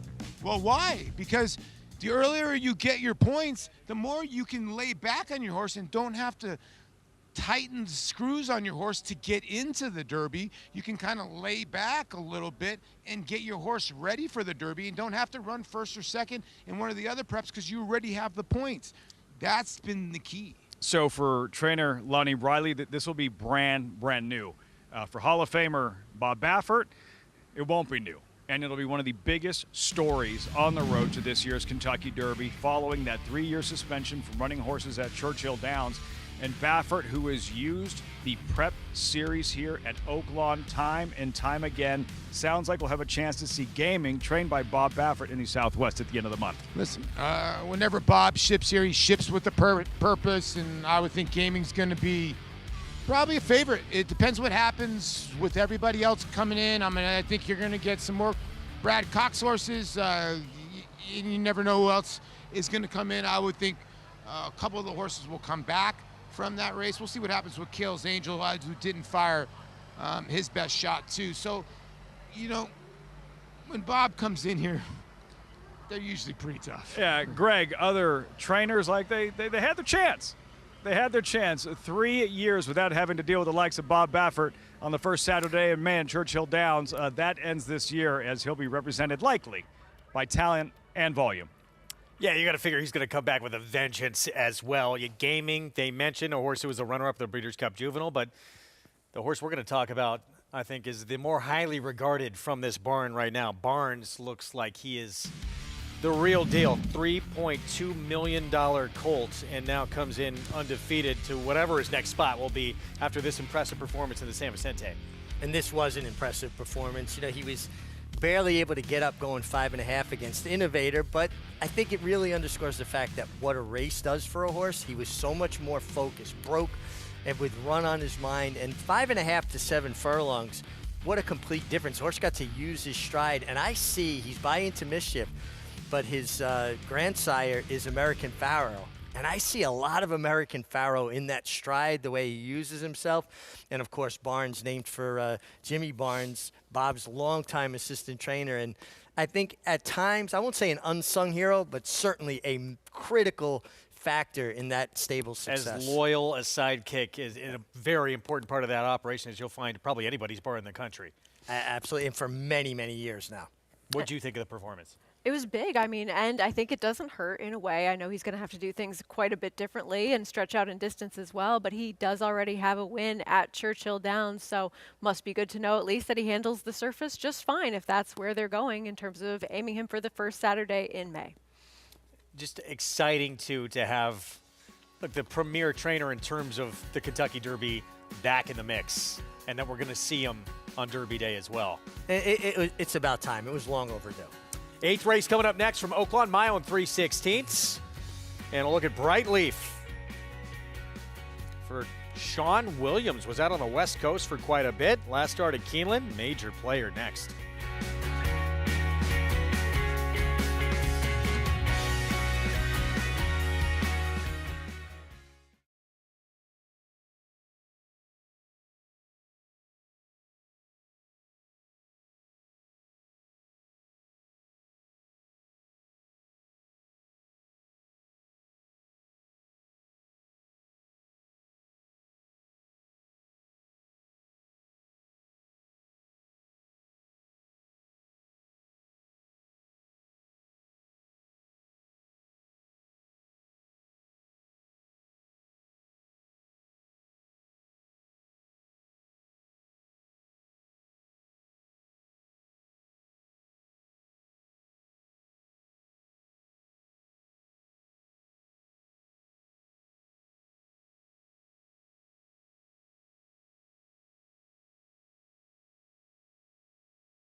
Back in our FS1 coverage of America's Day at the Races. Race 8 next, out from Hot Springs, Arkansas. At a mile and 3/16. Then it's their Sunday feature, the rescheduled Tinsel. Post parade right now, though, for the 8th in this 30,000 starter allowance coming up. And the favorite, Ethereal Road, formerly with D. Wayne Lucas, now with Kent Sweezy, and an impressive winner 2 starts back. That one at 3-1 on the board. Ramon Vasquez will ride. We'll get a look here in a moment. First in this post parade, Lucky Boss in just a moment. But where do you think Sarah was the one to key in on in this race? I mean, if Brightleaf runs his race that he did 2 starts ago when finishing second at a big number, everybody else is running for second. But I think it's a big question of whether or not he replicates that kind of effort, because outside of that, a lot of these are pretty evenly matched, with their best races being somewhere in the higher 80s to low 90s. And I think the betting board is currently reflecting that if we see many of these run their A race, it's a competitive group. 7-2 on Huge Bigley as well. Christian Torres, Aaron Shorter. That one turf back to dirt. An 8-time winner overall, taking some attention, as is Executive Action taking some play. And that's a horse who wants to be forward and knows how to win. Here's Lucky Boss to kick off this post parade. Yeah, he ran into a horse that we'll see in the next race, the Tinsel, in full screen last time out. Here's Executive Action, certainly wants to be forward. Absolutely. 4-race win streak snapped last time out, but could turn the tables today. This one has some races on the pages to make him a player. It was 4 for 8 in 2024. You get a 7-pound break in the weights with the apprentice. I think he's interesting. Mandolin win as Rafael Bejarano. Third off a little bit of a break. Second as the favorite last time out. Here is Ethereal Road, just shy of $500,000 in earnings. A lot of back class. We were talking about him earlier being a stakes performer as a 3-year-old. Bright Leaf had been out on the West Coast for a long time, coming off a disappointing performance at Keeneland. Yeah, something must have gone amiss. That's not his typical race. He's better than that effort. Maximus Magic, blinkers come off and comes off the bench. He'd have to get a little bit faster, but we haven't seen him in quite some time. Huge Bigley, Christian Torres rides. All of this horse's best races have been at Oaklawn Park. Painter's Canvas, 21-1 outside. Exits the same race as Lucky Boss. I find it hard to make a case for this one on paper. So that's your field here in this 8th. And right now, mild favoritism to Ethereal Road. And I thought even that last start in that 4th place finish at Oaklawn, Sarah, interested to see what you thought about it. Sneaky good. Looked a little bit better maybe than that 4th well-beaten performance than it was. That was a tough group. It was. I mean, we saw Osborne, Ray's Kane was in that race finishing 3rd. Those were some classy rivals, and it's not as though the pace really set up for him. He's a horse that's done some of his better running when he gets a little bit more pace to close into. How do you see the pace playing out in this race in here? Because I think the 3 Executive Action is definitely the confirmed speed, but I wonder what they do with Maximus Magic with those blinkers coming off. I do think that's the key to the race. Maximus Magic coming off of that layoff. I feel like his form's been a little bit dirtied up with synthetic track races. His races last year, I was actually there with Paul New Year's Day last year when he won by 10, for maiden 50. He holds the key to the race, though. Especially being fresh, too. You expect maybe to show some zip out of the gate. Yeah, definitely being fresh despite the blinkers coming off. And I really like the old school training pattern here. He had 4 consecutive 7-furlong workouts. That's real old school from his conditioner, Norman McKnight. 9-1 right now. That's the 9 Maximus Magic, off since late June as we send it back to Hot Springs. Fun race, guys. Starter allowance, Preakness distance of 1 mile and 3/16. Ethereal Road. Remember being here on a day like this, on a track like this, watching him run second in the Rebel Stakes, Paulie, and easy to forget the significant role he played in what turned out to be one of the biggest upsets in the history of the Kentucky Derby. Yeah, he's turned out to be a good horse, but he's going to be noted for forever for being the horse that was taken out of the starting gate and Rich Strike got in and won the Derby. And I was there at Churchill Downs, and they had the gate shirts up, and people were outside wanting their Rich Strike shirts because Rich Strike was not on the Derby shirt. So, yeah, Ethereal Road will always be reminded, and I think got a shot in this race. He's a nice horse. Yeah. If he runs back to this effort, 2 starts back at Churchill Downs, Ethereal Road here and putting in a solid effort. Watch Ethereal Road finding his best stride on a wet track. He's going wide, but his momentum going and eventually going to run him down. Yeah, and his best races have been over wet surfaces. This was a really powerful performance for the first time in the Kent Sweezy barn. Now, he added blinkers, and maybe that helped a little bit, maybe to wake him up. He's 6 years old now, and he's got some back races where he's throwing up some 90 speed figures, so he's a player in here. And, you know, Kent Sweezy's brought some horses in here that have been live, so I could see why this horse right now is at 3-1. Has run well on wet racetracks, as he did that afternoon at Churchill Downs Ethereal Road with Ramon Vasquez. Where did you wind up? I landed on the 10, Huge Bigly, and I didn't think the horse would be 4-1 from 12-1, but Aaron Shorter and Christian Torres are dangerous together. This horse lost, or actually won, the mile and 3/16 race last year, and then lost to beat Poulterer. At that time, Poulterer had won like 6 or 7 in a row, and this horse buried him into the ground. So I understand the couple bad races since then, but I think getting from off the turf, that muddies up the form to get a better price, but I don't think the public sees it that way because the horse is now battling for favoritism at 4-1. But I actually like the 10 in this race. That was one of my bets today. How about number 7 in Bright Leaf, who was the 2-1 morning line favorite, now 3-1 here with Harry Hernandez, a 5-time winner, now a 6-year-old. What do you make of his chances against this crew? Well, like Sarah said, Bright Leaf runs, his race. He's the horse to beat. I mean, he really is. I mean, because those back numbers are just really good. So, but can you trust that? And that's my question with, the 7 in here. The 6, the same kind of thing with me. I know that Sean Williams has been hot, but when you take a horse from John Sadler, that's a tough task. Let's be honest. John is a very good trainer, and a lot of people would say there's a lot of arguments out there, but you could say Bob Baffert and obviously Mark Glatt, John Sadler. Those are the elite trainers out there, so it's tough to take a horse off John and move the horse up. Number 3, Executive Action, representing speed, and he can carry his speed this distance. On paper, does the race work for or against him in terms of pressure he may or may not face? It depends. Like everybody was talking, the 9 for Norm McKnight, and like Mig was saying, he's the kind of horse that when he gets to the front end by himself and gets to the turn in front, he can be very tough customer. And the 3 could be the thorn in his side, but the blinkers come off. I'm wondering if they try to slow this pace down as much as they can. About number 5, Mandolin Wind. Second, his lone try on a wet track. That was at Remington in his most recent, and with Rafael Bejarano going very, very well, having a big weekend. Well, there's one for Alex Hartman. For a lot of people don't know, there's Stanley Hartman, the father. There's Alex Hartman, the older brother of Chris, and they all resided in Arizona, about 1.5 miles from me when I was growing up.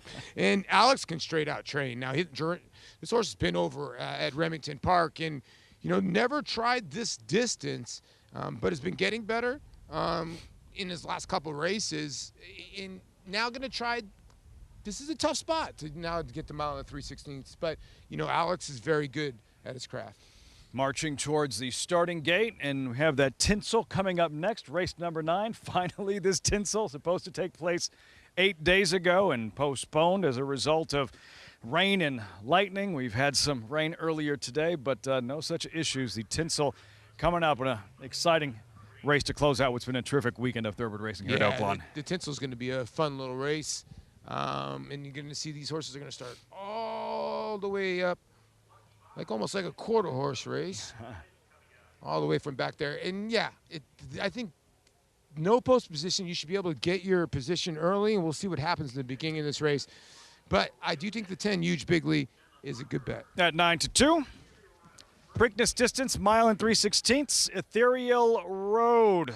His defection allowing Rich Strike in the starting gate for that Kentucky Derby a few years back. Post time, race 8, live from Oaklawn on Fox Sports 1. 2 back, Huge Bigly. Painter's Canvas to the outside post. Painter's Canvas coming up to the gate.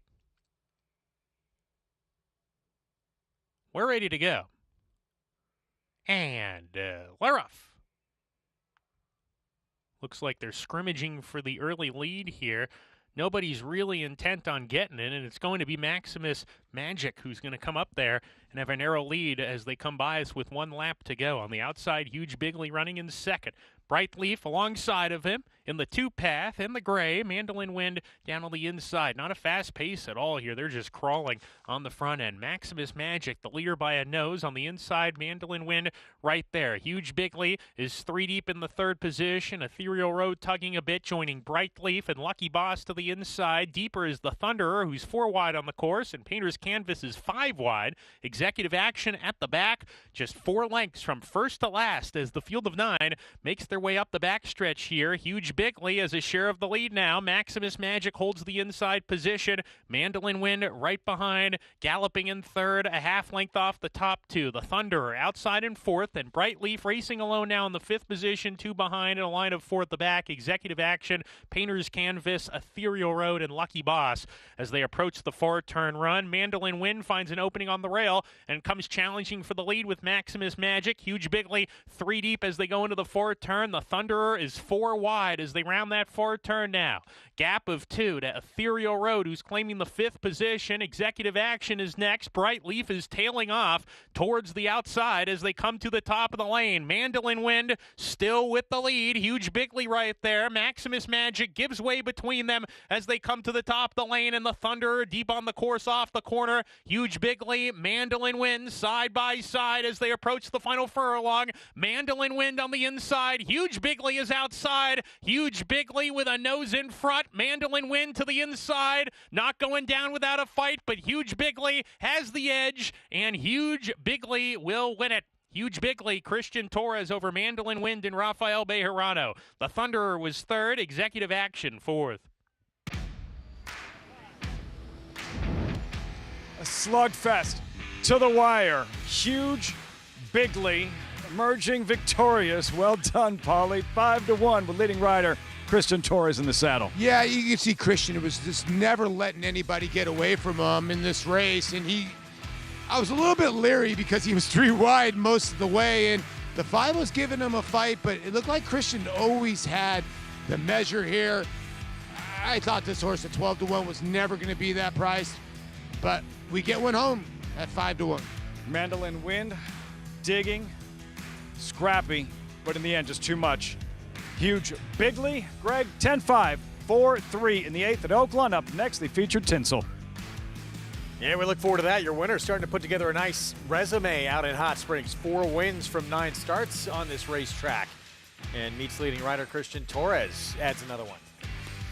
Off to a hot start. Good to get that momentum going early. And this horse had a nice trip. It seemed like there wasn't much intention for many of the speed-type horses on paper to really go on with things, and he just ended up being in the right position. Didn't it feel like one of those situations where all the riders were overthinking the mile and 3/16 distance, kind of looking at each other coming to the wire the first time?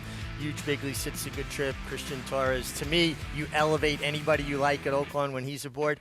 And how about the unique distance of a mile and 3/16? This horse is now 3 for 5 at a mile and 3/16. Tremendous legacy in this game, and his son's going to move forward with it. Some great runners like Will Take Charge, champion 3-year-old Take Charge Brandy, champion 2-year-old Philly. Just a couple from Horton Racing. We'll have their story next.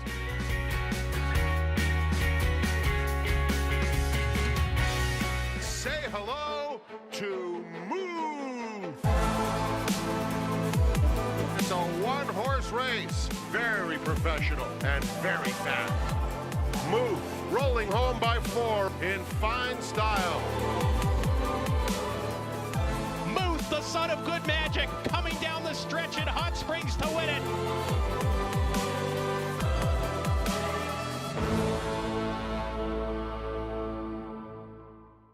Horse racing? Check. Weekly promotions? Got them. Huge payouts? You bet. With Naira Bets. Download the app today and bet on any track, anywhere, anytime with live HD horse races, betting tips and tutorials, expert picks, and more. You bet with Naira Bets. Join now for a new member bonus at NairaBets.com. At the Keeneland September yearling sale, the premier thoroughbred auction venue in the world, Mandy Pope of Whisper Hill Farm signed the ticket on the $5 million sale topper by Curlin, bred by Stone Street Thoroughbred Holdings. He was one of $5 million plus yearlings by Curlin to sell. No fewer than 44 of his yearlings fell to the auction gavel, averaging nearly $600,000, making Curlin the #1 sales sire at the September sale. Curlin, the classic sire. It's America's original sport, and no one covers it better than americasbestracing.net. From the sport to the lifestyle, the best races, horses, and destination venues, cocktails, gambling, fashion, and more. americasbestracing.net is a sport for you.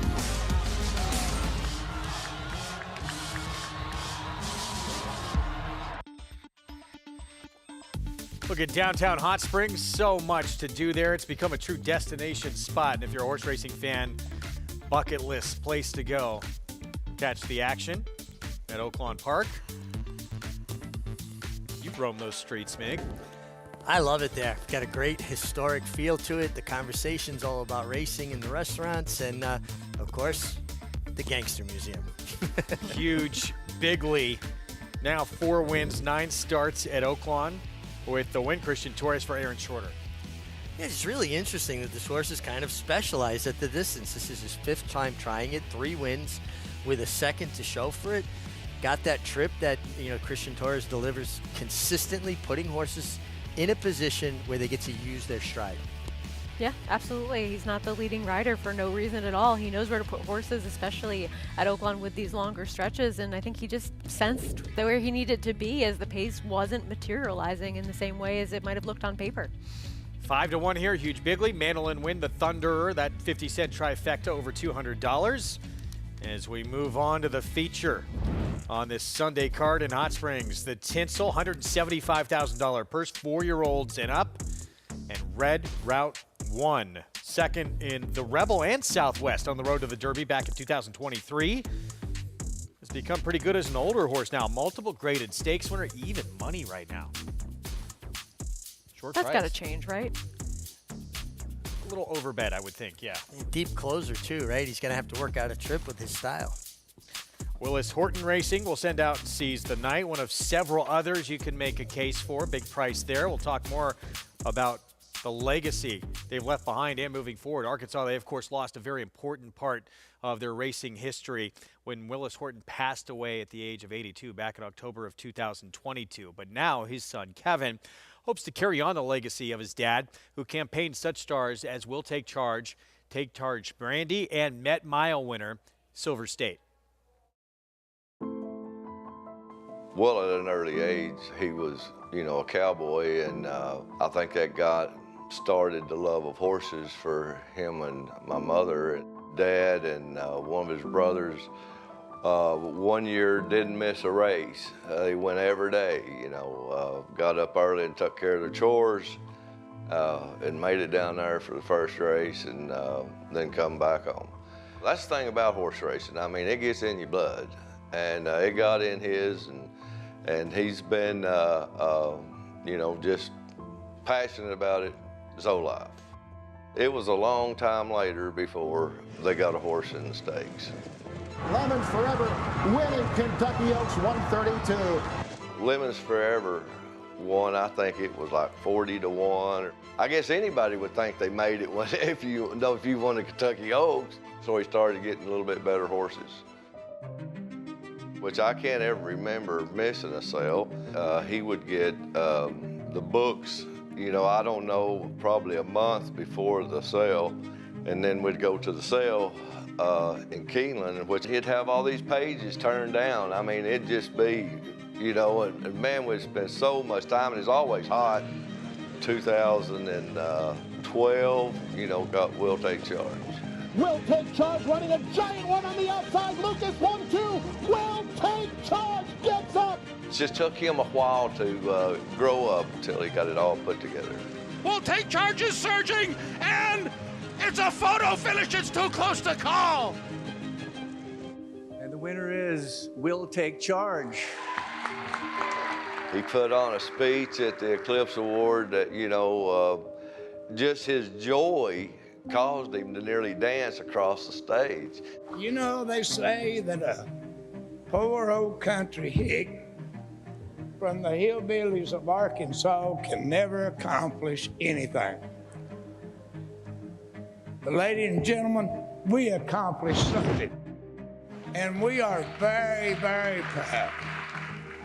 There's not many times that, you can see somebody's dream come true. Somebody has a dream and then watch it come true. His health started failing him. Knew something was gonna have to change, and it's probably 5 years ago. Told me, he said, got a sale in Florida. He said, I think you need to go. And he said, I can't go. We was looking for a two-turn horse, and this here was a two-turn horse, and just checked all the boxes. Look at Last Samurai sprint clear in the Oaklawn Handicap. Last Samurai is first. He always wanted to pass it down to me. He knew that I could do it. You got to have a lot of luck, and thank God, we've had some luck, and we've been very fortunate, and I just hope the dream, can carry on, and I can do my father proud. Well, touching story there.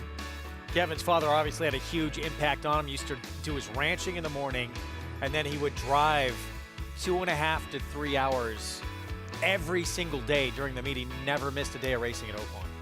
That's commitment. Fantastic. I mean, I love that, and I love the outward emotion that his son's showing, and what his father was able to pass down to him. And that Eclipse Award speech, I remember that night, and here's a man who obviously worked hard and struggled to get where he got and enjoyed his horses immensely. And D. Wayne Lucas said he could pick out a horse too. He knew what he was doing. So it had some very good ones, a lot of success. Of course, Willis Horton Racing, son Kevin, carrying on that tradition. They'll send out Seize the Night in this race. What'd you two think of that horse as maybe an outside contender?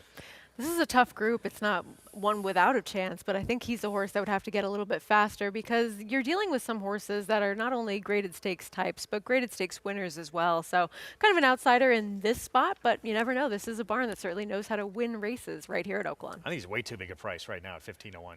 I agree, and we just elevated his chances because the feature angle pays dividends if you watch race day, America's Day at the races. Yeah. It does. He's way too big a price, and Red Route 1's way too short a price right now at even money. We'll have much more on this race when we come back. It is the Sunday feature, the Tinsel out in Hot Springs, Arkansas. We'll get back to Paulie and Lafitte in just a little bit. And there is the Willis Horton runner, the late Willis Horton, son Kevin, of course, now taking on that mantle with this one here, trained by Eddie Milligan, getting back to dirt after a turf experiment last start.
For a time, as many as 350 major league players converged in Hot Springs, Arkansas each spring to prepare for the upcoming season. Ownership felt they needed to boil out the alcoholic microbes. Hot Springs was known as a place that had therapeutic waters, and they came for that reason. And then the ball players turned out to love it because they really not only did get in shape, but they had a great time. By the 1930s, nearly half of all major league teams had, at some point, used Hot Springs as their spring training base. Plus, about half of all prominent ball players visited Hot Springs individually. Babe Ruth used to visit Hot Springs to work his way into shape, a place to prepare for spring training. In fact, the Babe even used the hot healing waters to recover from influenza. This wall at the Gangsters Museum of America in Hot Springs represents the long list of Hall of Fame baseball greats who trained here. The winter storm of 2021 is a reminder of why baseball eventually migrated away from Hot Springs. The rain proved to be a disruption, and sometimes even the cold and snow wiped out valuable practice time. Although by the 1930s most teams moved to Florida and Arizona, Hot Springs would continue to be a destination for players to work out before joining their major league squads for decades to come.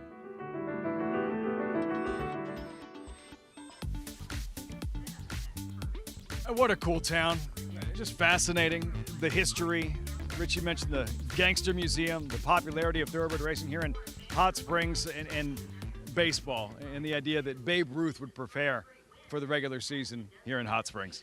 Yeah, it's crazy. And now that the Cooperstown and MLB has honored the Negro Leagues into the Hall of Fame, you know, Josh Gibson, now the all-time home run leader, was here. You know, and a lot of Satchel Paige in his younger years, you know, a lot of people, Satchel Paige didn't get to the big leagues until he was in his mid-40s because of the segregation that was going on. But at that time, to be on the same field with Babe Ruth and Josh Gibson, to watch that go down, that had to be something special. Yeah, Paul and I could sit here and talk baseball until spring training actually does get started, but we have a stakes race coming up here and the first local step towards the Oaklawn Handicap, Oaklawn's most prestigious race for older horses, the rescheduled Tinsel. But first things first, yesterday the stakes activity, we touched on the Smarty Jones with 3-year-olds.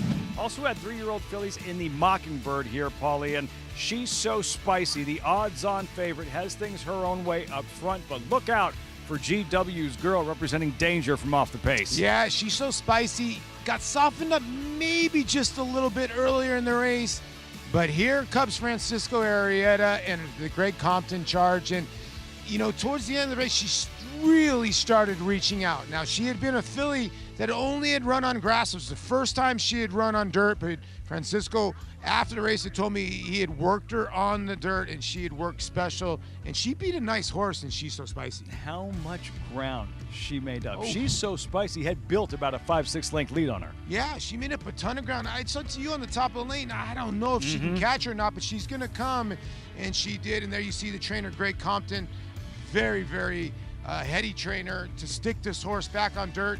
You know, he ended up telling us a little bit later, Francisco worked this horse, but the original guy that worked in McKeelan was Jose Ortiz, and Jose Ortiz said, hey, this horse is going to be okay on dirt, gave him the information. GW's Girl yesterday in the Mockingbird about an hour before the Smarty Jones. We have the Tinsel coming up this afternoon and some of the highlights, some of the marquee events on the horizon. We know about the Southwest Stakes at the end of the month, but this is part of the meet. What makes it so special here, Paulie, weekend in and weekend out, the stakes racing, some of the very highest level of thoroughbred racing, dirt racing in North America. It really is. I mean, it's just one after another. How about January 25th? That's just a smorgasbord going on there. The Martha Washington's going to be a loaded race, too. Along with the Southwest, I think it's going to be a really nice field. But you still got some really good races getting up to that point. But on January 25th, you're going to have a lot of money on the line. And in moments, Greg, finally, we'll meet the field for the Tinsel. Let's take our time. Rescheduled from a while ago. There's no rush here. Look, very good field assembled. This money is not moved off Red Route 1. A little surprising. There looks to be pace in this race, and he is a horse that really has an affinity for Oaklawn, especially with that long stretch. 4 of his 5 wins have come here at Oaklawn. But he's a horse that needs things to set up for him, and this is a short price on what is a very accomplished field, and plenty of them have numbers that are just as competitive as his. You remember who beat him in the Rebel? Anyone? Confidence game? Beat him in the Southwest. Ah, okay. Rebel was Arabian Night. Ah. But he's gone on to do some very good things since that 3-year-old campaign. We're going to start off with Horace Mann. Horace Mann coming off a huge performance. That was at 7 furlongs. Can't win going longer, though. He can. I mean, he's one that's going to have that speed translate to getting a little bit more distance. He's gotten the win at the mile, but we'll see if he can handle the mile at an 1/8. And there is more speed in this race, especially towards his outside. Martin Garcia in the irons there. Next door, 14-1. Frosted Departure. Get apprentice Tyler Bacon. Apprentices do not get a weight advantage in stakes race, so a lot of confidence there from Chris Hartman. Horse that should have speed. Here's the now 6-5 favorite. This is Red Route 1, Steve Asmussen, Ricardo Santana Jr. Second off of a layoff after not running his race in the Clark. He did win 2 starts ago in the Cornhusker. He should get some pace, but he's going to need the right kind of trip. Mark Cassie sends out full screen, 9-1, generous price here. Coming off a big effort right there at Oaklawn, and Mark Cassie's been white hot at this early Oaklawn Park stand. Jason Cook, second off the claim. This is Quality Chic. And ran well last time out. First time for these connections, running third behind Scotland and Injunction. Here's Laughing Boy at 17-1 for David Jacobson. Another horse that does his best work when he's allowed to be up on the pace. That pace might be occupied. And here is the Willis Horton Racing Runner, Seize the Night. Came back in a turf race, showed a little bit of forward position before fading, but you know he likes the dirt and Oaklawn. Built like a machine. And then here's Unload. Red Route 1 had beat him, not by much though, back in the Cornhusker in July. Well, I think he adds pace to this, right? He's another Winchell thoroughbred, and they have Red Route 1 with Asmussen, both by Gunrunner, complementing styles. The deeper closer, Red Route 1, Unload, who likes to be forward. Look for this horse to show high speed, helping set the table for his uncoupled stablemate. Well, let's look at the, now again, even money favorite. $1.8 million in earnings for Red Route 1, and this was 2 starts back where he just outfinished Unload, coming from way out of it. Unload trying to do it up close on the front end, and Red Route 1 would just get by him. Yeah, I think Unload has shown over his career that he's kind of that need the lead type, but he does get really brave on the front end, and he was a huge price this day, just got run down by Red Route 1, his more accomplished stablemate here. I wonder if Red Route 1 gets the same kind of trip. He's going to need it, but it seems like there's a lot of pace in this race, and if Unload does need the lead, it seems like that's what they'll be trying to do from the outside. Well, and again, when you have 2 horses that have contrasting styles like this, you send one, and sometimes psychologically everybody goes, well, I don't want to get involved with that one, and then Red Route 1's going to come pick us all up, and they back off. If they don't back off, then it plays into the hands of Red Route 1. This is a perfect scenario with 2 horses from the same stable. I like Horace Mann a little bit, but he's also going to take pressure. But that inside post, he's got to go forward. And all this talk of baseball, Field of Dreams, who is James Earl Jones' character? Terrence Mann, not Horace Mann. Well, here's Horace Mann back on November the 9th at 7/8 of a mile win. Got a huge figure for this, 98 Beyer speed figure. He'll be trying Oaklawn for the first time today. Comes off of back-to-back wins and has shown some improvement over those last 2 starts. He doesn't need the lead to be effective, but I just wonder if he really wants all of this mile and an 1/8 distance, especially drawn down towards the rail with some other speed to his outside. Are they going to have to go from that position? I think it's a great point. I wonder about the mile and 1/8 for him, too. I think it's stretching him to the outer limits. 6-5 guys on this one here, who it looks like there is plenty of pace to set it up for him. What are you looking for, Paul, in terms of race shape here and what could impact the outcome of this Tinsel Stakes? Well, I'm in agreement with them. I think the 8 unloads from the gate, no pun intended, and goes towards the front end. Now, there is other speed in here, and I think Red Route 1 is taking all the money just because of the class. You know, at one point in his career, I was about ready to write him off because he's one of those horses that just kept on running second and third and closing in. But now he's turned into a horse at age 5. He's thrown up 101 Beyer. He's thrown up some nice numbers. Now, in the Clark, it just didn't happen. I mean, and it was just better horses. He's not in those caliber of horses. He's a grade 3 type-ish horse, a horse that's like a stakes kind of horse in these type of races. So he's going to be tough to handle from way off the pace. The issue is Ricardo Santana's never been on his back. Mm-hmm. And stablemates, one aiding the other's cause, and we've seen it before with Red Route 1 and Unload. Going back this summer to the Cornhusker at Prairie Meadows, Unload ensuring that the pace is going to be honest to enhance Red Route 1's late kick. Well, I think that's the other part about it is, you know, you can say what you want about Unload, but I think he's a quality racehorse. If you let him go out there and nobody else wants to challenge him and they kind of know that they're going to put the 8 on the suicide mission, if Eric Asmussen's able to slow the 8 down, the 8 could be dangerous in this spot. And then there's a full screen. And at this point, trained by Mark Casse, anything Casse sends out here, dismiss a Casse runner at Oaklawn at your own risk. And for full screen, really coming into his own, a bang-up effort in this most recent performance here at Oaklawn. Yeah, and like, you know, Mick said, his barn is white hot. And this horse had a win at Saratoga, kind of like the same style, you know, up a little closer. Probably wants a little bit of a slower pace, but with the faster pace, might be a little bit far behind.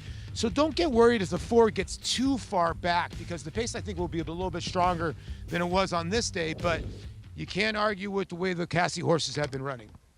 You surprised at the price? 7 to 1? Yeah, a little bit. Full screen. screen? I thought this horse from 3 to 1, maybe a lot of people are thinking the Lasix coming off. You know, this horse has been racing with Lasix for a long time. And the one race where the horse raced with Lasix off, it was a 5th place finish. I don't think that's a one race sample, doesn't mean much to me. I think like the public is sticking with horses like Red Route 1 who hasn't run with Lasix. I think that's the other concern from the one here, Horace Mann. No Lasix, but the horse did run earlier in his career without Lasix and was okay. So those could be factors in the reason why maybe the 4 is not getting bet. Little Red Feathers, Horace Mann, trained by Phil D'Amato. First time D'Amato has had a stable here at Oaklawn Park. And Horace Mann, bottom line is he has found a new home on the main track. He really has. This one for Little Red Feather and Billy Koch and company.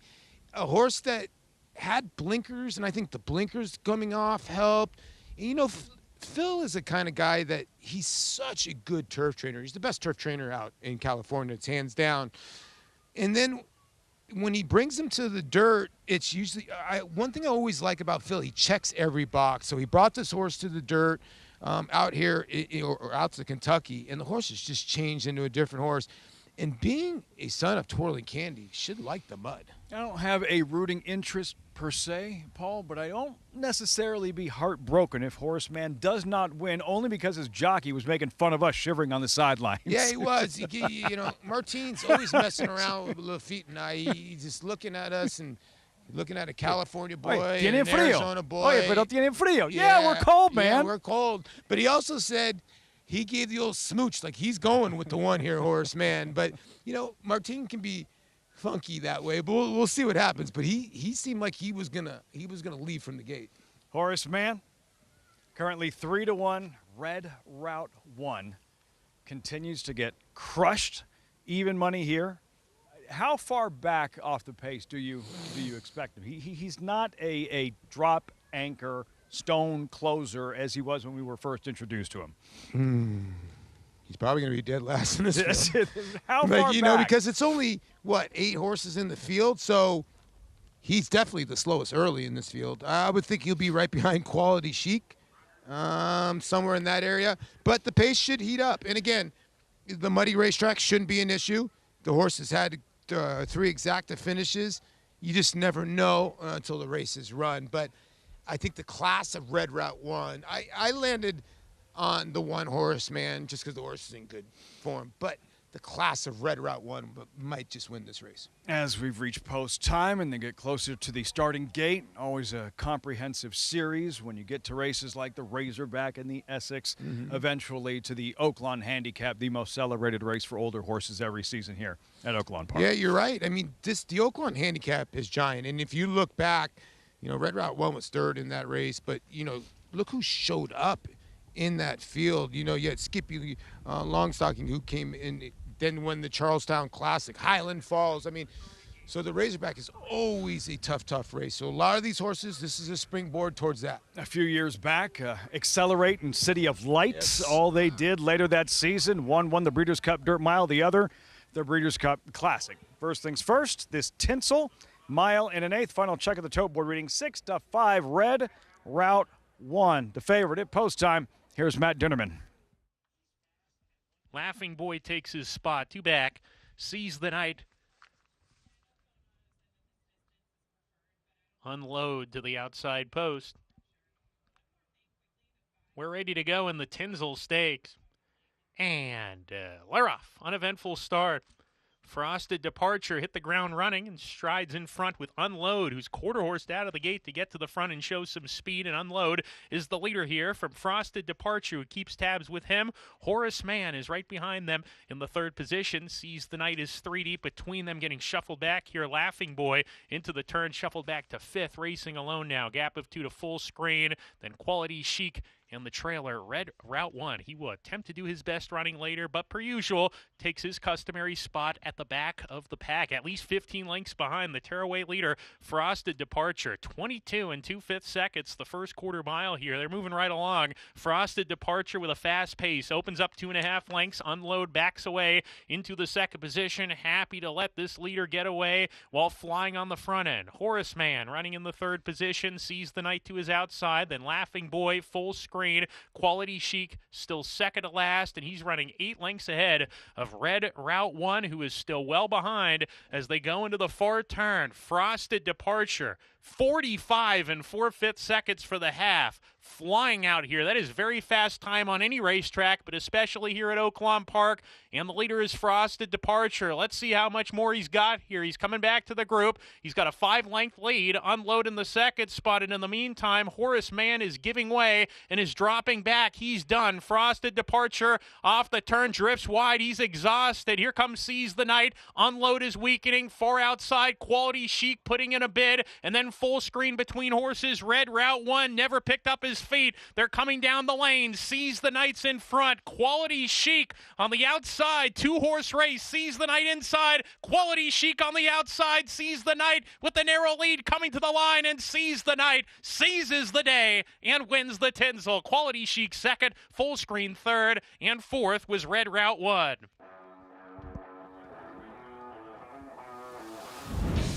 In the Willis Horton Racing White, Sees the Night, digs in, holds on with Julien Leperoux to take down the Tinsel. Congratulations to Eddie Milligan. This is a deserving win for him.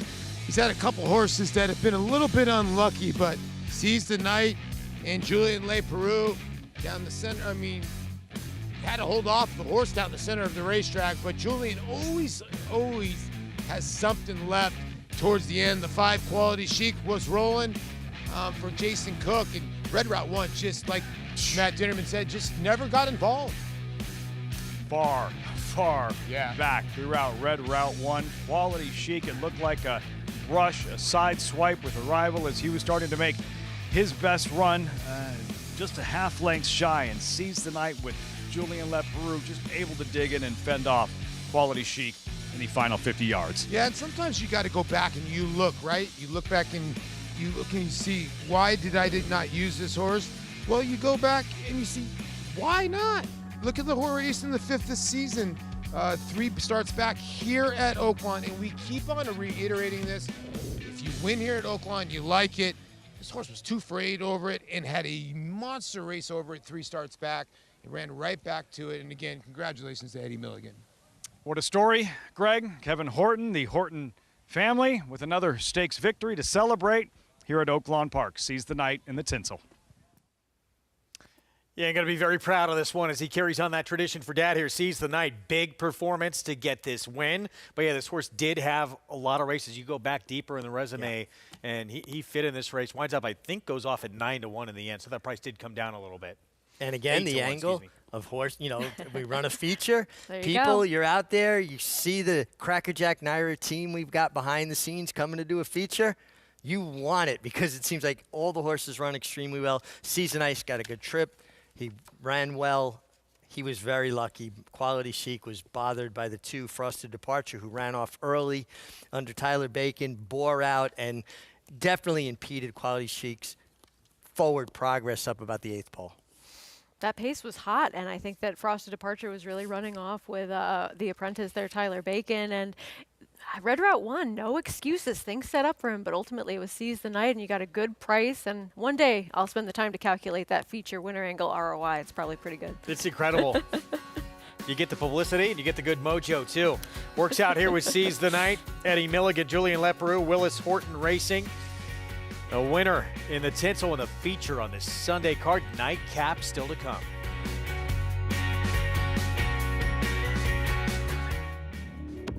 Cyberknife was a very talented horse from day one. A very gifted, fast horse, a lot of speed, able to carry it around 2 turns.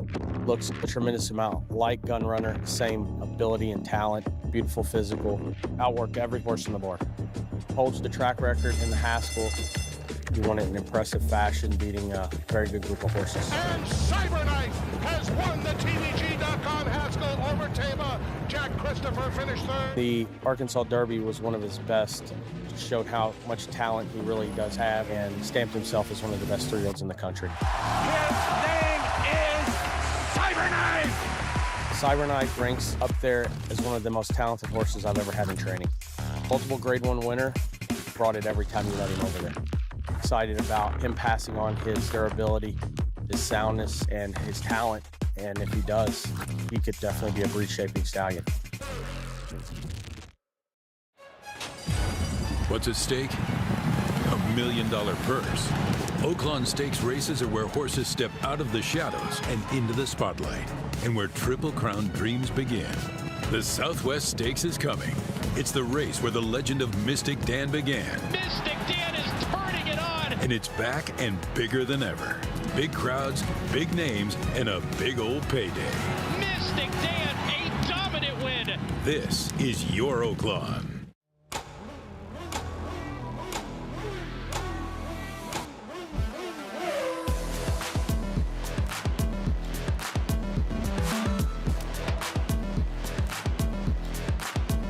Prince of Monaco's Too Good for Moose, an impressive winner of the best pal. Miramondi's all hot, but Prince of Monaco Too Good.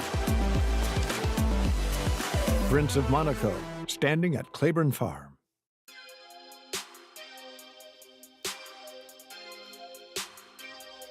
Back with you on our Sunday coverage here on Fox Sports 1 feature from Hot Springs in the books.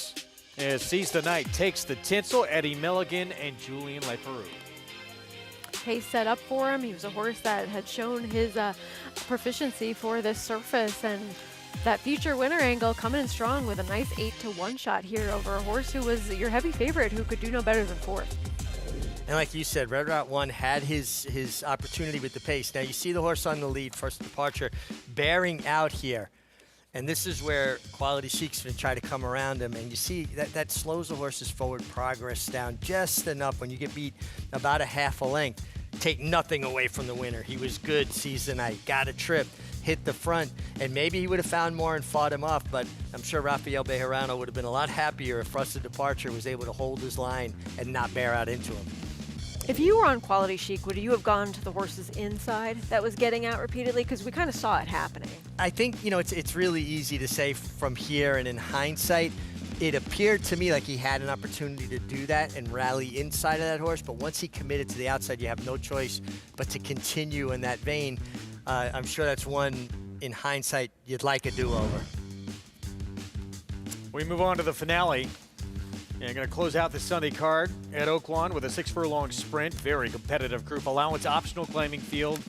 Chiringo, 6-1. His 3 consecutive huge performances. Red Flag going to take plenty of money in here, as is Looms Boldly. Right now, 6-1. You will not get that at post time. First start outside of New York, I believe, for this New York bred. Had some big performances over the summer, especially at Saratoga. And when the John Morrissey with a 92 buyer did that leading every step of the way for the Brad Cox barn. Isn't he a horse that needs the lead, though? And he can make the lead here, but isn't he going to have to work very hard for it? Would appear that way. But he is quick. We'll see if he can get it. Carbone taking money as well. Steve and son Keith Asmussen, off since June. We're going to have more on retired thoroughbreds and their second careers and how Arkansas is taking care of their equine athletes when we come back.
Most horses retire 4, 5, 6 years old, but they can live to be 30. Every stake that races needs an aftercare foundation. It was all started by Bill Walmsley, so we got together, got with Jennifer Hoyt, we got a website, we got a Facebook page, and we could rehabilitate and retire the thoroughbreds that have raced at Oaklawn. We started off very slow. I think we maybe had 6 horses the first year we were in the program. Overall, we've probably retired and rehomed over 50 horses. We do ask that every owner that donates a horse into the program donate the horse with $1,000. That just helps care for the horse for the first month or so that we have the horse in our care. Every year we do get some good funding, but it's amazing how quickly that goes during the summer and fall when we're taking care of about 25 to 30 horses. At the end of the 22 race meet, we implemented the Ring the Bell program. Ron Moquette brought it to us. He provided the bell. And so that April, that last month of that race meet, we gave owners the opportunity to ring the bell every time they won a race. And we raised almost $9,000 in just that month. It's now something that they look forward to doing. It's a sense of pride. I'm gonna ring the bell today because that means they won a race. 2 years ago, the HBPA installed an equicizer at Oaklawn, and that's been a huge fundraiser. Trainers pay $10 per horse every time they put it on that equicize wheel, and all that money comes to our program. Each horse has its own adoption fee. We usually set that based on what the horse will be doing. in his second career.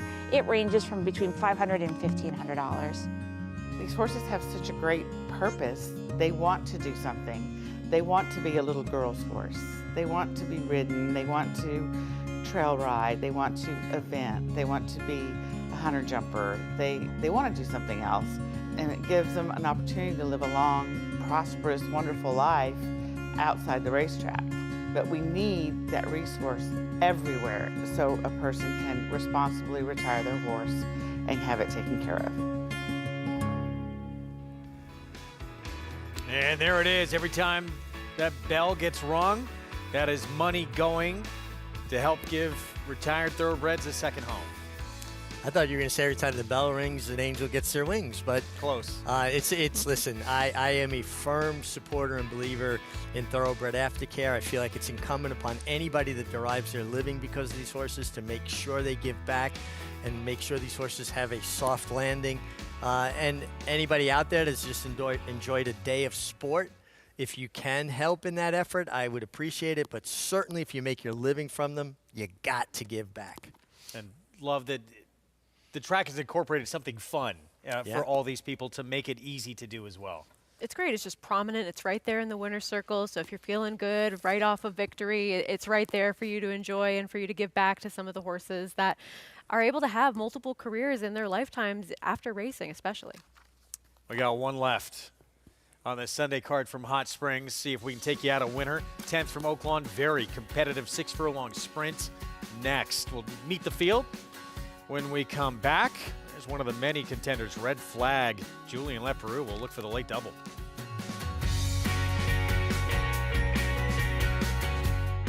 Game winner first ran a very, very impressive maiden race at Del Mar. Came back in the Del Mar Futurity. Gaming, a first crop colt, following in his sire's footsteps, winning the Grade 1 Del Mar Futurity. And then just continued that unbelievable 2-year-old year, went on to win the Breeders' Cup Juvenile, and then was crowned 2-year-old champion. A very exciting combination of pedigree and race record. Game winner, continuing the legacy of Candy Ride. Enhance your handicapping with AI Fast Facts, exclusively on Naira Bets. Open your Naira Bets app, click View Runner Details, and a stat-driven fact will appear for all U.S. thoroughbred racehorses. Download the Naira Bets app to start using Fast Facts today. RaceLens is the most in-depth product in horse racing, with unique features found nowhere else. True odds, predictive analysis, and pace projection. RaceLens. It will change the way you follow horse racing and take your game to the next level. There's a big, bold, beautiful world waiting to be explored by you and your friends, of course. But not just any friends, the best of friends. The kind of friends who let you do you. Because in this world, it's positive vibes only. And when you get in the zone here, you stay a while. These aren't just good times, they're the best of times. And your time is now. So come explore. Resorts World. Racetrack Television Network brings you every race, from every track, on every screen, every day. With monthly packages starting as low as $5, RTN gives you great value and access to more live HD streaming and race replays than anyone. Visit RTN.tv today to sign up and watch on almost any device, including Roku and Amazon Fire. RTN has packages that start at $5 per month.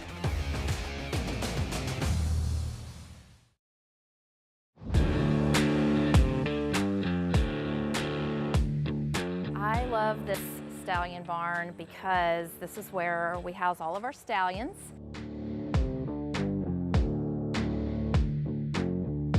And it's a favorite amongst everyone that comes on tour because they get to meet and greet some of their favorite horses that they saw race or are fans of their progeny. So this is Midnight Lou. So these boys are always expecting a mint. Yes, they know when we're coming, don't ya, on these tours. Of course, Loggins is our newest stallion. So son of Go Zapper. Yes, I know. Very handsome, very youthful looking. I like to come when the stallions are coming in from their paddocks. So I get to see them all parade in, and Violence comes in every day, very proud. So I enjoy watching them come in and go into their different stalls, and that happens around noon each day. Violence, I would say, stands the proudest, looks the tallest, even though he's not. If you wanted to draw a picture-perfect stallion, this is what you'd draw a picture of. He's a beautiful stallion. A little bit aggressive. Clean your mouth out, charlatan. You're messy. This is Charlatan. They call him Charlie in the barn. That's his nickname. So, fun fact about him. Full of personality. And here is the horse of the year, Go Sapper. Of course, he's a legend of the barn. 24 years old. We had no intention of moving our stallion division here when we first purchased Alapa. And when the decision was made to move the whole operation here, we had 6 months to be out of the Lexington facility. So we had to construct that breeding shed and get all of these paddocks up so that we were ready for breeding season for our stallions. So I would say that Good Magic is probably the kindest, gentlest stallion in the barn. We're really proud of Good Magic and excited about his future. Of course, he had Mage win the Kentucky Derby in his first crop. We look forward to everything that's coming up from this guy. Curlin! Here, buddy. Hi, handsome. So here's Curlin. Consider him the king of the barn. Hi. It's great for me to do tours because when I do give a tour, the fans are so blown away and they just say wow constantly that it's a good reminder for me every day to appreciate it. Our program, America's Day at the Races, brought to you in part by Hillendale at Alapa. Proud to have them as a sponsor as we get set for our nightcap coming up out in Hot Springs. 6 furlong sprint to close things out on what is throughout the day started sloppy but been for the most part a muddy track most of the afternoon. And we'll see how that plays out. But our favorite right now in this race era is 4-1. Tells you it's pretty wide open. This is a competitive group. Lots of back class within this field. There is Chiringo at 5-1. Second as the favorite last time out off a little bit of a break. Last 3 races put him right in the mix. 2 for 3 at Oaklawn with a second. The only defeat. Major Blue at 8-1. Don't sleep on Major Blue. His wet track races are all good. Excitable Boy, big price for McLean Robertson. He'd need to take a step forward, but his race 3 back could get him a small piece of things if some others don't run their A race. More pace here with WW Scouts Honor. Definitely adds pace to this event. I think has a big say in how this race will run if he shows his normal speed. Here's Ninja Warrior Greg Compton, a big win the other day. Yeah, this is a horse we haven't seen since the last Oaklawn meet. Last ran in April. Invulnerable as Francisco Arrieta. He steps up into a pretty tough spot here. Nice horse, but might be in a bit tough. Here is the New York-bred speedster for Brad Cox, looms boldly. If you can forgive his effort last time out in the Hudson as the favorite, the race is 2 and 3 back, he wins. Red Flag, 4-1 is the favorite. Good closing sprinter and gets a lot of speed to run into. Todd Fincher sending out American Outlaw. Another horse I don't think is a win candidate, but adds speed to this affair. Mike Maker second off the claim, 2 Eagles River.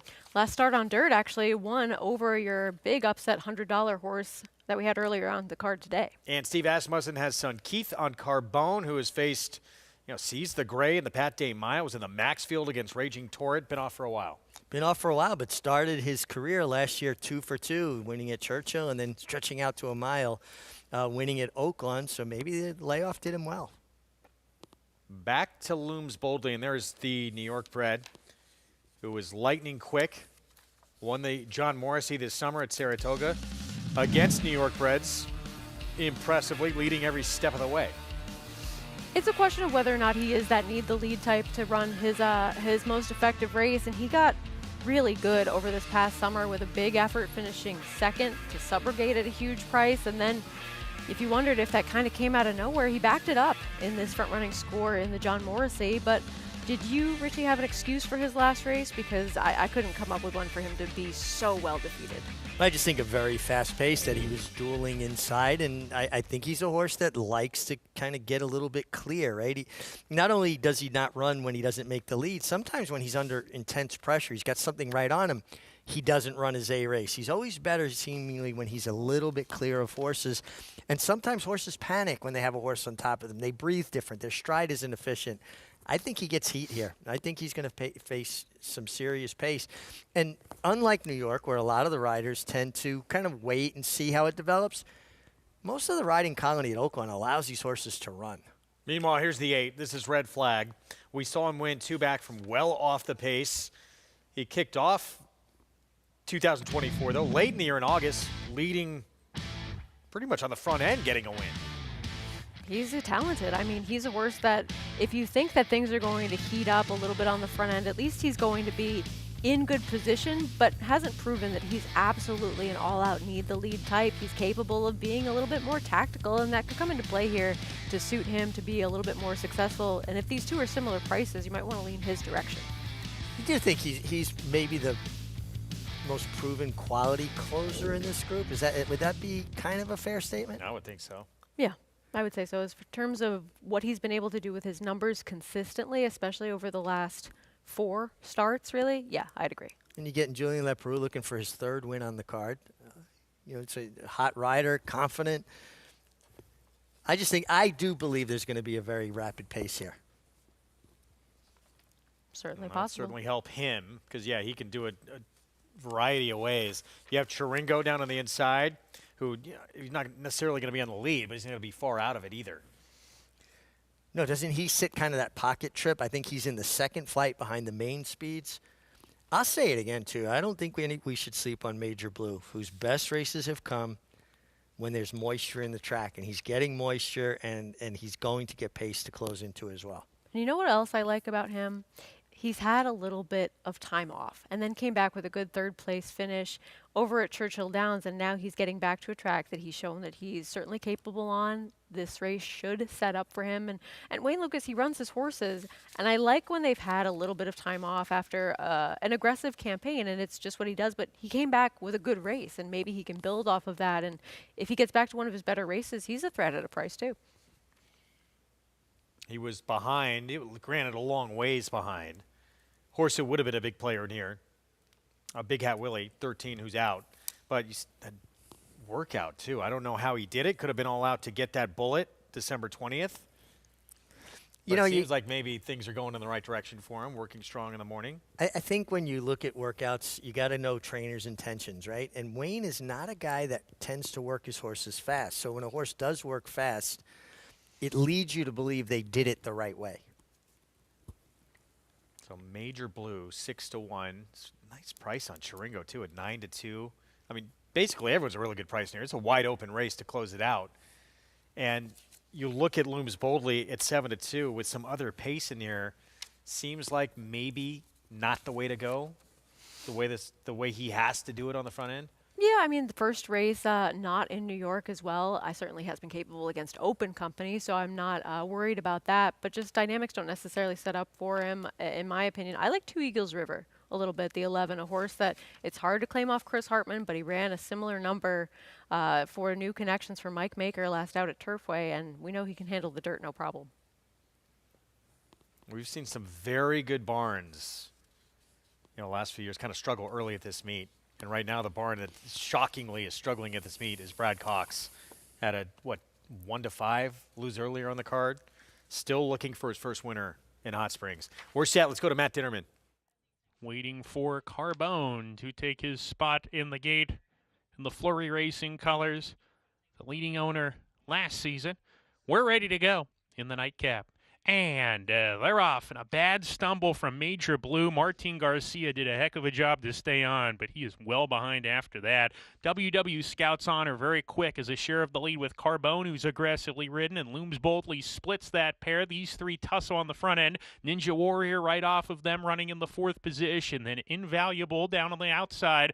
approaching the halfway mark here. Excitable Boy inside, slipping inside of runners going into the turn. Then comes Chiringo as they pack up into the corner. Red Flag is 4 wide on the course. He's trying to pass runners about 5 lengths off the pace. And at the back is American Outlaw as they round the far turn here. Contentious battle continues on the lead. Carbone strides level with WW Scout's Honor and looms boldly, the first of that trio to blink, and is backing away. On the outside, Invulnerable's making a run, and Red Flag catches the eye on the far outside. Carbone is asked for his best. Red Flag, grandstand side, continues to run on, and WW Scout's Honor is not done. Invulnerable and with a big shot at a big price. It's Red Flag with the lead as they hit the 16th pole. Invulnerable to the inside, switches to the wrong lead, but he's trying hard. Red Flag with the upper edge.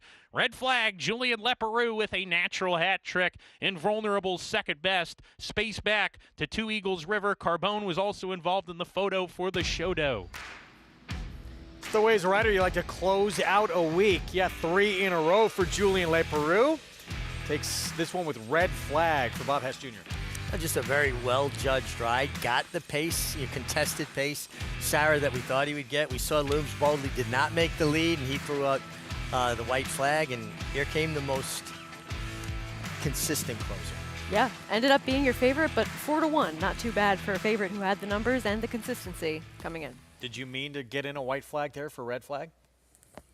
Yeah, it actually wasn't really my intention, but it did work out. And Major Blue eliminated at the start, stumbled badly. Martin Garcia did actually a good job just staying in the middle of him. Yeah, kind of cost them all chance there. Hope you enjoyed our Sunday coverage. We are back next week. Enjoy the rest of your weekend, what's left of it, and we'll get back at it again next week with more big weekend on the road to the Kentucky Derby, with the first 2 preps in 2025 happened on Saturday.